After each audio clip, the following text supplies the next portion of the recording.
Now it's time to go local for your footy. This is EFL Saturday. Let's jump straight into the warm-up.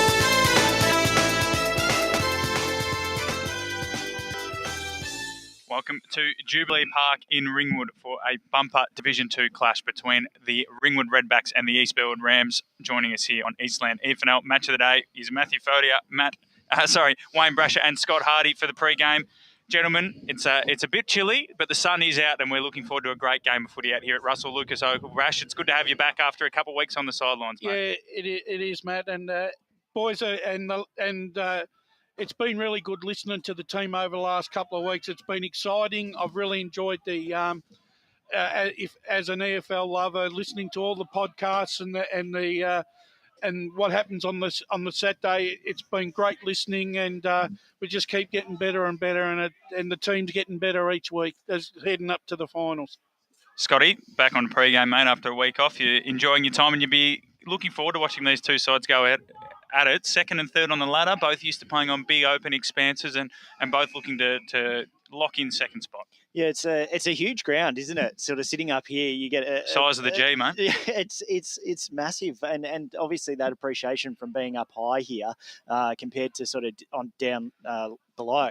But geez, another nice day of footy. Sky's blue, no rain at the moment. Although our neighbours over in South Australia got an absolute pouring today, so it's coming somewhere. Not often we get South Australian weather reports, Brash, but no. I welcome the addition. We're going to have replacement coach Adam Waugh, Brett Rowe out with COVID. So if Rowe is listening or watching, which we assume he will be on Facebook, YouTube, or the SEN app at the moment, we wish him well. Hopefully he's going well, and Adam can step in as the caretaker. And at the moment, caretakers are going well in the AFL. So hopefully for Ringwood's sake, Adam can continue that trend. And then obviously Stewie Winder will be joining us at about 1:30 as well on the pre-game to chat all things East Burwood.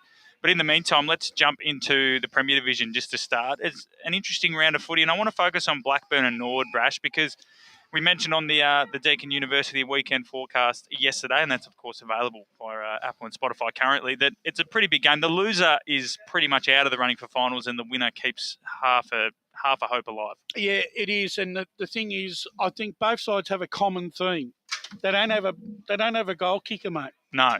Neither side has a go-to forward, and a lot of the scoring opportunities is based on the support, midfielders, isn't it? Yeah, and support acts. Norwood especially. Norwood get a lot of goals out of their on-ballers, Scotty. Of course, we saw the Wooders a couple of weeks ago, and we will see them again in about a month for the game against South Croydon, which will be another Indigenous celebration. But Brash makes a good point. A lot of Norwood's goals that day came from midfielders like Dixon, like Maloney and Pearson.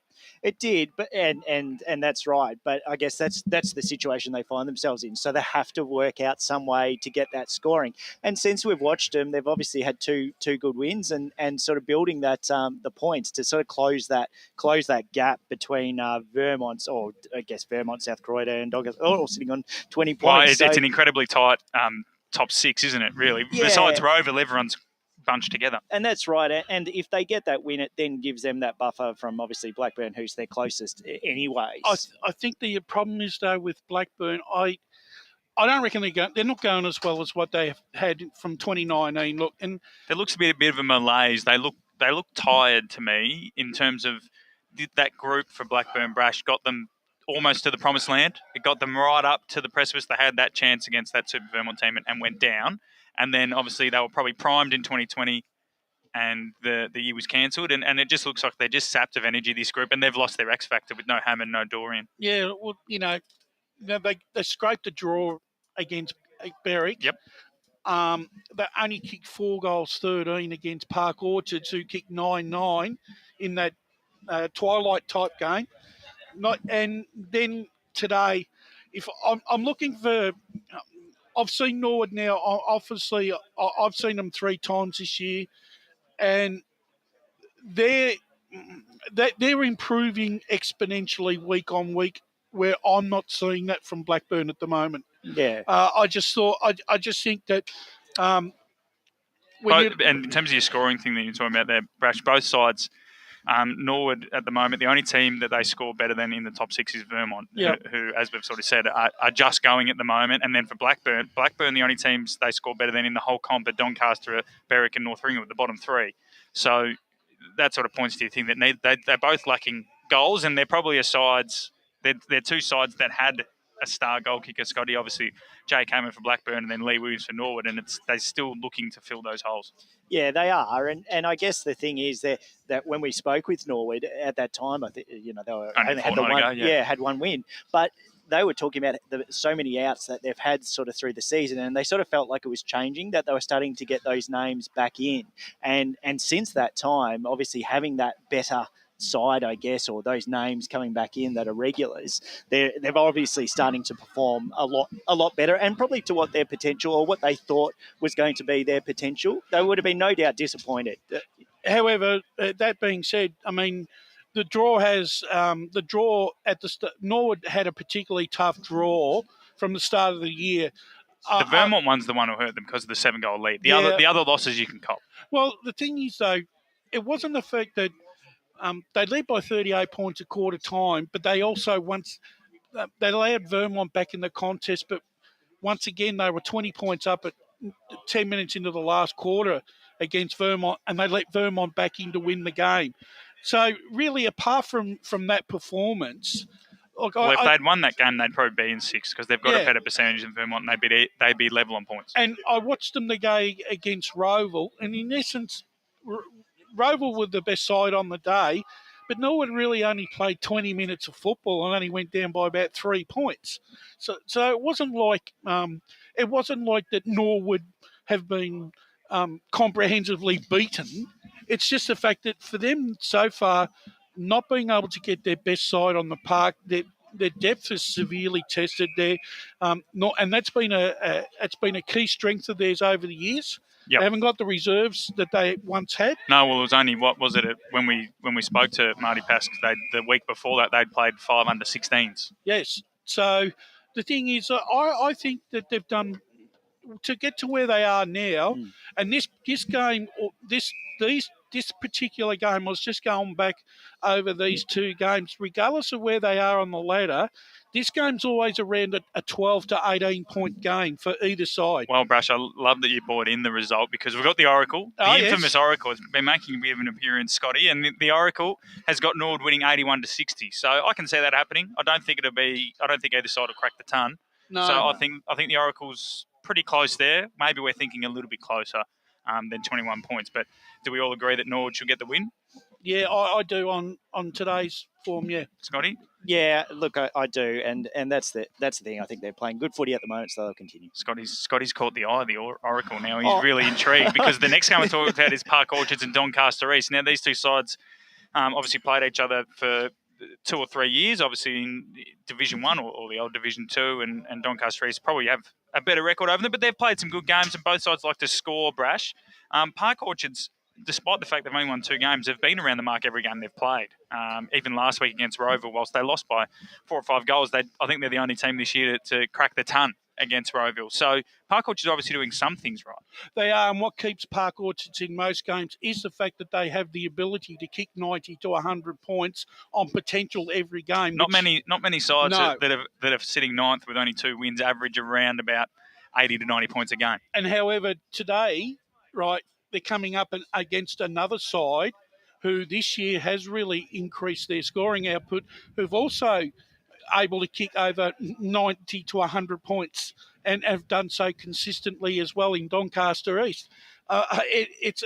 Actually, this is a very intriguing contest for mine. I mean, I think when you look at Park Orchards, 2 and 6, is that correct? 2 and 5. 2 and 5 as against 6 and 1 or 5 and 2. So 6 of the infamous round 1. Yeah, they would claim they're technically 6 and 1. That on paper you'd say, Doncaster East are going to win this by probably 5 goals. I think it'll be close, and it's at Domini. And Scotty, Park Orchards have been very good at Domini.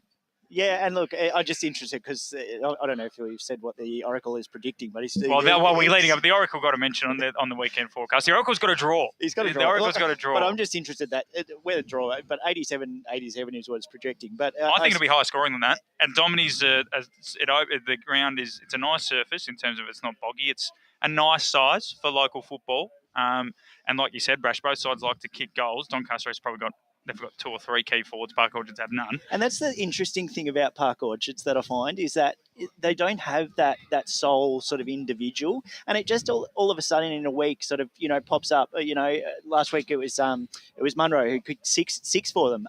Before that I think Everest and then Armfield. It's really interesting how they get their scoring, but geez, they love to score. They're not the worst 2 and 5 side going around I've seen either. No, absolutely. So we're just going to be joined by Adam Moore. Scotty might have to help him with the headset once he chucks that one on. And Adam, thanks very much, mate, for joining us on the pre-game. It's a bit of a busy day for you, mate, coaching the 19s and then stepping into the big shoes of Rowie. How are you feeling?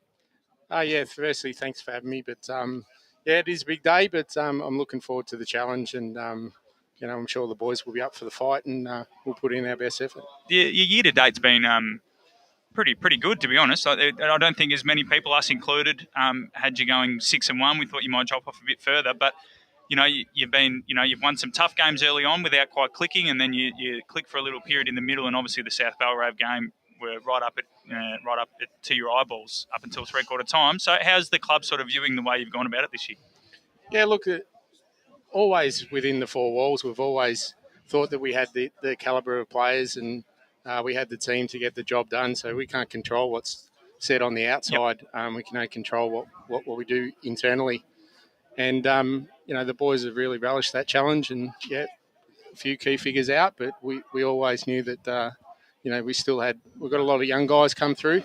So with the young talent we got through, we were pretty confident we could fill those spots.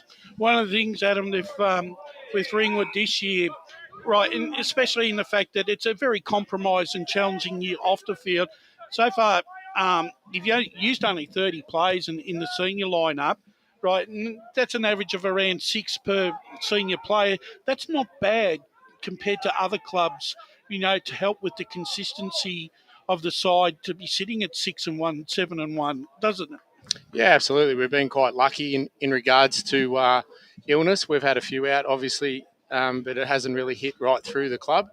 As I said, the young guys that have come in, we've blooded quite a few young guys this year, and that's the future of our club, and they've really come on and they've played their role and done what they need to do for the team. It's been really good.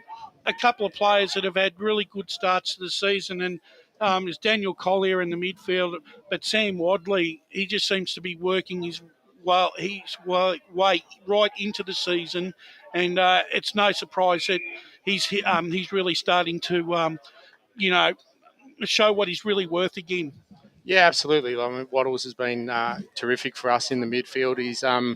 He's contested ball. He wins it around the stoppages, and Decole's pretty much the same. And Daniel Collier's playing a little bit of a different role this year. He's been playing a little bit more up forward, as well as going through the midfield, and he's getting his opportunity to hit the scoreboard as well, which is something we're looking for. And Sam, he loves a tackle, doesn't he? He loves them. Yeah, absolutely. He's got a heap. So he's polling really well in stats for tackle. So he's obviously quite a bull at the ball and at the player as well. Yeah, absolutely. His tackle pressure is super, and that was one thing that we knew he'd bring to the club. That he'd bring that tackle pressure around, and that hard ball around the stoppages, and he's been super for us so far. And just one more, sorry, I cut in front of you there, Matt. And we were talking before about you guys love to sort of share the goals around. You don't have sort of the individual sort of, big sort of power forward. It seems that your goals are coming from a lot of different areas on the ground. Do you find that, or are you looking for an individual sort of goal kicker?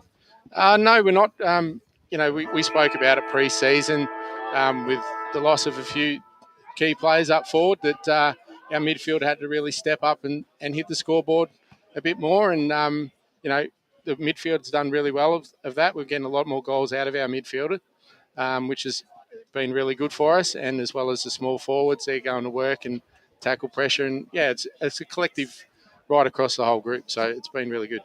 East Burwood are a bit of an interesting case. Obviously, they've had a bit of a skyrocket up the divisions, but they're interesting in the fact that two years ago they were built off a real contested style, and in their lower divisions they had a great engine room. I think Matt Mariani's not playing today, but he, Kennedy and so on were built off contested ball. But this year it looks like they're a real hard-running outside side. What's your read on East Burwood, and do you think they'll enjoy the vast spaces that Jubilee Park has to offer? Yeah, well, from what I've seen from East Burwood so far, that they really like to use the ball quite well. They've got a lot of quick young guys there now. So they're obviously trying to use their quickness with these young guys and execute it from there. So it's something we've got to be wary of today. And then for yourself, how does your game day routine change now that you got the main job? Has Rowie got an earpiece in, mate? Will he be on the phone the whole game? He's got a live stream, so it might be a bit delayed. His coaching moves might be a bit off. Well, he could, but there's no change to what we would normally do. It's a challenge for me to step up and take that role, and it's a challenge I'm really looking forward to. And I've got the backing of the group, which is the most important part of it all. And then finally, mate, in terms of the division this year, has it been exciting how close and interesting it is with the sort of, obviously the arrival of East Burwood and then Mulgraves sort of rise up the ranks as well? Yeah, it's over the last 3-4 years, this division's been been competitive right across. It didn't matter whatever game you come up against, the opposition, you knew they were going to give you a good challenge, and you have to be at your best pretty well every week.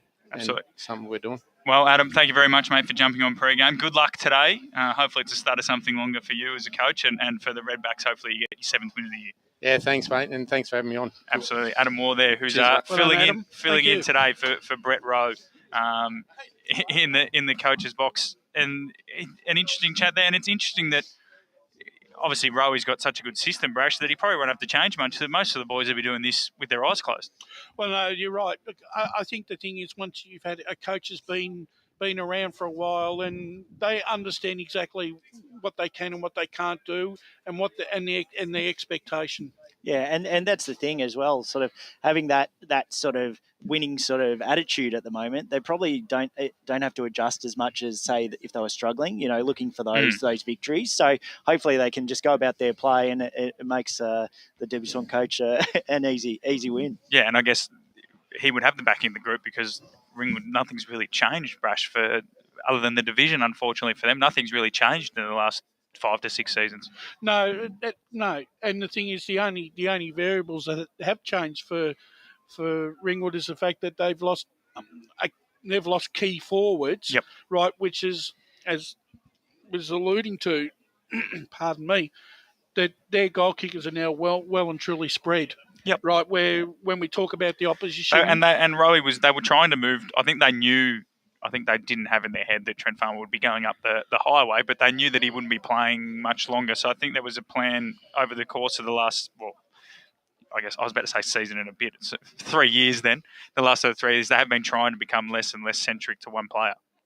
Well, I think that's the way, if you have a look at the way the modern game is actually evolving, the days of a key goal kicker, I mean, I know we're turning around and saying that sides are lacking a key goal kicker, but it actually makes me wonder now whether even at the local level, whether they are valuable, but are they as valuable as what they were in the past? I think you definitely need a focal point, Scotty, because as we were talking about before Adam joined us, the Northern Park Orchards game, both sides, and even Blackburn and so on, they lack someone to kick to. But it's not about them actually kicking the goals. It's more about just giving them a focal point. Yeah, it's just having that different option. And if it isn't your day and you're not getting your scoring from your mids as they're sort of talking about, then at least you've got somebody to just give it a change. And I think it's credit to those teams that don't have that key sort of forward and then can dominate sort of through their midfields and small forwards to kick the goals. I've said it a couple of times this year, Brash. I think the key forwards aren't necessarily a requirement to get to finals, but I think they're a requirement to win finals. Yeah, I'll go with that analogy. I think that's pretty much spot on. Now, we're not going to do the rest of the Premier Division in detail because we're going to go to an ad break here on the Eastland EFNL Match of the Day pre-game, but we'll run through the rest of the Oracle predictions. So the Oracle's got Park Orchards and Donny East tied at 87, as we said. We think that might be a bit higher scoring, but the tie's not out of it. No. Any result is possible. North Ringwood Berwick, the pretty much last chance saloon, you would say, for the Saints. Even though Berwick have only got half a win ahead of them, there's a bit more positivity coming out of Edwin Flack than Quamby. The Oracle's got Berwick by 20 points. I think that's around about right. And then Roeville, Doncaster, Roeville by 64. Again, that's around about right. Having a good start, the Oracle. I'm on board. Well, he got 7 wins. He got all the winners in Division Premier last Did he? week. There you go. The Oracle doesn't miss. And then South Croydon and Vermont. South Croydon by 39 points.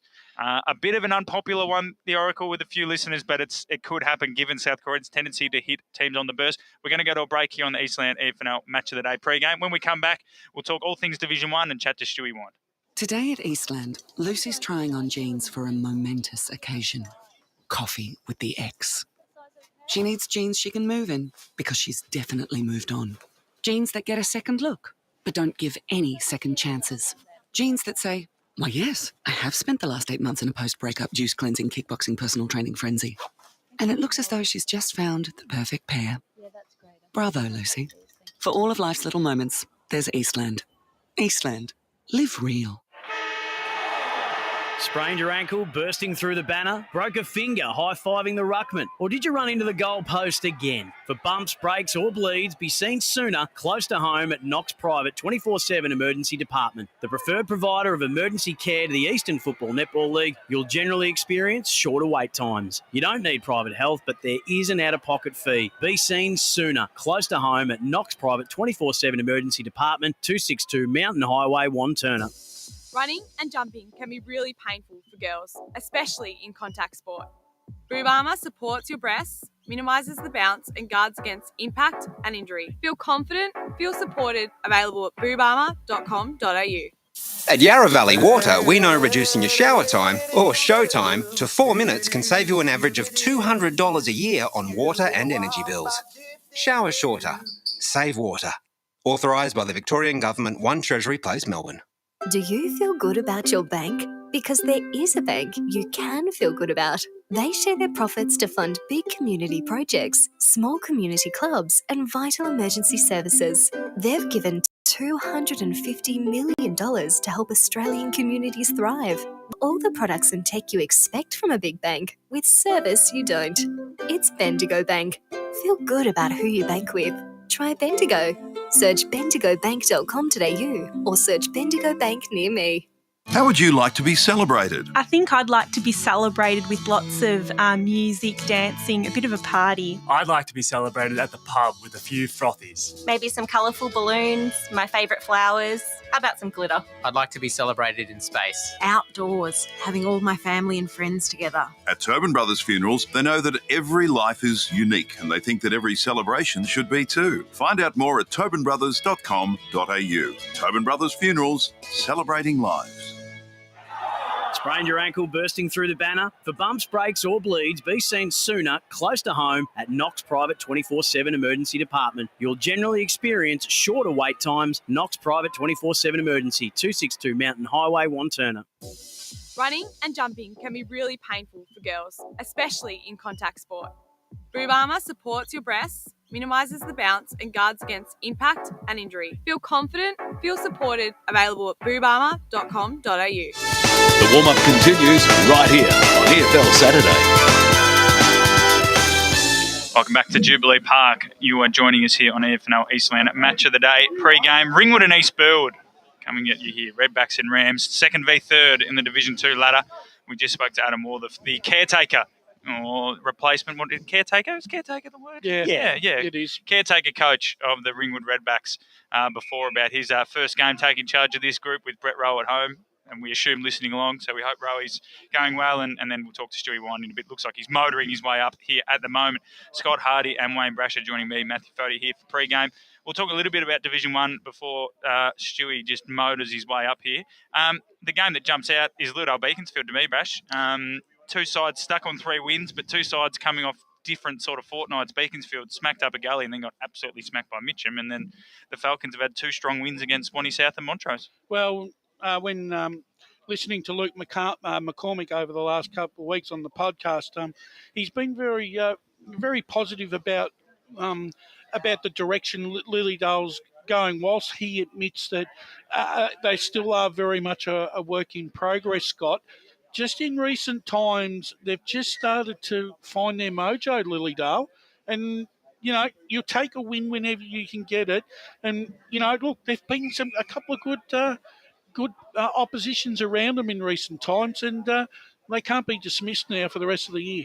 No, that's right, and it's going to be a really interesting game with Beaconsfield, and I take it that's a home game for Lilydale. It will be at the other side, yeah. Yeah, so look, interesting. I think if it was at Beaconsfield, I'd definitely be choosing Beaconsfield, but yeah, once the Lilydale home, it's going to be a tight game. I think it'll be congested too. Both sides really lack, and we've been talking about key forwards today, they really lack height in general. Bo mentioned they're probably the only player in the game over 200 centimetres if he's playing, so both sides will send a lot of numbers around the footy and try to really run and gun, Scotty.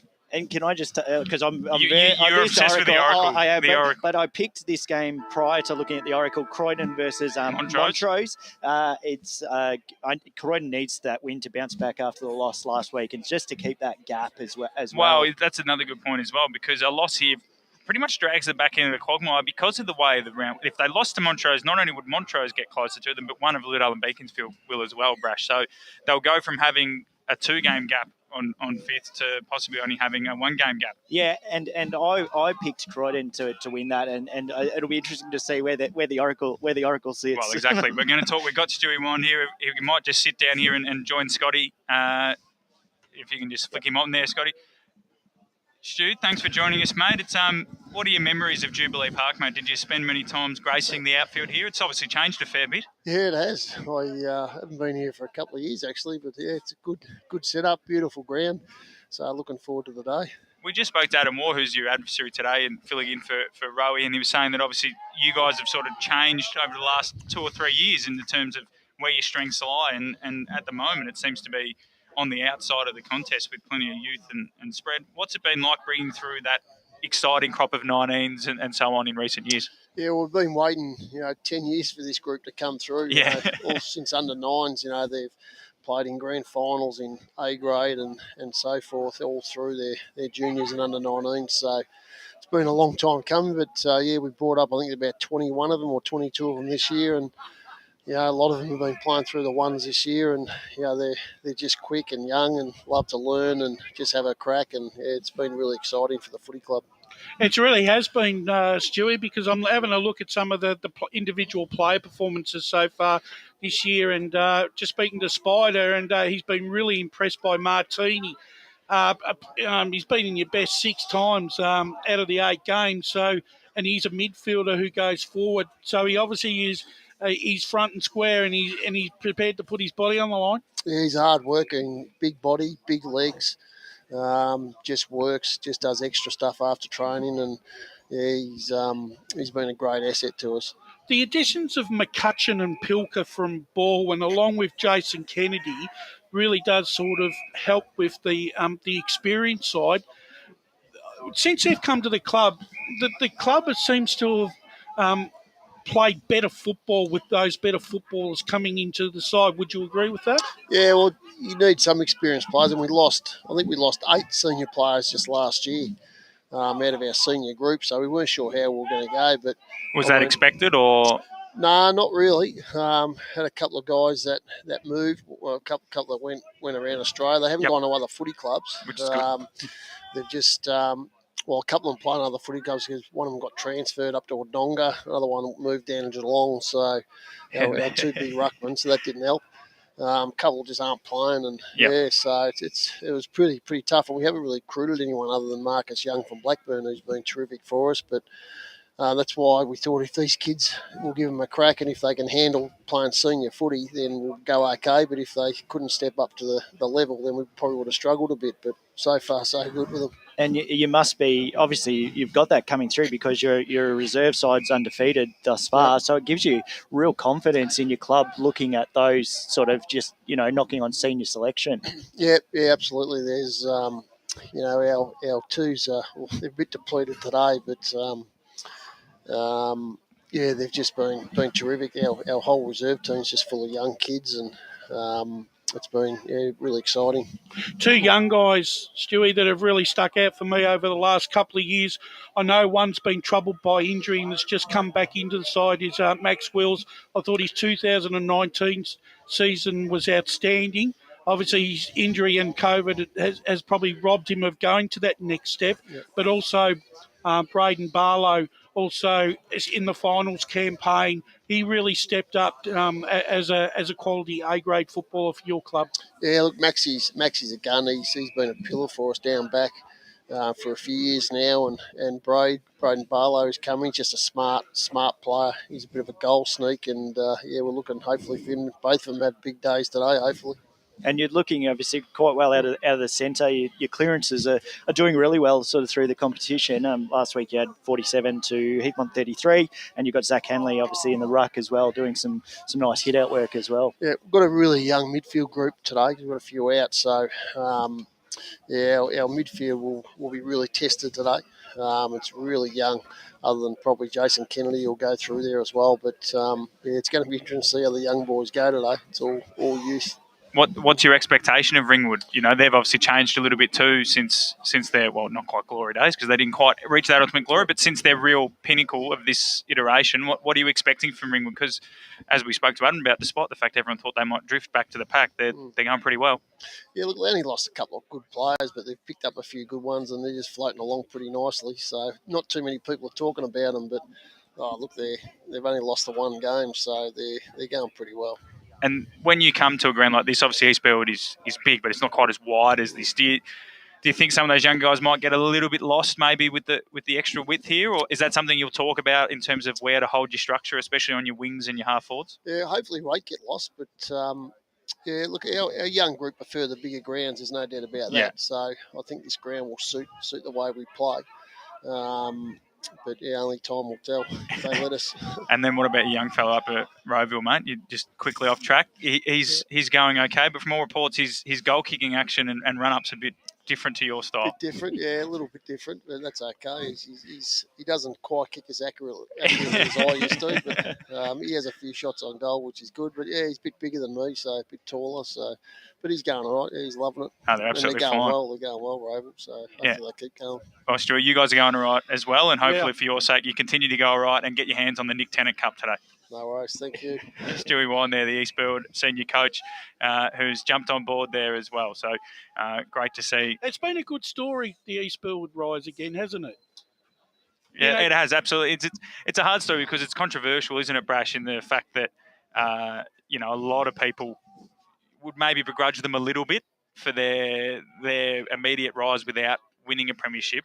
But I think that stems from the fact that we love underdogs, but also the fact that sometimes we hate the big dogs. And I usually subscribe to that theory in most things bar sport. But in this case, you can't begrudge East Burwood's promotions purely because they used to be really good. Well, look, I guess, and I have to say this because I actually got on radio and was critical of the decision, and I'm not shying away from that because I actually have said that. I'm a bit of a traditionalist in the way that you need to go through the traditional channels.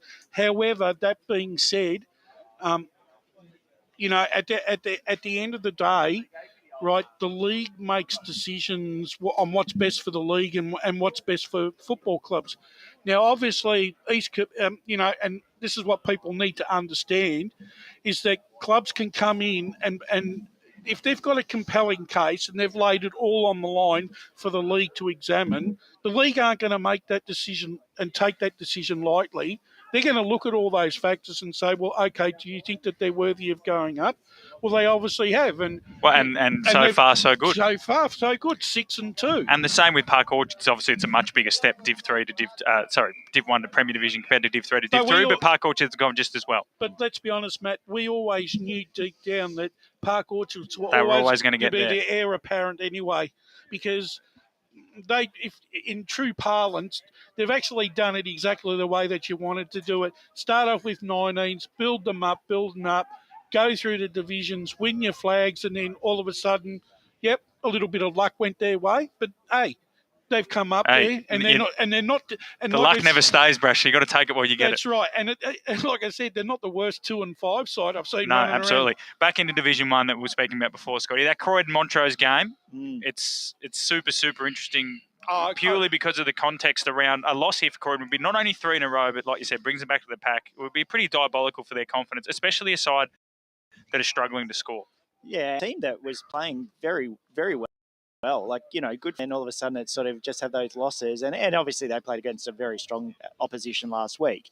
But, yeah, these are the games that you need to win to create that buffer. I think what the coach Morris Sandro said in the interview, it's very hard to keep your side up and performing at optimum levels. Now, they had to pull out a lot. They had to, on that day against Beaconsfield were the better side for three quarters. Yeah, and they had to withstand Beaconsfield coming at them for the rest of the afternoon. And it was no surprise that they were going to come off their highs for a little while. Nearly impossible to maintain your levels throughout. And then played, obviously, Murrumbuck last week, but the week before Mitcham. Yeah. And the thing about Mitcham, we spoke about those key forwards. They've got 2. They've got Lovell and Parenti in it. Parenti at the moment is starring 7 goals last week against Beaconsfield. He may get another big bag this week against Upper Ferntree Gully. Scotty, Mitcham have sort of appeared out of nowhere because I originally had Beaconsfield finishing 3rd. I obviously didn't know enough about their list changes, so I had them being a lot better than they are. I still think they'll squeeze into the final 5, especially if Croydon come right back to the pack. But that's a different topic. Mitcham are the story in the fact that they started with Ringwood and East Burwood, and those 30-point losses at the time, you thought, okay, well, they're a bit off the pace, but so good. Ringwood and East Burwood proved to be so good, that Mitcham's 5-goal losses had actually shown that they probably are the clear number 3 seed. And it's been interesting footy of late. At that game against Croydon, I think I picked Croydon just from sort of seeing that win against Beaconsfield, and I sort of felt like, I think everyone picked Croydon because they assumed that Croydon were going to be the clear 3rd seed. Yeah, and all of a sudden, like we were saying just then, it just that flick of the switch, it turns over, and then you have a couple of losses and you drag back down, and that's why this division is a really interesting one. I think Parenti will have a day out, but put it this way. I think Liam Galley will probably get the job on him, the fullback. I think Liam's he's a very accomplished footballer, plays tight. He'll be more adept than the poor Beaconsfield defenders because, like we said, they've got no height. Watching some of those highlights, Parenti was just ragdolling them, and the delivery looked pretty good, to be fair, as well. And if you're going to be a key forward, playing out at home park with that sort of surround, it's a pretty good day to be a key forward. And Parenti's one of those players that once he gets on a roll, right, he'll kick you 2 or 3 quick goals, right, and then he'll do the team things and get those 1%ers, and then he's a bit like Cameron. Yeah. Right? Jeremy.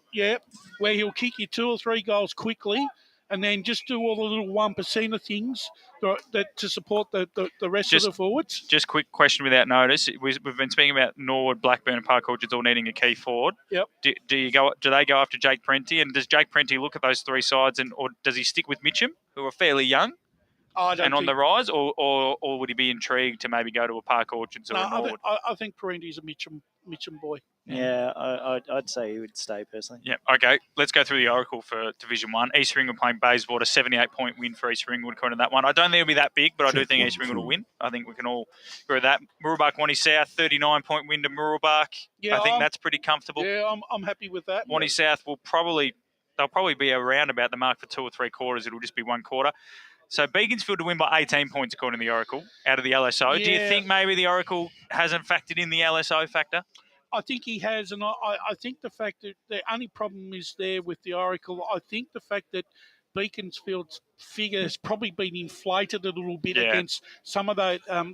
The thing is, though, when you're playing an upper gully, all of a sudden you're averaging 60, 70 points a game. Then you get a massive 130 or 140 points. Well, that's the only reason Beaconsfield were in 5th because they only conceded the 1 goal. So their percentage is now around about 100. It was up to 115 before last week's loss. And then, so the other 2 games, the Oracle's got Montrose by 9 points over Croydon and then Mitcham by a comfortable 85 over Upper Ferntree Gully, which I think we all agree with. Yep. When we come back, we're going to talk mainly about this division and other divisions. So the only other division that we'll quickly run through now in the Oracle is Div 4. We'll leave the other 2 divisions to last. Forest Hill and Kilsyth. The Oracle's got Kilsyth by 4 points, Scotty. I think that's being pretty generous to Forest Hill. I think Kilsyth are purring at the moment. I think they'll win comfortably. Nunawading, Croydon, North Emlock. Croydon North Hemlock by 4 points. The Oracle, Brash, I reckon they should win more comfortably than that. Yeah, look, I've reassessed that game personally myself, and I'm expecting Hemlock to win by at least 40 And points. then Chernside Park, Surrey Park, 7-point win to Chernside Park, but the Oracle's got a high-scoring one. I don't think it'll be 114 or 121, but nevertheless, the Oracle, we love it. We love the addition of it to the podcast and the pre-games. Going to go to our second break here on the pre-game show. It's Ringwood and East Burwood from Jubilee Park when we come back. Today at Eastland, Lucy's trying on jeans for a momentous occasion. Coffee with the ex. She needs jeans she can move in because she's definitely moved on. Jeans that get a second look, but don't give any second chances. Jeans that say, why yes, I have spent the last 8 months in a post-breakup juice cleansing, kickboxing, personal training frenzy. And it looks as though she's just found the perfect pair. Bravo, Lucy. For all of life's little moments, there's Eastland. Eastland. Live real. Sprained your ankle, bursting through the banner? Broke a finger, high-fiving the ruckman? Or did you run into the goal post again? For bumps, breaks or bleeds, be seen sooner, close to home at Knox Private 24/7 Emergency Department. The preferred provider of emergency care to the Eastern Football Netball League, you'll generally experience shorter wait times. You don't need private health, but there is an out-of-pocket fee. Be seen sooner, close to home at Knox Private 24/7 Emergency Department, 262 Mountain Highway, Wanturna. At Yarra Valley Water, we know reducing your shower time or show time to 4 minutes can save you an average of $200 a year on water and energy bills. Shower shorter. Save water. Authorised by the Victorian Government, 1 Treasury Place, Melbourne. Running and jumping can be really painful for girls, especially in contact sport. Boob Armour supports your breasts, minimises the bounce and guards against impact and injury. Feel confident, feel supported, available at boobarmour.com.au. Do you feel good about your bank? Because there is a bank you can feel good about. They share their profits to fund big community projects, small community clubs, and vital emergency services. They've given $250 million to help Australian communities thrive. They have all the products and tech you expect from a big bank, with service you don't. It's Bendigo Bank. Feel good about who you bank with. Try Bendigo. Search bendigobank.com.au or search Bendigo Bank near me. How would you like to be celebrated? I think I'd like to be celebrated with lots of music, dancing, a bit of a party. I'd like to be celebrated at the pub with a few frothies. Maybe some colourful balloons, my favourite flowers. How about some glitter? I'd like to be celebrated in space. Outdoors, having all my family and friends together. At Tobin Brothers Funerals, they know that every life is unique and they think that every celebration should be too. Find out more at tobinbrothers.com.au. Tobin Brothers Funerals, celebrating lives. Sprained your ankle, bursting through the banner? For bumps, breaks or bleeds, be seen sooner, close to home at Knox Private 24/7 Emergency Department. You'll generally experience shorter wait times. Knox Private 24/7 Emergency, 262 Mountain Highway, Wanturna.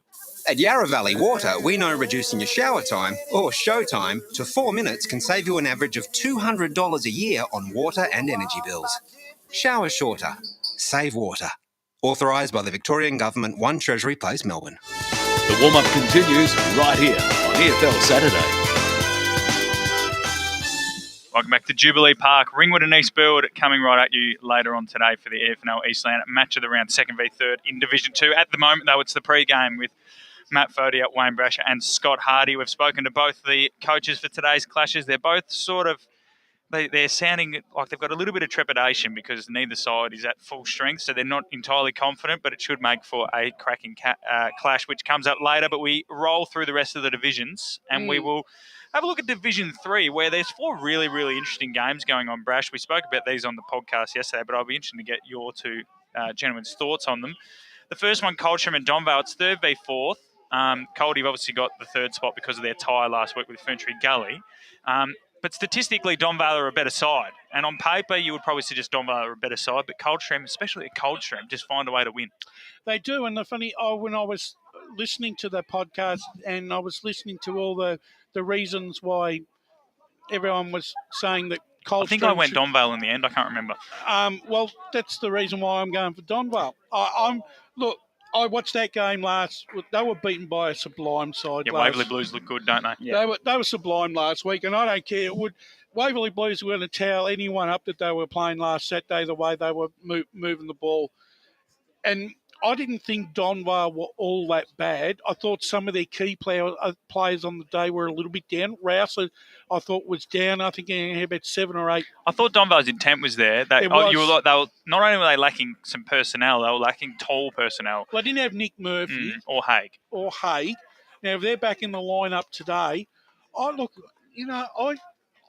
still pretty bullish on them. I also think the Waverley Blues, as Brash mentioned, Scott, they were ruthless in terms of they're just so quick, and the way they sort of play that dog style, Western Bulldogs dog style, where they just handball. It's a lot of handball until you get an outnumber, and Donvale's intent was there, but they just weren't as quick. No. So it's not that Donvale's effort and the way they were playing was that bad. It's just Waverley Blues were so quick. I put it this way. I wanted to see. I know Ferntree Gully are 0 and now they're 0. Well, both the coaches last week said they're the best team they've played. And I know they're sitting 0.75. But the thing is, in my expectation, Coldstream had to win that game last week. Yeah, they'll be disappointed, won't they, Scotty? Yeah, and look, just going back to that Waverley and Donvale, I think when speaking to the coaches, the Donvale coach was saying they had a number of key outs from that. Did. And so did Waverley, to be fair, and we were just speaking in the break, at the moment, it's just that ever-changing sort of I don't think lineup. This week there was probably, looking through the team just there before I posted them, there's only about 3 senior sides that didn't have any changes. Yeah. Which is, I don't know, Brash, you were a team manager for years. Vermont wouldn't have had to make many changes back when you were plugging those into Sports TG. No, not as. Basically, it was like the blind leading the blind. Same 22. Yeah, copy and paste. Well, the thing is because the senior coaches had very strict criteria right on how you got a game in the senior. Whereas nowadays, it's, are you fit? Yeah. The one thing I will say, I look, as far as I'm concerned, I think that Doncaster. And Donvale, I'm prepared to give them another chance based on their form over the season. And I think that they can go up to Coldstream and get a victory this afternoon. And their percentage is very good. So that's what I mean. Statistically, they're a better side. And I just think, I'm with you. I think Donvale needs that. They need that win just to keep in that chase but again, Waverley Blues, they're playing some Waverley Blues, they'll be very rapt with this. I know we were talking about Waverley Blues, but I tell you one clubs there's seriously one player for Waverley Blues that clubs need to put time into because he cuts you apart is Meyer on the wing. The amount of possessions that he gets and the amount of I like not only him, but I liked Ryan McNamara's game in the back flank. He added. He's not. You look at him and he's not. I hope Ryan doesn't take offence to this. He's not exactly a strapping lad, and he's not tall. He's not. He doesn't look overly athletic, but he's sharp. He's quite quick off the mark. He's got good agility, and he kick-started a lot of attacks with some really. Again, this is going to sound very overinflated for a handball, Scotty, but there was just certain handballs that he made that just completely opened up the field for his teammates. And Langford's got to come back into the side. Yeah, and he did mention that to us post-game, that he's still got a slot in. And Matt Perry. Yep, so, I mean, look, they're not even playing today. We're giving them this bigger rap. But they're playing next week. They are playing next week. And they're playing a big game against Warrandyte. Good segue, Brash. Warrandyte play their neighbours, Glen Waverley. And, Scotty, I think this is big, and I said the podcast did these games in depth, but it's big for Warrandyte to just rack up a bit of goal-scoring form because last week I think was the first time they'd crossed the 100 barrier. And, for a side that sits second, they really need to start clicking into some form before a big month because they've got not only the Waverley Blues next round because everyone will have the break in Division 3 next week for Queen's birthday, but then they play Coldstream and Donvale. So they play their other fellow top 4 aspirants. Yeah, and again, we're talking about those crucial wins, and they're the crucial wins because it at least gives you that then a little bit of room to breathe if those games don't go your way, if they're then into Coldstream and Donvale, if they lose one of those. They need those points. And like I said, just to keep within glimpse of Waverley because Waverley are just starting to run. Well, Warrandyte will need to bank out of that next run of 4, they'll need to bank their 2 home games as wins, regardless. And if it just happens that it's Waverley Blues and Donvale that they're playing at home. No, so they've played them away. They've played them at home already. They've won both games by 3 points. Yeah, so it'll be the Coldstream. They've got to win today, and they've got to beat Coldstream to lock in top 4. I think they'll back themselves against Donvale. I don't think Warrandyte, from what I've seen on the tape, I don't reckon they're playing anywhere near. No, and they're sitting second, but they haven't, like you said, They haven't clicked into gear, mate. They're nowhere near it. And I think they're one of the sides to speak about the constant changes. They're making up to 5 changes a week. They can't seem to get away from that. We'll roll into French Gully Whitehorse. So Coldstream and Donvale are playing. It's a big chance for Whitehorse, Scotty, because they're playing the bottom side. And if Donvale or Coldstream lose, which I know there was a draw out there last week. That's why I said if they lose. But if Whitehorse win, they'll overtake the loser. Yeah. But the problem for Whitehorse is they haven't won away yet, and Ferntree Gully are building to a win because you can't keep getting this close. It's coming. It's coming. And if you're Whitehorse, you're thinking, of course it's us. I felt so bad like last week. Just that draw and just so close. And they're the only side that's getting close to they're the only side that's got close to Waverley. Yeah. Since about round 1. And you'd just be kicking yourself and saying what could have been, and again they just need that win, and look what happens. That momentum then carries you, from those teams we've seen and spoken about before, where they may be sitting 1 win or something, or you look at Norwood and stuff, and now they're 3, and possibly 4 this weekend. So they just need that win, and it's coming, and it's just who it's against. I think for me, I still think though, in the overall balance of the season. Yes, you're right. Whitehorse Pioneer away form has been pretty woeful. Well, haven't won yet, and the loss to Glen Waverley. Yeah, they got jumped by a pretty poor Glen Waverley side. Yeah, and that was and because there was a lot on the line, and they didn't. Well, they would have been in the 4. Yeah. However, that being said, I'm expecting Whitehorse to hit back today. I don't care. I reckon Duncan would be thinking, I don't care if we win by 2 points, win ugly. Yeah. Give me the 4 points. And it'll have to be ugly because Ferntree Gully's midfield and defence is so good that other teams like Waverley Blues, we speak about their attacking power last week. And I know we're talking a lot about Waverley Blues, but they're the measuring stick, so they're relevant to every conversation. Ferntree Gully managed to keep them under 60 points. And Ferntree Gully are going to take Whitehorse Pioneer to their level. To levels of the game that Whitehorse don't want to be at. Yeah, and that's right. And it is at... it's at Wally Chew. Yeah. I think it's every chance of being an absolutely ripping game out of that division. So come 5 o'clock this afternoon, I'm not going to be terribly surprised if Ferntree Gully have actually won their first game, but I'm not going to be. But if they do beat Ferntree Gully, I don't want to see them get beat by 40, 50. But I don't think they will, because they're better than bottom. They just don't have the final product. I think it'll be a case of getting 1 win, and then it spells trouble for the next 2 sides we're going to talk about. Yes. Scoresby and Fair Park. Now, Scoresby are in a better position than Fair Park because they've got those 3 wins, including that shock win over Warrandyte a few weeks ago. But for Fair Park, the first 2 weeks, Brash, were, it was a bit of fairy tale stuff. We'd pretty much written them off because of the way they played the year before, and then it looked like they hadn't picked anyone up, and it was sort of like the rest of the competition's quite strong. The first fortnight was fantastic, and since then, they've not been poor. They haven't been smacked in any games. They've played quite well, but they have, the sort of the juice is running out a little bit, and they can't quite compete. So this game against Scoresby and then also their next 2 games against Ferntree Gully and Glen Waverley are massive for them. They are, and the thing is, I think the thing that's probably let Fair Park down is the fact that some of their senior players have been out of form for too long. They're relying on a lot of youth. Yeah, and that's really hurting them at this stage. However, they can't be out of form. I saw some signs last week in their best players that some of their senior players were starting to get back into a little. Gilling got 3 goals. So there were signs there that that their senior players, like the 2 needs, were also getting back into. Well, they got 20 scoring shots last week for Scotty. So Need, McKendry, Williams, Need, Temple, Gilling were the best 6 players, and there's some names that have been familiar to Fair Park followers. McKendry won a grand final for Fair Park. So I mean he's a match winner. Really. It was really the second quarter last week where Warrandyte kicked 7 goals to 1. Outside of that, the game was fairly even, Scotty. But they're playing a Scoresby team that I don't think will burn them at any point. That's not the way Scoresby play. They play pragmatically, but The problem with pragmatism, is that it usually is the right thing to do. Yeah, and I guess that's the thing. Fair Park's just trying to find that success that they once had, and at the moment are just, like we said, missing the mark, and Scoresby, look, they're just sort of, I guess, in that sort of middle ground. Scoresby aren't quite as flashy, and I guess they're from a storyline point of view, they're sort of a nothing story at the moment. But you've got to applaud the way they're going about it, because if they win here, they'll pretty much be avoiding the drop.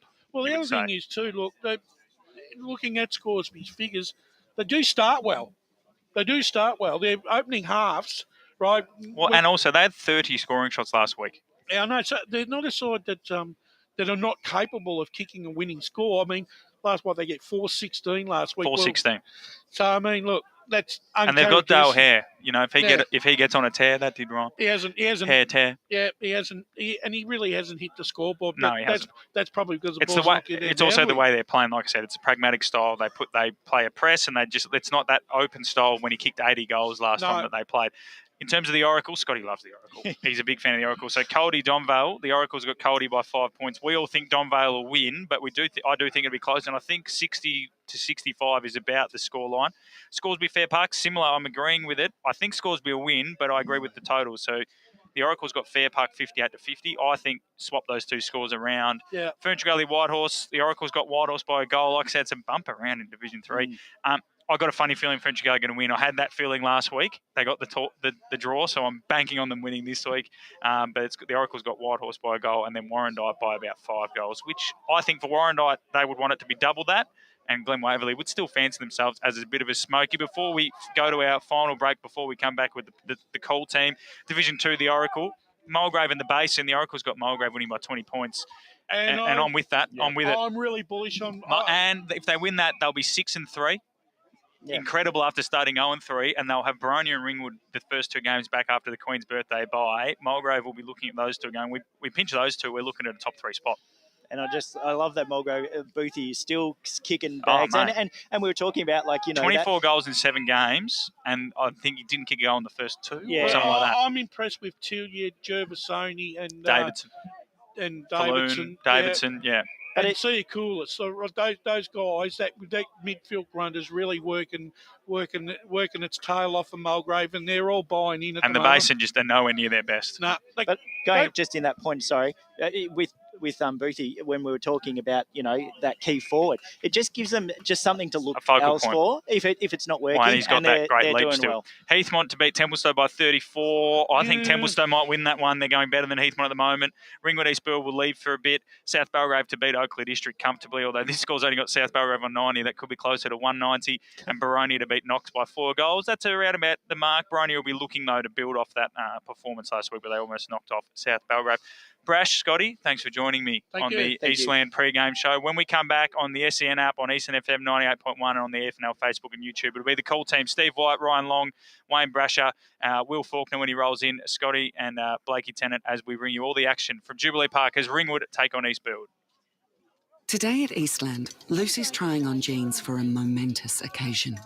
Coffee with the ex. She needs jeans she can move in because she's definitely moved on. Jeans that get a second look, but don't give any second chances. Jeans that say, well, yes, I have spent the last 8 months in a post-breakup juice-cleansing, kickboxing, personal training frenzy. And it looks as though she's just found the perfect pair. Bravo, Lucy. For all of life's little moments, there's Eastland. Eastland. Live real.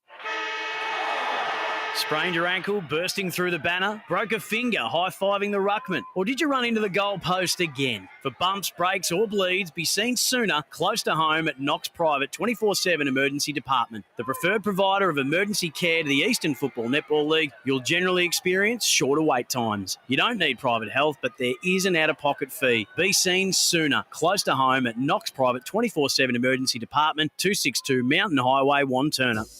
Running and jumping can be really painful for girls, especially in contact sport.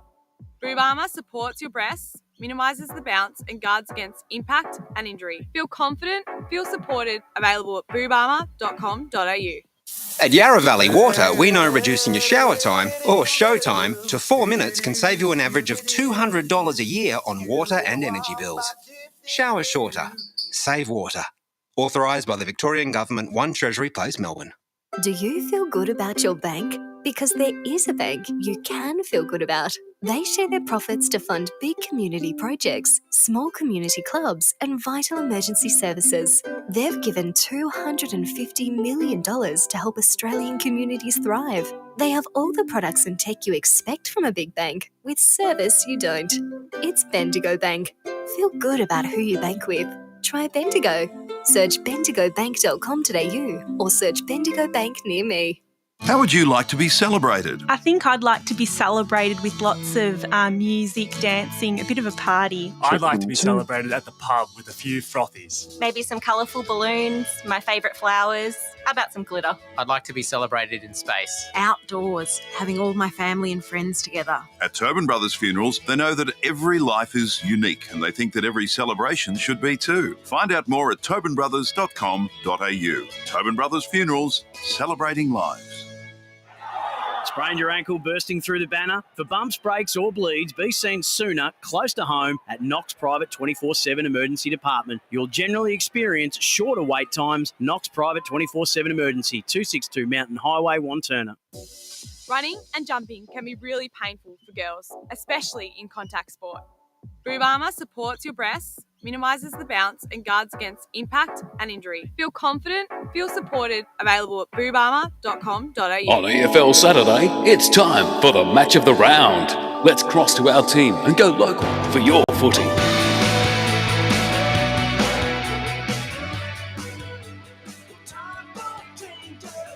And welcome back to Jubilee Park here in Ringwood. You're listening to EFNL Game Day here, live on the SEN app, Radio Eastern 98.1, streaming around the globe on YouTube and Facebook Live. Division Two football here this afternoon. Ringwood and East Burwood. With the reserves currently in action. Ringwood 1-4-10, trailing East Burwood 11-12-78, with about 10 minutes to play in the final quarter. Thanks to all the gents on the pre-game and previewing all 23 games across the Eastern Football Netball League as you go local for your footy this afternoon. It's round 9 this weekend. The season is absolutely flying by. We're 1 or 2 better than we were in season 2021 as we approach September and finals. 2 playing 3 out here this afternoon, and should be an absolutely cracking contest. My name's Steve White. Thanks for joining us here this afternoon. Been off a few weeks with a burst eardrum, 1-star Google review. Don't recommend it, and I don't recommend the hospitals at the moment either. But glad to be back, and I'm sure some of the listeners have enjoyed the reprieve from my non-dulcet tones, but we'll get into that later. Joining me, trying to introduce the call team for this afternoon's game. Riding shotgun with me this afternoon, he's just dashed over from the Knox Kilsyth women's game, backing it up back-to-back. Very good afternoon to Ryan Long. Yes, thank you, Steve. Massive game here, second versus third, as we mentioned in Division 2. I've been really impressed with how East Burwood have gone this year. I certainly didn't have them in my top 5, and right now they're sitting comfortably in third with a game ahead of Mulgrave. So if they can pinch a win here, I think you just about lock them in for finals. They may already be just about home and there, just with the 2 losses this season. So really impressed with them, and Ringwood haven't stepped out of line really this year. I think their only loss really was to South Belgrave in a pretty close one.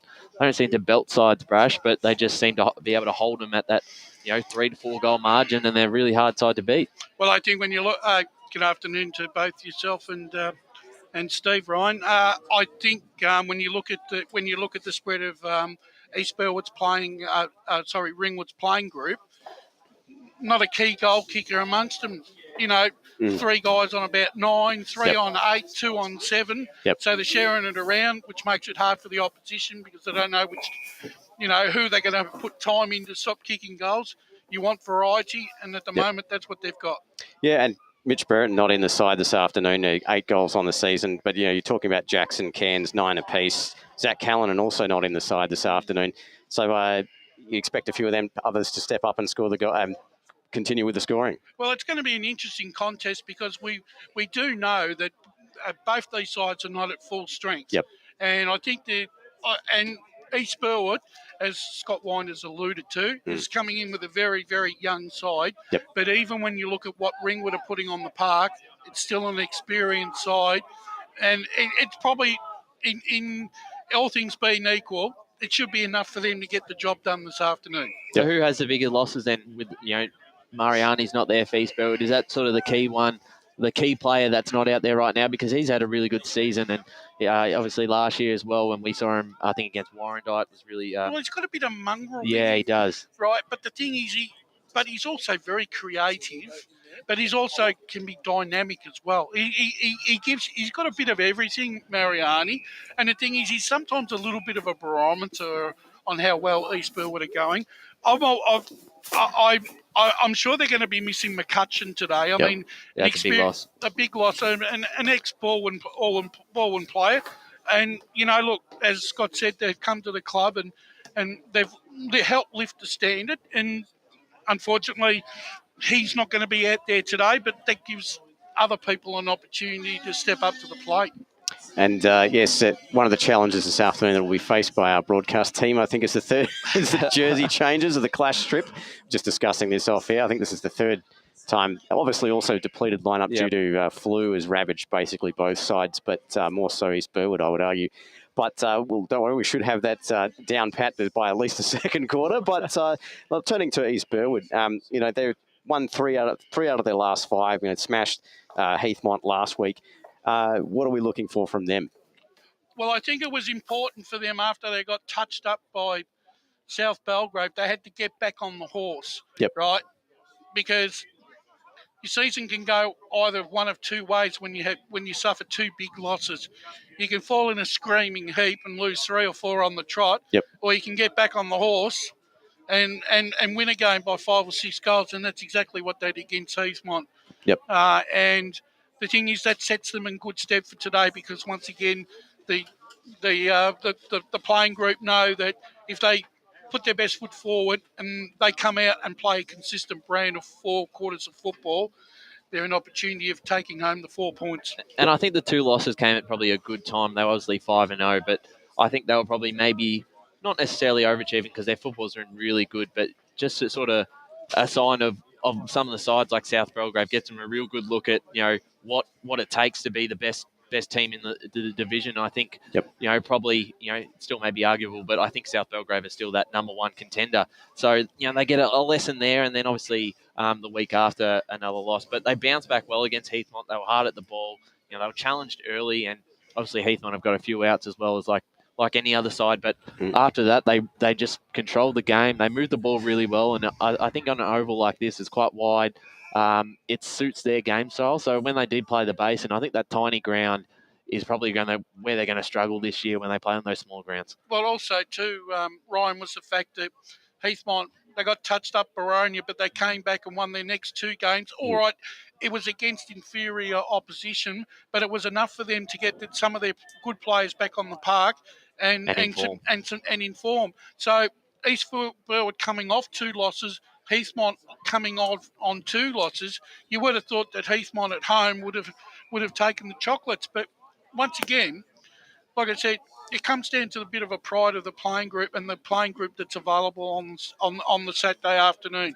You come out after having 2 losses against 2 quality sides, you all of a sudden you start doing self-doubt, but they didn't.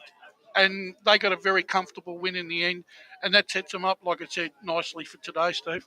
Yeah, and as we talked about, 8 games played in second division, round 9 this afternoon. If we just take a look at the current Division 2 ladder, South Belgrave on top, 7 wins, 1 loss, percentage of 164.18. Ringwood, second spot, equal, 7 wins and 1 loss, 163.72 on percentage, so just a shade behind the league leaders. East Burwood, 8 games played, 6-2, 137.56 for percentage. Mulgrave in 4 spots. They've been the surprise packet this year for mine.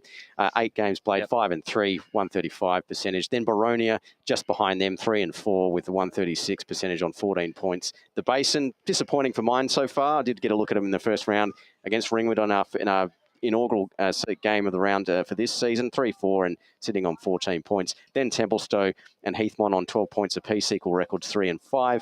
And Knox 2-6 and Oakley Districts yet to win, sitting on the bottom. And I really worry for Oakley Districts today because South Belgrave have absolutely loaded up their side. Yeah. And we saw Baldwin kick 207 points last week, the week before against North Ringwood. I'd almost think that South Belgrave could kick the highest score of the season in all the divisions today. Yeah, I think they've gone challenge accepted and they're willing to give it a crack Yeah. So It wouldn't surprise me if we come reading the results tomorrow, we'd have at least 2 guys kicking double figures. Oh, and the rest, and I'm sure that will be looked at. We won't get ahead of ourselves because we could be proven massively wrong come about 4:30 this afternoon. But talking of recaps, don't forget to tune in for the Monday recovery, Monday afternoons. Join Matty Fodia, Gav Casey and the gang as they go through all the permutations of the Eastern Football Netball League and break down all the winners and chat to some of the coaches. So, and while we get into some of the permutations, I mean, we are at round 9, over the halfway mark, just about. Well, it's actually, this is halfway. What am I talking about? As we approach the home run to finals, I mean, you talked about, Ryan, you mentioned Ringwood's form, you're locking them in for the finals on current form. Yep. Any other teams apart from South Belgrave that you've got your eye on? Well, at the moment, looking at rounding out that top 5, as you said, South Belgrave, Ringwood are the 2 that are 7-1. Look, probably their form's good enough, their record's good enough. They're not going to drop enough games to drop out. So you lock them in. East Burwood 6-2. You would assume they'd be good enough to finish there. And then Mulgrave's the interesting one. You mentioned just before 5-3. A lot of us, certainly in the media team, I had them last or second last, one of the 2 with Oakley District. And I don't think many would have expected this sort of form, but they've won 5 in a row now. So if they can get over the basin today, it will accomplish 2 things. It'll be 6 in a row, lock themselves up in that top 5, and also the Basin, who are 6, are probably the only one, really, maybe Templestowe, but really the Basin are the only one outside that top 5 that can probably jump them. So a win today, Brash. Here we go. We disagree, or no? What I'm saying is, I was hoping for some fireworks in pre-game, but anyway. No, I'll put it this way. I'll be honest. I've been disappointed with the Basin this year. Yeah, so same. Yeah. And the thing is, we've been talking about Mulgrave is over the years, the last 2 or 3 years, you know, they've been thereabouts, they've won games, and then all of a sudden we're looking for them to take the next step. Yep. This year they're taking the next step. Yep. And I think that comes about in the fact that, you know, you got the evergreen Adam Booth kicking goals, but it's more their midfield this year, led by Gervasoni, Tilliard, Sam Cassier now, Davidson. So they're building up their core midfield now, and that's really helping them. And, you know, I don't think that this trip to Batterham's going to hold any fears for them. And I expect them to walk away with a comfortable victory this afternoon. Yeah, at least they'll give them a red-hot shake. I mean, my only look at the Basin was our first game of the season, where, I mean, the last quarter was debatable in terms of the umpiring. But at the end of the day, I think they should have won that game, closed out Ringwood. But, yeah, as you said, didn't have a key forward. Yeah, exactly. And with the youth that they've got, and how they were on a roll last year too before the closure of the season. Yeah. So, yeah. Well, the biggest problem with the Basin, and I've spoken to a couple of people up there, they just can't get their best side on the park. Yeah. They're either injured, right, or their form just doesn't allow them. Well, but as we mentioned, it's a common trend across the league. We can't make that excuse anymore, Ryan. And you just mentioning the key forward, you know, Jackson Drake's probably their tallest person down there. He's not a massive guy. So I think he's had a really good game against Baronia, was able to touch up Jared Lake, so that's someone who I really rate as a key defender in the league. So he had a really good game then and kicked 4, but probably hasn't had that sort of impact every week. So, you know, you look at that, you know, compare that to some of the other sides, like a South Belgrave, who have, you know, they're the complete opposite because they've got about 4, 5, 6 options up there. But I think that's probably maybe their struggle with the scoring, and they actually rather, speaking to Justin at the start of the season, they rather the bigger ground. So that home ground at Batterham doesn't, as much as, you know, a home ground advantages, it's not their favourite place to play at. They might say they prefer the bigger grounds, but they haven't performed on the bigger ground. I don't think they've performed on any ground really this year, to be honest. Sorry, speaking of on the ground, a pretty comfortable win to the East Burwood results, 15-12, 106 to 2-4. 16 over Ringwood is just completed. And I should bring in Will Faulkner on special this afternoon. Good afternoon, Will. Try take 2. There we go. I might try and turn on my microphone this time. It would help. Thank you for having me, boys. Yeah, pleasure as always. Looking forward to this game. Your thoughts coming into this afternoon? Going to be a very good clash. I think they're both 2 quite attacking teams, particularly East Burwood, so I'm hoping to see a high-scoring affair. The weather looks pretty good. A bit windy, so I might see that favour one side of the ground. But all in all, it's a couple of teams at the top of the table, so can't go wrong. Outstanding stuff. All right, some of the young'uns stepping in for some of us old dogs that have been injured and ill the last few weeks. I'm loving it. It's always good to have new blood. Bruce Press alleging otherwise. But good time to bring in the boundary riders. Let's go down to Blake and Scott, who will be riding the boundary line. Fellas, good afternoon. Good afternoon, guys. How are we? Good. Your thoughts coming into this afternoon's game? Definitely, it's a massive game. I think it's for both clubs. Obviously, on the ladder, it's 2v3 on the ladder. Should be an exciting game. The wind is coming a bit. It's a bit going on the rider side of the broadcast. It's a little bit drizzly down there. But all in all, it should be great. The ground is in, it's like a carpet. It's really exciting to see. And looking forward, I think my tip will probably be East Burwood. I'll give it to Scotty, and Scotty will give his as well. Thanks, boys. Yeah, it's fresh down here. I've got the beanie on, and it's blowing a gale. But geez, massive ground. It's going to be an absolutely ripping contest. Quick tip from you, Scotty. What do you reckon, Scotty? I'm going East Burwood. I'm going to East Burwood by 10 points. 10 points. Okay, we'll get tips from everyone else. Will? I'll be going East Burwood as well. Margin? 13 points. 13 points. All right. Brash? I'm going Ringwood by about 4 goals, mate. All right. Right. Yeah, have to be with Brash on that. I think Ringwood at home, I'll go with them for 3-goal win. In my car. Yeah, I'm going on the Ringwood hype train too. I think 3 goals, 2 to 3 goals at least. Also on the stats that matter this afternoon, Trent Callan and Paul Yacconi will bring us all the scores from around the ground. 23 games in action this afternoon as you go local for your footy. Let's go boundary side to Blake. Yeah, East Burwood just won the toss, and they'll be kicking to the right of the broadcast screen. So, and I think they're kicking to the win, so it should be good. Okay, much of a breeze or no? It's a little bit. It's growing, but it's a good breeze. Good breeze, kick goals, and get the good lead early. Excellent. Great stuff, guys. So no late changes that we know of just in the last 5 minutes or so, but we did mention that there will be a couple of omissions. Obviously, Zach Callan out for Ringwood, Mariani out for East Burwood.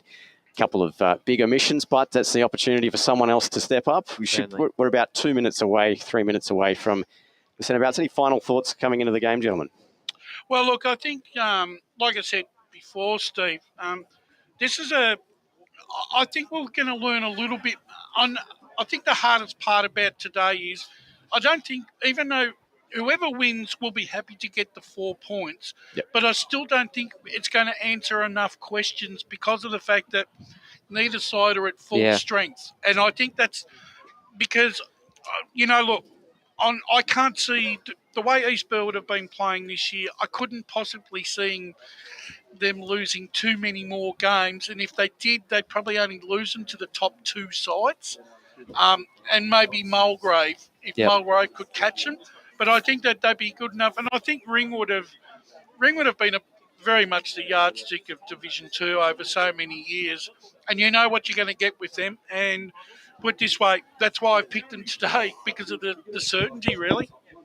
Yeah, exactly right. And I think it's going to test out East Burwood's midfield as well with Mariani. Well, especially with the fact that, look, you look at the reserve scores and both sides really struggled in the reserve because where are we at? All right, well, looks like we're going to take a quick break and then we'll be back with just after this. Today at Eastland, Lucy's trying on jeans for a momentous occasion. Coffee with the ex. She needs jeans she can move in because she's definitely moved on. Jeans that get a second look, but don't give any second chances. Jeans that say, why yes, I have spent the last 8 months in a post-breakup juice cleansing, kickboxing, personal training frenzy. And it looks as though she's just found the perfect pair. Bravo, Lucy. For all of life's little moments, there's Eastland. Eastland. Live real. All right, we are set for action. Here's Ryan Long. And in the middle, it's Latford and Hanlon in the ruck. Eastburwood will get the first clearance. Can they go forward? They will. They're wearing the clash jumper today, the white jumper. They've got a man here in Reddy playing on the wing.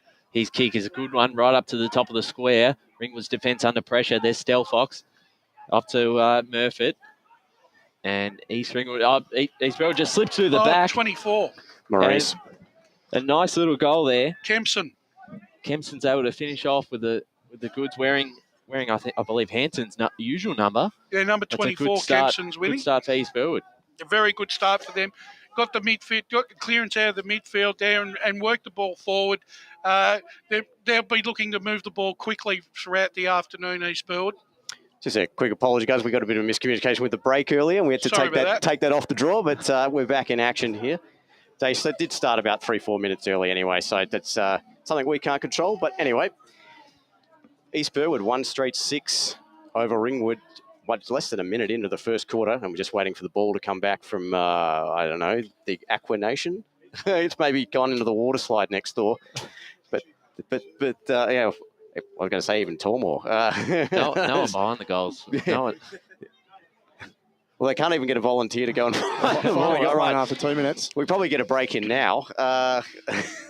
You don't think the players are going to get over the fence and get the ball now, do you? No, not at this level, mate. Too good for it. No, I'm just kidding. No, they can't afford to, mate. They might pull a groin. It's a good start by Kempson that just found himself out the back and no opponent to match him. Yeah, so important figure for them today. So Kempson, that was his 5th goal of the season. Yeah, he's been in East Burwood's best 5 times out of the 8 games so far. So obviously he's a key player for them. And I still don't think I think the ball's missing. We got a new one coming in the middle. All right, excellent. So they've decided to come up with a replacement, and we could have been here all afternoon trying to restart the first quarter. But here we go. Bye-bye $80 Sharon. No, well... yeah, I was going to say that's on clearance. Anyway, hit out of the middle. Players converge. Maurice in there at the bottom of the pack for East Burwood. And we've got a free kick here going to the way of the Rams. And Maurice starts play quickly. Out they go here now through Mulqueen. His kick out towards the half-forward flank. Loose footy, taken well there on the bounce by Marcus Young. Swings around, puts it onto the right boot. One-on-one contest. No players in there can take it cleanly. Here comes the handball. Jackson's in there for Ringwood. Gets taken to the ground and a strong tackle there by Kempsey. Gets it out fine out here to May. Goes onto the right boot. A high up and under. Almost taken there right off the draw by Wadley. Couldn't drag it down. Maurice, hand pass over the top. Got his own hand pass in the end at the 50. We got another free kick. And it looks like it's going the way of the Rams. And Maurice, his second free kick in as many minutes, I would say. And he's going to line up. But instead, no, he's proved me wrong. He's gone on by hand. Here's a short one, but it's cut off. And probably would have been better going back and having a ping as the Redbacks make an absolute meal of that. And I believe that was Jake Pilker trying to get the clearance out there to his compatriot in Bridges. And it's gone out of bounds and a ball up in the forward pocket. So I'll throw in inside 50 for East Burwood. Can they get a second one? Already got one on the board. And here we go. There's a chance for Martini. Going to have a big afternoon in the midfield. No Mariani today. It's a big role for him alongside Svatiri. We'll get a ball up inside 50. The ruckman go up. Hanlon gets first use of the ball and straight to a Ringwood midfielder in Parker. So we'll get another ball up. They look good so far, East Burwood, been able to control the momentum. Hanlon in the ruck again, gets his hit out. And it's gone to Barlow. Snaps on the left, up to the top of the square. They've got some numbers down there. And it will just roll out of bounds. We've got a 61 down there, just the boundary riders there for East Burwood. If they could just confirm who's wearing 61. We've got been... I did say we didn't have a jumper change at the end, and we've been proven wrong. But we could clear that one up. Thanks, boys. As the boundary throw-in comes in, that's just a little short, and that'll be take 2 on that one. Well, East Burwood have been impressive holding the ball in their forward 50 early on. Yeah, I think so. They have been. Good tackle pressure. They've forced a couple of stoppages. They look quite clean so far going inside. So, good start by East Burwood. As Barlow just escorts that one over the boundary line for the Rams, and we'll have yet another boundary throw-in in roughly the same spot. Only played the 5 games, Barlow, this year. He's had injury, but now he's back in the side. He's going to be a welcome acquisition in the second half of the season. Hit out one there by Cairns. Ball goes to ground. Dispossessed there. Great tackle as Wack left the footy behind. A snap around the body, and it's through. That man 61. The man, number 61, has been scored the second goal of the game, I should say, for East Burwood. 2 straight 12, they lead. Ringwood yet to score. 5:20 played on the Bendigo Bank scoreboard, gentlemen. Reward for effort for East Burwood in the opening 6 minutes of the game. They've had the ball in their forward 50 for the majority of the contest. They're young, they're enthusiastic, they're running above the ground at the moment, East Burwood, and they're putting a lot of pressure on the Ringwood back 50. And back in the middle, Martini and Maurice have had quite the influence so far. It's Hanlon who just grabs it out. He's tackled by Latchford, brought to the ground. Jet Latchford, been a really impressive start for Ringwood. First year at the club. We saw his first game against the Basin. One of the best players on the field. He's got a big task against Hanlon. Hanlon's got the height. The tap out is in favour of Maurice. He's tackled by Parker. And Ringwood now have their first chance to go forward through Jackson. Jackson, the kick over the top to George. George, if he can hold it, he just bounces it in front of him. East Burwood do well to stop that. In comes there is Atwell. He's caught, though, and East Burwood can now return it back. But we've been a free kick awarded, I think, to Atwell. So Atwell have a chance for Ringwood to go inside 50 for the first time this afternoon. They trail by 2 goals. The kick's a good one right into the centre. Almost George was able to take it. And there he is again. He backs his effort up. He gets a handball out. They're just trying to find a number out, but they're caught by Maurice in the tackle, and we will go Brownridge side with Blake Tennant. Yeah, just got the number changed. Number 61. It's Tom Bridges for East Burwood. Okay. Thanks, boys. So Tom Bridges with the second goal of the game. We shall not refer to him as number 61 any further. I'm sure the boys... He was number 19. Yeah, exactly. I'm sure the boys will be referring to him as that during training later this week. But Sam Wadley's going to line up now here for Ringwood. And a chance to put the Redbacks on the board. It's going to line up from about 40. He puts it onto the right. Looks like it's just going to go to the right and all the way to the right. Out of bounds on the full. And we'll have a free kick here going towards the Rams. They'll bring it out of their own defensive part of the ground. 7:20 played in this first quarter. 2 straight 12. East Burwood lead Ringwood yet to score if you're just tuning in on the SEN app. Radio Eastern 98.1. I was streaming around the globe on YouTube and Facebook. I just noticed that Jason Kennedy went off the ground kind of ginger for the Rams. We get an injury update from the Boundary Riders later as we 3-game proceedings coming out. That's an absolute mongrel of a kick there from Maxie Wills. It's picked up now here. Great hands there by Atwell over the top. Again now there by George. Puts it up to Jackson. Puts it up and it was putting it right through the middle. Mitch Jackson has got the Redbacks back into the game, cutting the deficit to 6. And Ringwood, 1 straight 6 trail. East Burwood, 2 straight 12. We played 8 minutes on the Bendigo Bank scoreboard. Atwell has been, just the last couple of minutes, he's got a score involvement and also created that inside 50. His direct opponent has been Martino. Martino's been playing off him. He can't afford to do that. You know, he's got to follow Atwell into Ringwood's forward 50 to negate Atwell's strength. One of their quick players can play middle of the forward line. Ball goes back up. It's Latchford who gets the first tap. And Maurice was in there. It falls out to McDonald. McDonald, a hand pass out to Blythe. Jack Blythe goes long towards the forward 50. Punched forward. Now East Burwood can go through Maurice, go forward. That's a massive kick inside 50. But Cairns was dropped. The mark was dropped by Cairns. Spills out. Ringwood have got the numbers around the ball to clear out. They should be able to get out here through Collier. Back to Cairns. Takes on an opponent, almost caught. The handball out is good. He'll come back to him again, and I'll go, if they can get out of here, they're under a lot of pressure. East Burwood forward line really under pressure that they can get the ball back inside 50, up to the top of the square. Can they get a mark? Almost, and it's right in front there by Cairns. The other Cairns, that's Nathan Cairns. 2 Cairns out there today, Nathan and Jackson. And the kick out. That is the legal limit. Just reaches Collier. Collier takes the mark and goes wide. Just struggling to get outside their defensive 50 at the moment. The short kick's a good one. Back to Collier. And he'll take his time to go inbound. And the kick's good again.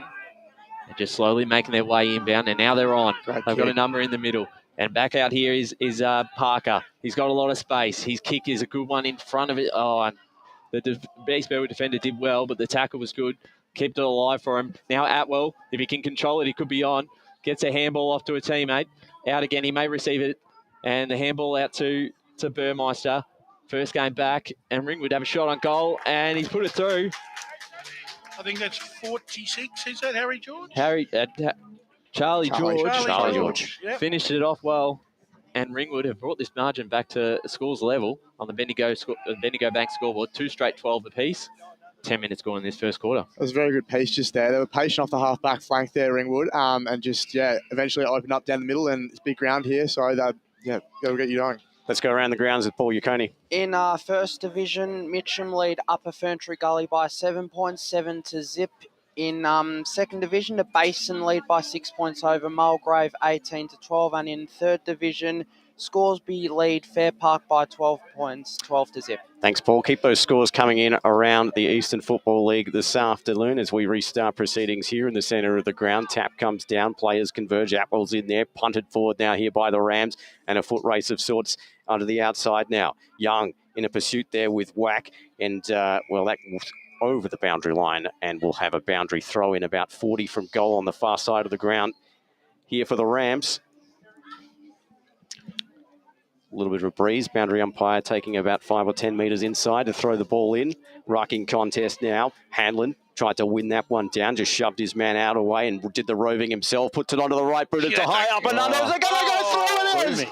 That's a contender for the Tobin Brothers goal of the day there from Hanlon. And he's got the third of the afternoon for the Rams. 3 straight 18. They lead Ringwood. 2 straight 12. 11:40 played here in this first quarter on the Bendigo Bank scoreboard. The value of the long kick can't be underestimated on a ground like this. We saw East Burwood in a previous play kick that ball from half back into their forward 50, and it was a long one. I reckon the hardest position on this ground to play is centre half forward. You get lost. You'd almost think the centre half forward's got to play halfway between full forward and centre half forward, not in the true centre half forward position. So the ball back up. Let the tap out by Latford. It's not going to go as far as Maurice, who gets a kick out, but it's cut off by Parker. Takes a mark. Had a bit of the ball early, and he'll go towards the boundary side. And a strong mark there taken by Murfitt. Murfitt goes inbound, looking for his teammate in Cotter. Couldn't get it though, and he'll come back. He's got it again. He's dropped the mark, but well enough to keep it in front of him. Just gets his kick away in time, and it's well done there. Now they're on by McDonald onto the left. It's a great kick in front of his phone, and just couldn't quite get there. It was a strong kick on the left. It's cross boundary side. Yeah, don't you love it? Number 17, Tom Murfitt, he's playing his debut game. Don't you love getting your first touch as a young fella? So good on him for that. Very impressive. The ball comes back in. The tap out is there. McDonald just got a boot on it, but didn't go far. And they've got Wadley out on, there's Atwell, the kick forward towards a one-on-one. They've got numbers around the ball. Here's George. Tracks it in front of him. The handball off to Stagg. Stagg passes it off, looking for George. George is running onto it. He's got some numbers around him. He's got Blythe there to help him out. And also there's Stagg. Stagg inside 50, up to the top of the square. The danger is a mark. It's a strong mark. Collier. And Collier will go back to have a set shot for Ringwood's third of the game. Well, it looks like he's just decided to play on. They've gone to Harry George. It off. Yeah. So George now will have a set shot. Even closer in. Should be a goal. They were caught napping there, the East Burwood back line. There shouldn't have been a pass on then. So George comes in for Ringwood's third of the game. Right over the top of the umpire's head. And that is a goal. Ringwood now equal the scores. 3 straight 18 apiece on the Bendigo Bank scoreboard. Well, I think James Parker on this wing, I think is giving too many things. And we'll just go to stats with Trent Cullen for the first time this afternoon. Yeah, good afternoon, guys. It's been East Burwood's centre clearance game that they're dominating at the moment, 4-1, in fact. But it's been the intercept game of Ringwood that's kept them in a. Just saying, Kieran's giving too much latitude for Parker's getting too much latitude off Kieran. Yeah, absolutely. Yeah, it seems to be a very free-flowing game. A lot of space, obviously, out here. I think a lot of players are sort of just giving their opposition players a little bit more rope than normal. As play continues, a long-range shot, and that's gone through for a behind. Straight off the centre bounce at the restart there, and that's just through VAR. First minor score of this afternoon's game, 3-1-19. The Rams leading the Redbacks 3 straight 18 on the Bendigo Bank scoreboard. To bring the footy back in will be Jaden Cairns for Ringwood. 15 minutes played in this first quarter.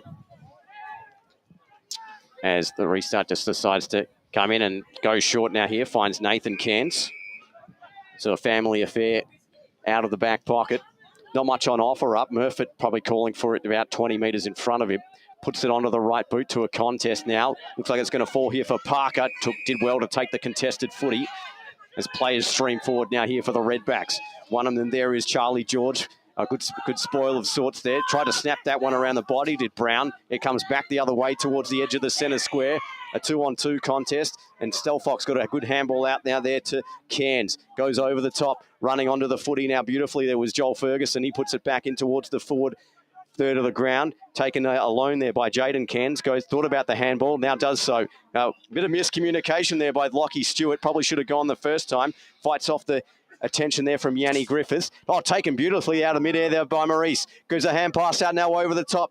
Looking now there for Barlow. Barlow puts one in towards goal. It's just to the right. And another minor score there for the East Burwood Football Club on consecutive shots. 3-2-20. They lead Ringwood 3 straight 18 on the Bendigo Bank scoreboard. So Cairns again to clear it out. He hits his target in Wadley. Sam Wadley, the old Vermont ex-player.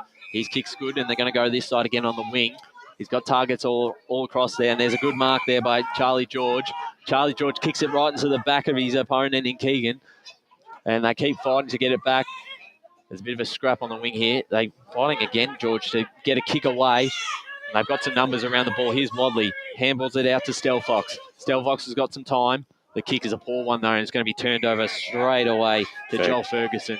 But Joel Ferguson now for East Burwood can have a chance for the Rams to go forward themselves. Ferguson on the broadcast side, up the line, and they get a mark right in front of us, and there's the right in front of George. He's able to punch out, and we'll go to the score centre with Paul Yukon. In Premier Division, Doncaster East lead Park Orchards by 7 points, 13-6, and in Third Division, Warrandyte lead Glen Waverley by 7.7-0. Thanks, Paul, as the footy comes out now here for the Rams. Spiteri gets it by hand now to Young. He puts one on goal, and it's to the left this time. And 3 shots, 3 behinds for the Rams after they went 3 straight between the big sticks. 3-3-21. They lead Ringwood 3 straight 18 as we approach 18 minutes gone here in this first quarter at the Bendigo Bank scoreboard here at Jubilee Park on EFNL Game Day. Short kick out now. Finds the target there in Sam Wadley. Gain of about 15 metres. Not really much on offer. It's all white jerseys on this side of the ground, but he decides to switch the play and go across now here to Cairns. Cairns almost run down there by Barlow. Gets the hand pass over the top now here to Murfitt on the far side of the ground. That's Jack Murfitt. He goes in short and finds Blythe. He puts it onto the left now. Gain of about 30 metres with the kick. Dribbling footy. Taken on the fly now here beautifully there by Brown. Hand pass over the top. A kick in towards the forward line. It's spoiled in there. Beautifully played there by the Rams. Loose footy. Taken well off the deck, and out they go by hand now. Here to Young. Young puts it onto the right boot. Spearing pass. And away come the Rams in towards the forward 50. It's 2v1 in favour of the Redbacks, though. And an uncontested mark now there for Nathan Cairns. He puts a short chip pass over the top, finds Lockie McDonald, goes by right boot in towards the centre of the ground. This is Jackson. Nice flow, takes a bounce, looks up, surveys the scene, sees what's on offer. Burmeister's there. So is Brown there for the Redbacks. Taken here by Burmeister, goes by hand. Back in it comes now by short chip pass. Should have taken that one, probably should have Makotta. Doesn't matter though. Nice fend there from Stagg. Puts it onto the right boot. And he's kicked it. What a goal there. That's going to be Tobin Brothers' goal of the day. Contender there with the fend and the right step and right through the middle. And the Ringwood Footy Club pull away just by 3 points, though. 4 straight 24. East Burwood 3-3-21. We played 19 minutes on the Bendigo Bank scoreboard. I think we're going to see a little bit more of this as the afternoon goes on, boys. Going down the centre of the ground. As we keep saying, a lot of space here. It's going to keep opening up as the players get tired. A lot of running. That was a great little setup there that led to that goal. Actually, the game reminds me of doing circuit training at footy at practice. Because that's the way the ball's ping-ponging around all around the ground there. They're using every inch of it, both sides. Yeah, it's entertaining. A ball back up in the middle. Latchford with the tap out. Bounces off the top of Hamlin's head.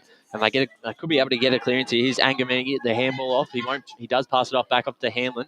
Hamlin goes forward, looking for a target in Mulqueen. Mulqueen's well beaten. And, that was really well done there by Stewart. Stewart, then they get the kick out, and they've got a number out here if they can take the mark. But it comes off the hands of Brown, and actually will be out on the full. And we'll just go to Paul in the score centre.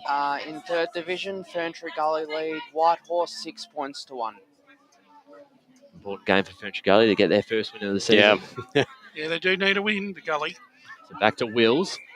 They just slow the game down a bit. 20 minutes gone in this first quarter. Wills goes down long, down the line, almost cut off there by Blythe. But they're still able to recover it. They've got some players on. The kick inbound is a good one. If it can hit its target, but almost pushing the back. Yeah. And I think it will be the free kick against Murfitt. I think that was there. So there's a chance now for James Reddy to kick East Burwood's 4th goal of the game and to take back the lead. Now, in the AFL, that would have been 25, and he would have been lining up straight in front of goal. for descent. There he is, James Reddy. Comes in about 35 out. It's a good kick. And it's just going to be to the left, so it's just a minor score. East Burwood 3-4-22. They trail Ringwood 4 goals straight 24. 20 minutes gone on the Bendigo Bank scoreboard. Had a few opportunities, East Burwood, to hit the scoreboard a bit more than what Ringwood. They might want to be another goal or two in front, I reckon. With the breeze as well. So Jaden Cairns will bring the footy back in here for the Redbacks. Minute into time on here in this first term. 21 minutes played on the Bendigo Bank scoreboard. And he decides to go in short now here to Jacob May. In the back pocket now here for the Redbacks. He goes one numerically superior there to Wadley. And he goes back, subtract, addition and subtraction out of the back there. Oh, great tackle applied. It comes to loose footy on the deck. Shaking the tackle there was Young. A short chip pass. And the Rams have found a target. And I believe that's Braden Barlow. And he's going to line up for his second of the afternoon, potentially. And the Rams, well, this will get them potentially in front should they be accurate.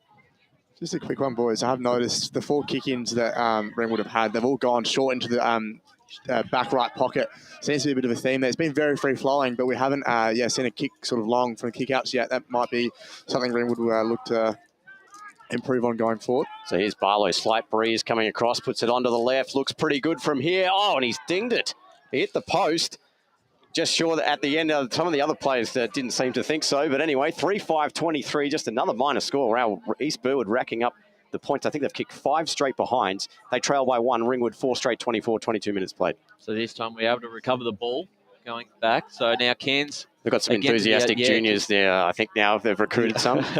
Well, they've got Jacob May open, and that's just what we were saying. That first kick into the pocket, he chips it back to Cairns.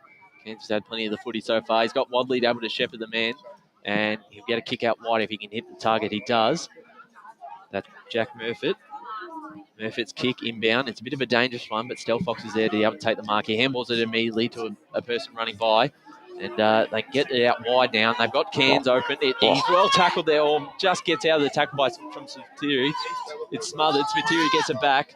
And really well done there to win the ball and be able to stop that, because they were out if they could get through. And just quickly, we go to Paul Oakey with the score centre. In Premier Division, Doncaster East lead Park Orchards by 7 points, 14-7. And in First Division, Mitcham lead Upper Ferntree Gully by 42 points, 42-0. And East Burwood now with the chance to go forward.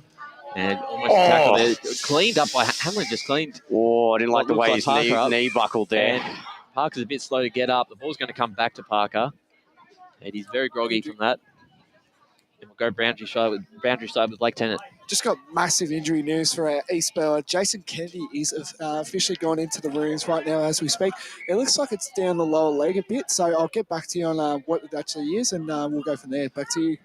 So here's Collier, take the mark. Hanlon's a bit slow to get up too, which is a bit of an issue for East Burwood if that's a second man gone. So Collier down the line. There's East Burwood numbers everywhere. They should be able to take the mark. Oh, almost cleaned up there by Parker. He falls out to Mulqueen. His kick is long inside 50. Can they pull? They've got players out the back. Griffiths is there. It's well done by Ringwood's defence. Tim Wack tried to get a handball out, was smothered. They're under real pressure now to hold on. Cairns gets his handball out. It's a wild kick. It's just going to be hoping for the best. And it's turned over to Angami. And Angami can probably have a set shot from here. That was well done there by East Burwood. They still trail by a point. You would think they'd be in front with the amount of scoring shots they've had so far. They've dominated the majority of the play of this quarter, but trail 3-5-23 to 4 straight 24 on the Bendigo Bank scoreboard. Here's a chance for Agnew to put East Burwood back in front. About 45 out. It's a good kick off the right, but it looks like it's going to stay right, and just for a minor score. So we're all tied up again. Interested to see going into the second quarter, I think, just seeing how big this breeze is. Is it 2-goal, 3-goal, 4-goal breeze? Because right now you'd definitely be saying, yeah, East Burwood, they haven't taken opportunities. No, they haven't. 6 behinds now, Steve. Yeah, that's could be costly come the fourth quarter, but still plenty of footy in between now and then. 25 minutes played here in this first term. As bringing the footy back in here is Jaden Cairns. He puts it onto the right boot, a contested footy and a poor kick because it's gone straight into the hands of Angus Reddy. He stabs it in towards the centre of the ground. Oh, brilliant mark, Barlow. I think it might be his brother. Yeah, Yeah, Barlow, his brother. No, I think that's the Sorry, other no, Reddy. no, you're right. Yeah. Sorry, James Reddy. Sorry. Follow me here, mate. It's already hard enough with the jumper changes, mate. I know. That's a masterclass in trolling Wayne Brasher. But anyway, James Reddy's going to line up from about 35 out. And, well, they need a goal here, East Burwood, as the term closes, because I think they're getting sick of the minor scores. But here comes James Reddy now, moving in on the right. This one looks much better. It splits the big sticks, and the East Burwood Footy Club have their fourth of the term. That takes them to 4-6-30. They lead the Redbacks 4 straight 24. We played 26 minutes on the Bendigo Bank scoreboard. They're all set up behind the ball, East Burwood. I think as we were talking about with the kicking going into the back pocket, that's the first one that went long. Straight away found an East Burwood player and looked straight back inboard. So East Burwood very well set up behind the ball. Interesting with Hanlon, he's now not in the ruck, and he did buckle. His knee did awkwardly buckle. Let's cross boundary straight to Blake Tennant. Yeah, just followed up with the East Burwood trainer then with Jason Kennedy. It's his calf. So we'll get back to you on it if he's coming onto the ground. It's very doubtful at the moment, but I'll get back to you shortly. So as we said, Hanlon not in the ruck anymore. For the moment, the time being, the East Burwood go forward once again. It's 2-on-2 contest, and that's a strong mark there. Well done by Jacob May. Held his ground. He's got an option in Jackson forward, but the kick is going to be cut off by Reddy. Jackson, lucky not to get away. That's exactly what he's done. He's came into the back. Just shouldn't have done it. Had plenty of time. Had to pull himself up. And James Reddy will have another set shot. You don't want to be giving free kicks away like this away. That's just had plenty of time to slow down and stop. Doesn't look like he wants the necessary. 25. He goes, no, I'm challenge accepted. I'm going from 50. So James Reddy, bit of a tougher angle than his last set shot. He's got the breeze behind his back. Reddy comes in for goal number 2. That is never going to happen. Well left. And if the mark can be taken there, it's lucky for Ringwood. They've got some numbers around the ball. They're going to go wide in front of Murphy. Can't take it. They might be one last chance, East Burwood, as the ball goes out of bounds. they might have kicked 4-6 East Burwood, but I don't think Stewie Wine will be all that upset. At least they're generating scoring opportunities, 10 shots to 4. So Hanlon, who's down on the forward line, doing the rucking now here, as Ringwood can't get the footy out, as Wack was pretty solidly tackled. The ball is forced over the minors, over for a minor score, and that will take East Burwood 4-7-31. They have a 7-point lead now over Ringwood, 4 straight 24. As a quick kick now finds Jake May in the back pocket. Yanni Griffiths on the mark, wearing the long sleeves for East Burwood. Here's the kick now by the right boot. It's a pack of players. No one can take the mark cleanly. Good tackle. Murphy dropped the footy. Got it onto the foot there, did Kempson. Almost found his man. Brilliantly roved there by Mulqueen, but not so brilliantly kicked. And that's not a windscreen's O'Brien's job, but at least a panel beating on the roof there of that four-wheel drive. And that's out of bounds on the full. And we will have I think it's going to be Collier to bring the footy back into the Redbacks as we approach. Let's go to stats that matter with Trent Callan. Just reiterating the point that I made before about the centre clearances. Sorry, did you want to take over? No. There's a clear outnumbering with East Burwood dominating that part of the ground, and it's probably the reason it's been played in their half along with the wind. So that's the end of the first term out here at Jubilee Reserve, and it's Ringwood 4 straight 24, trailing East Burwood 4-7-31. Goal scorers for the Rams, Hanlon with 1, Kempson with 1, James Reddy with 1, and Bridges with 1. George and both the George brothers, a family affair, with 1 over, and Mitch Jackson as well as, I think I couldn't get the last one for Ash Stagg, that's right, using the antlers to fend off his opponent and put it through. We'll take a short break here at the EFNL Game Day, and we'll be back with the first quarter right after this. Today at Eastland, Lucy's trying on jeans for a momentous occasion. Coffee with the ex. She needs jeans she can move in because she's definitely moved on. Jeans that get a second look, but don't give any second chances.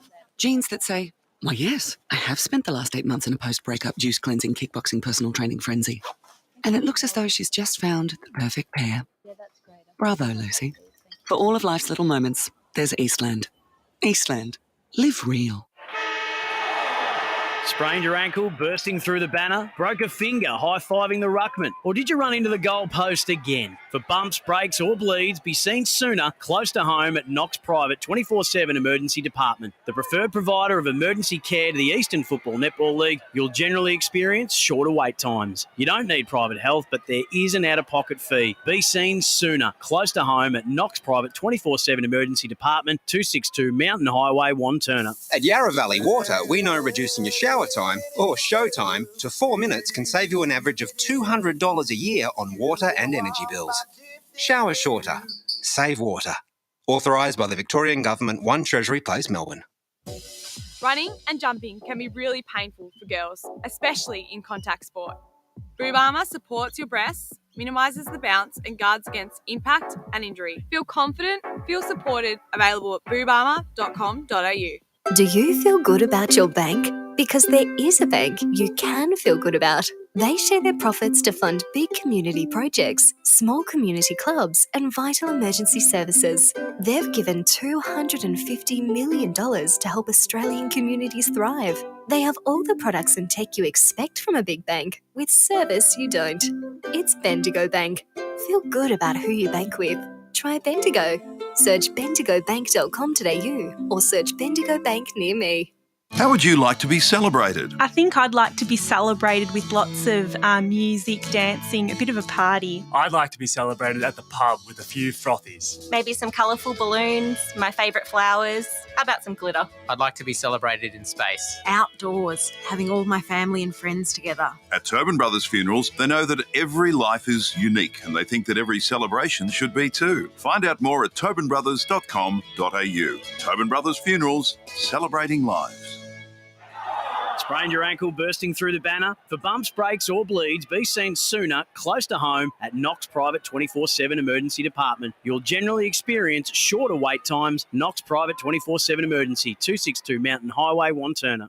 At Yarra Valley Water, we know reducing your shower time or show time to 4 minutes can save you an average of $200 a year on water and energy bills. Shower shorter. Save water. Authorised by the Victorian Government, 1 Treasury Place, Melbourne. EFL Saturday Game Day continues. Let's head back and go local for your footy. And welcome back to EFNL Game Day here, live on the SEN app at Radio Eastern 98.1 or streaming around the globe, YouTube or Facebook. Quarter time out here at Jubilee Reserve. It's 4 straight 24, Ringwood trailing East Burwood 4-7-31. Just the goal kickers again, Mitch Jackson, Harry George, Ash Stagg, Charlie George with 1 apiece for Ringwood, and single goal kickers all for the Rams as well. Tom Bridges, James Reddy, Jamie Kempson and Zach Hanlon with 1 apiece. Brash, your thoughts? Yeah, look, I think East Burwood were definitely trying to take ownership of the corridor in the first quarter. 4-7. I think Stewie Wine will be happy with the fact that the side is able to generate scoring opportunities, but I think, I would have liked to have seen them be around 6-5 or 7-4. Let's go boundary side to Blake.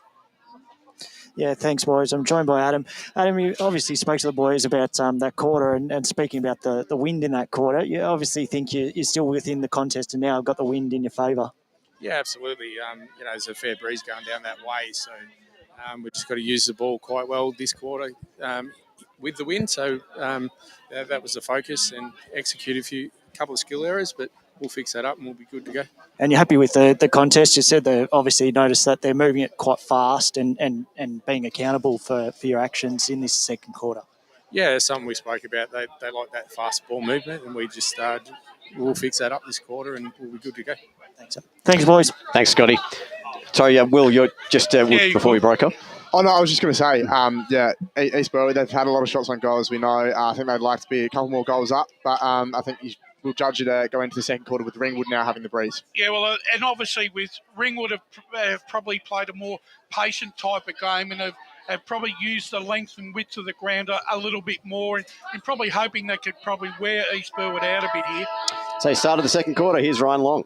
Now Hanlon and Latchford to kick us off again in the ruck. Latchford with the tap out, almost doesn't really go anywhere. Ball in the hands of Maurice, almost lucky to get away with that. Almost could have been high. So the ball up again. The 2 ruckmen. Both really strong players. Hanlon gives off a bit of height. Ball doesn't go anywhere yet. In the hands of Wadley. Sam Wadley back in the midfield. Important play for them.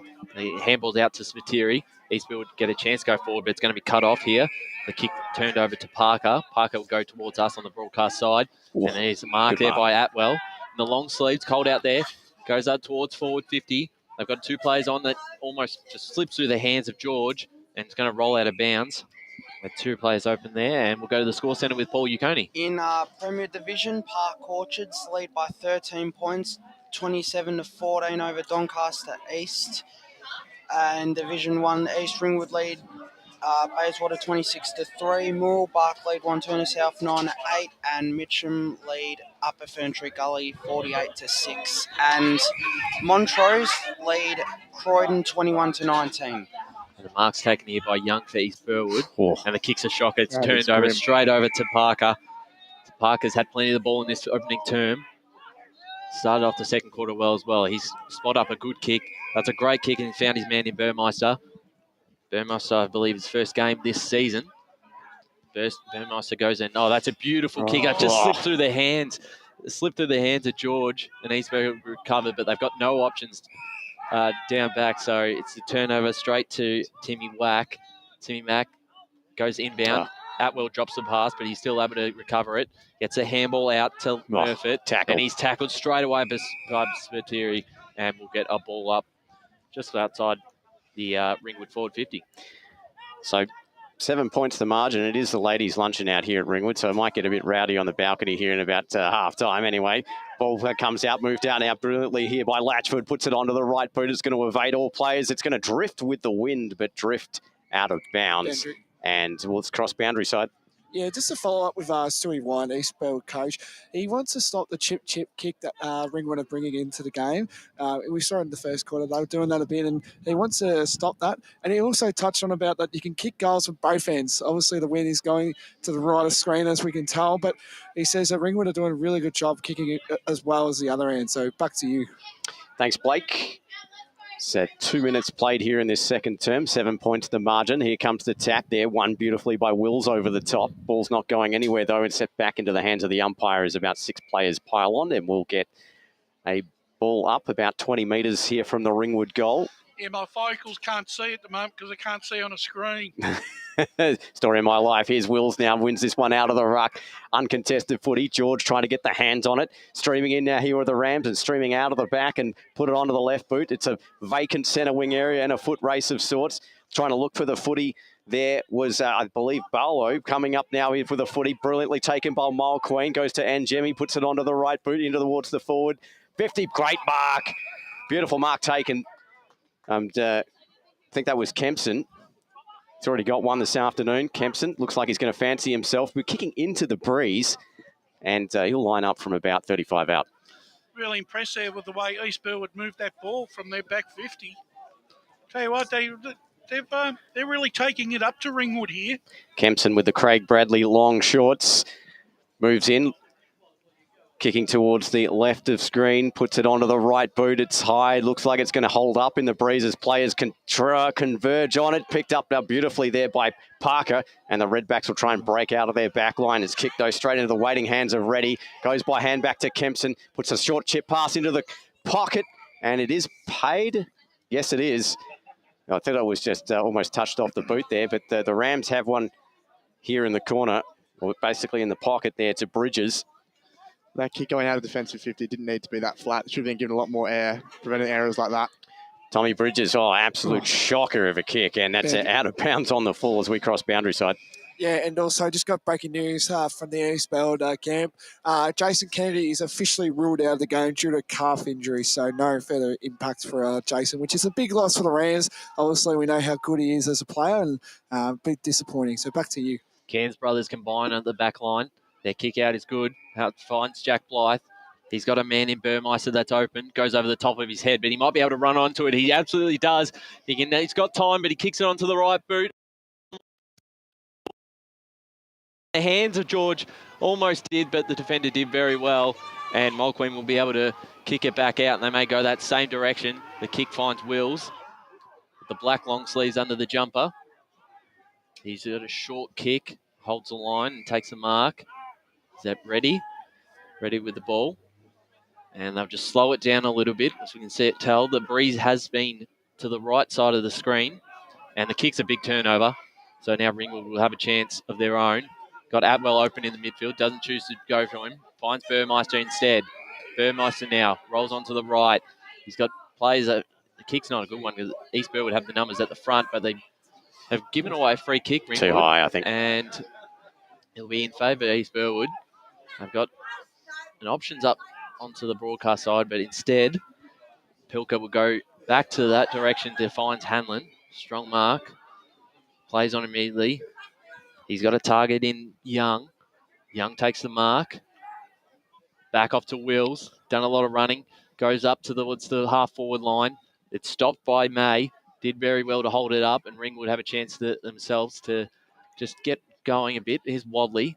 The kick finds his teammate in Cairns. Cairns up towards the forward line. There's 3 East Burwood players here, so they should be able to recover it if the boundary line doesn't beat them, and it certainly does. So we'll get a throw in on the far wing, and we'll just go to the score centre with Paul Uconi. So some core time scores in Premier Division. Doncaster lead 23-1 by 22 points, and Heathmont lead by 20 points over Templestowe 28-8. Thanks, Paul, as we get another ball up here just on the scoring arc for the Redbacks. So already down a man on the bench with Kennedy out. As in comes the throw. Looks like Maurice and Hanlon beats everyone to the ruck contest. It's chipped over the top. Mulqueen looking for the footy. Ball on the deck. Strong tackle. Ball is going nowhere. It's it back to the hand of the umpire after Cody Logan was taken to ground in a strong tackle. Wills to do the rucking now here for the Rams. 7 minutes played here in this second term. 7 points the margin in favour of the Rams. This one put out there, and Jemmy couldn't scoop it up with one hand. Trying to burst through the pack was Wadley. And I think they've given away a free kick. It's going to go the way of the Rams. Spiteri, I think, is going to get the free kick.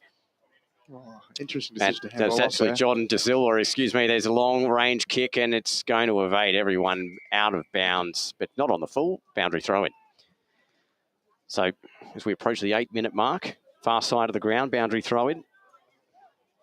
Hope you're enjoying the broadcast on EFNL Game Day. Here comes the tap over the top from Hanlon. Gained about 10 metres with that one.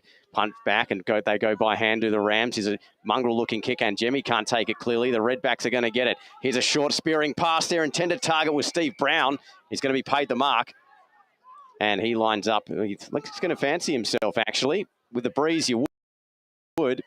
And he'll go from the edge of the scoring arc. It looks like you might be going for the barrel. Yeah, well, why wouldn't you? On a day like this. So Steve Brown, yeah, he's loading up. The square congested with players. He moves in, puts it onto the right. Decent kick. He's got the length, but maybe not the accuracy. It's bounced over everyone's head. Boundary throw in. Scoring's hard to come by in the second quarter for both sides. Noticing a lot more one-on-one matchups.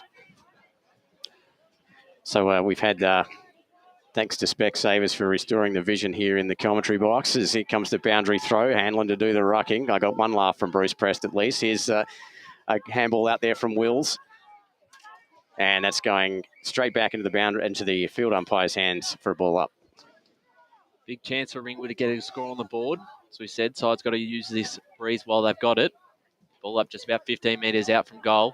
Ruckman goes up. That was Wills. It slapped it out. And almost Steve Brown just brilliantly roved off the opposition ruckman, but the kick was too far right. So it's a minor score. Ringwood's first behind for the day, 4-1-25. They trail East Burwood 4-7-31 on the Bendigo Bank scoreboard. I reckon that might have gone into the pool now. No, it's back again. So East Burwood would look to clear it out through Logan. Cody Logan goes towards us on the broadcast side. They've got the numbers around the ball. They might be able to tap it out. Ball's able to somehow stay in, and they get a chance to go into Angamy. Angamy's got time. Plays on into the middle. It got plays on. Here's Griffiths that can get there, but well done by the Ringwood defence. And he's caught for holding the ball there, Latchford. So here's Griffiths. Griffiths goes forward to a one-on-one. Wadley gets a bit of a lead, and they hold it up, but East Burwood got some numbers around the ball. That's Brandon Barlow battling Jaden Cairns there and Jack Blythe, and we'll get a ball up on the far side. Now inside East Burwood's forward 50. Be an important goal to get one against the grain, considering the importance of the breeze. Tap out by Hanlon. Roved off the Roeville by the Ringwood midfielder, sorry. And the umpire's giving away a free kick here to Ringwood. So it's going to come back. They've got to move quickly. They've got a chance to, got a few players open. Inside 50, they do. Towards the target. Almost George could take the mark. The other George is right behind, but Wills did well to clear it out. And his kick is a good one who finds Maurice on the far side.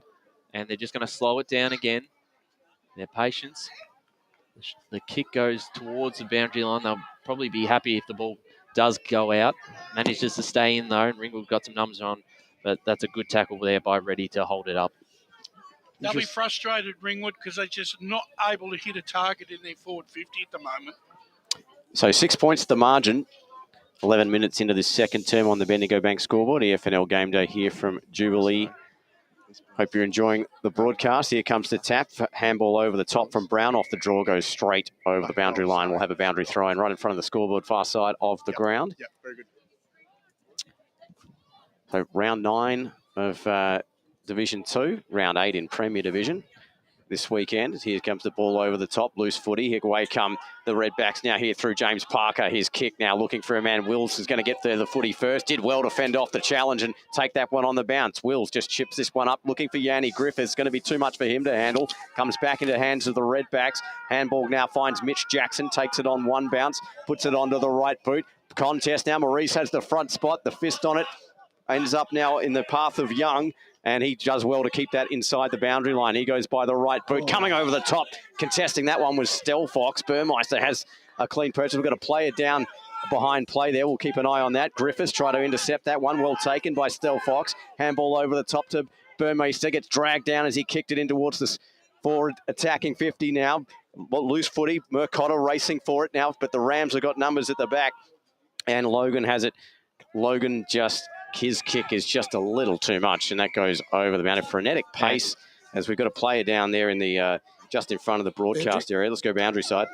Yeah, just injury news, of course. Number 21 for East Burwood. We can looking for Matthew Martini. It looks like it's looks shaken, not stirred.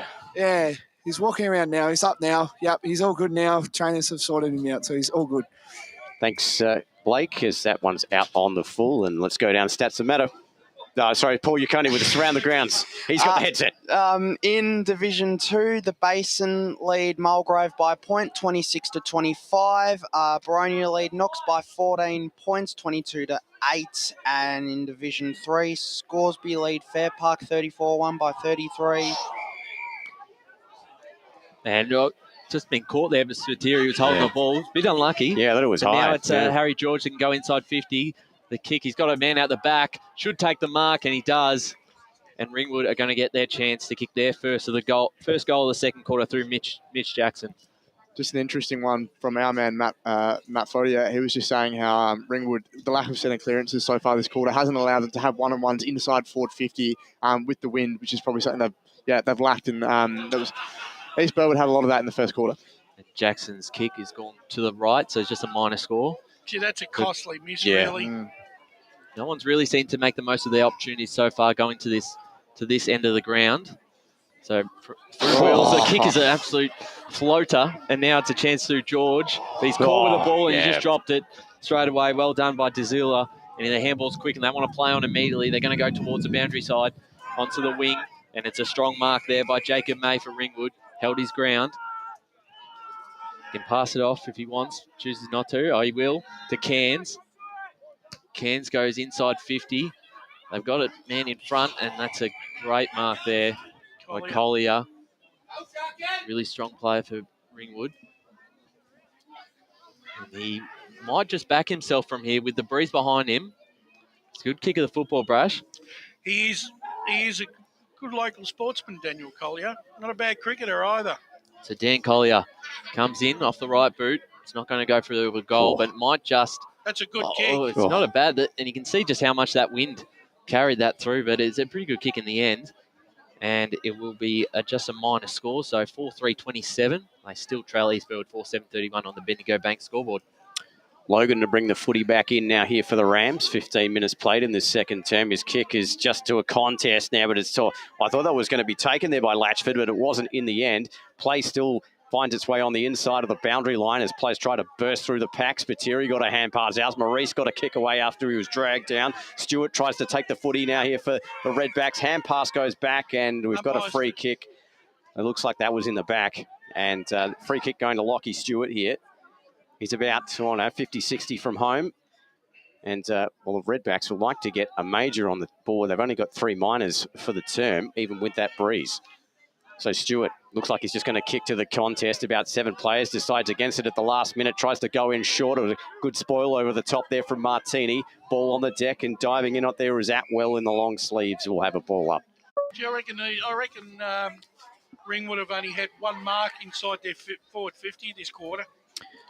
Here comes the restart, coming in over the top, trying to win that footy there was Mercado. It comes back out over the boundary line. Let's go to Trent Callan, the stats that matter.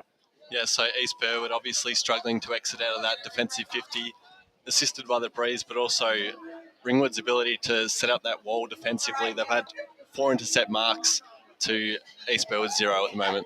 Thanks, Trent. As the ball comes back in off the boundary throw in, Mercado got the fist off the ruck. Bounces now awkwardly here for Parker. Tried to put it onto the right boot. That breeze comes into play, forces it right. We'll have a boundary throw in. Just to add on what Trent was saying, the kick-ins from East Burwood this quarter, they've all been going long, which is contrary to what Ringwood were doing in the first quarter, just chipping it short. So East Burwood now will have there'll be a throw in, just on the boundary side here. Chance for Ringwood. They've got to kick one. They've got to get back the lead. So the ruckmen go up. Me, Cotter and Wills. Wills gets the tap out.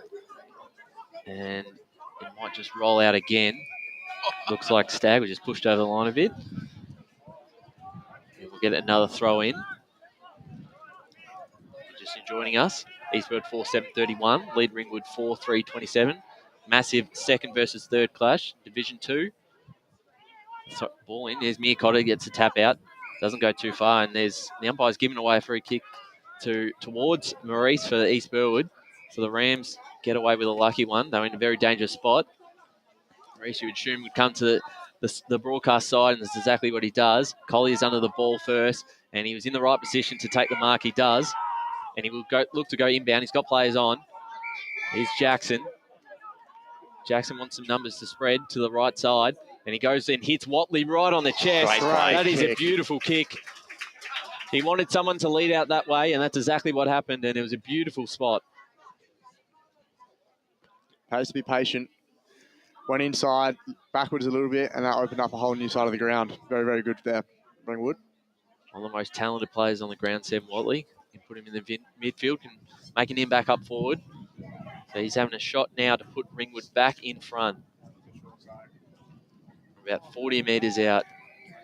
Sam Watley, the ex-Vermont player, comes in. It's a good kick off the boot.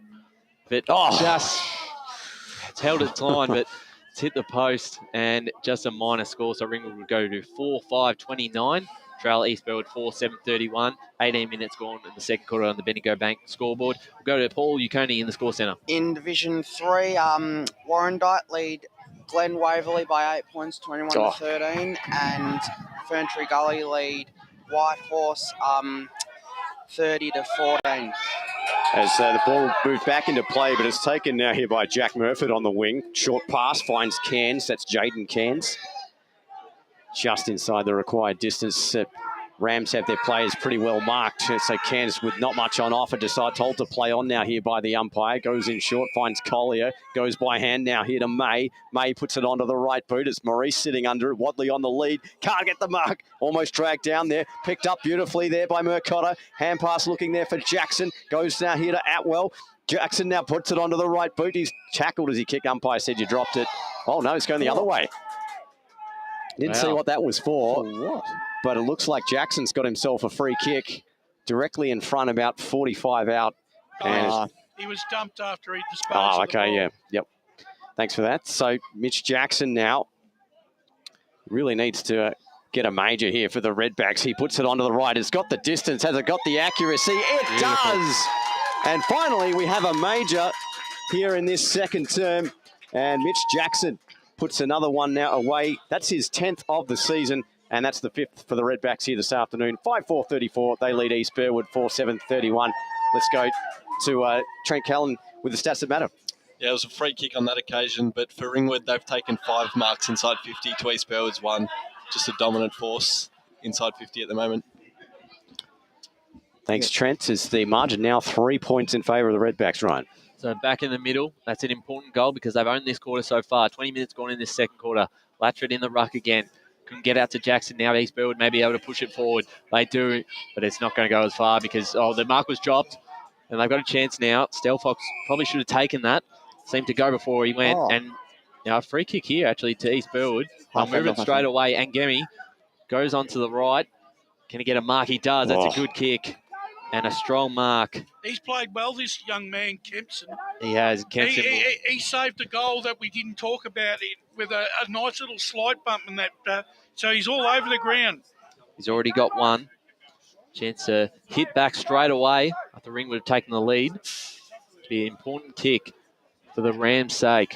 They haven't had much of the ball inside 50. One of the few times that they have. So Kempson comes in. About 35 out. Slight angle. Off the right boot. That's a pretty good kick. Beautiful. It's a high kick. It's a beautiful kick. Right over the umpire's head.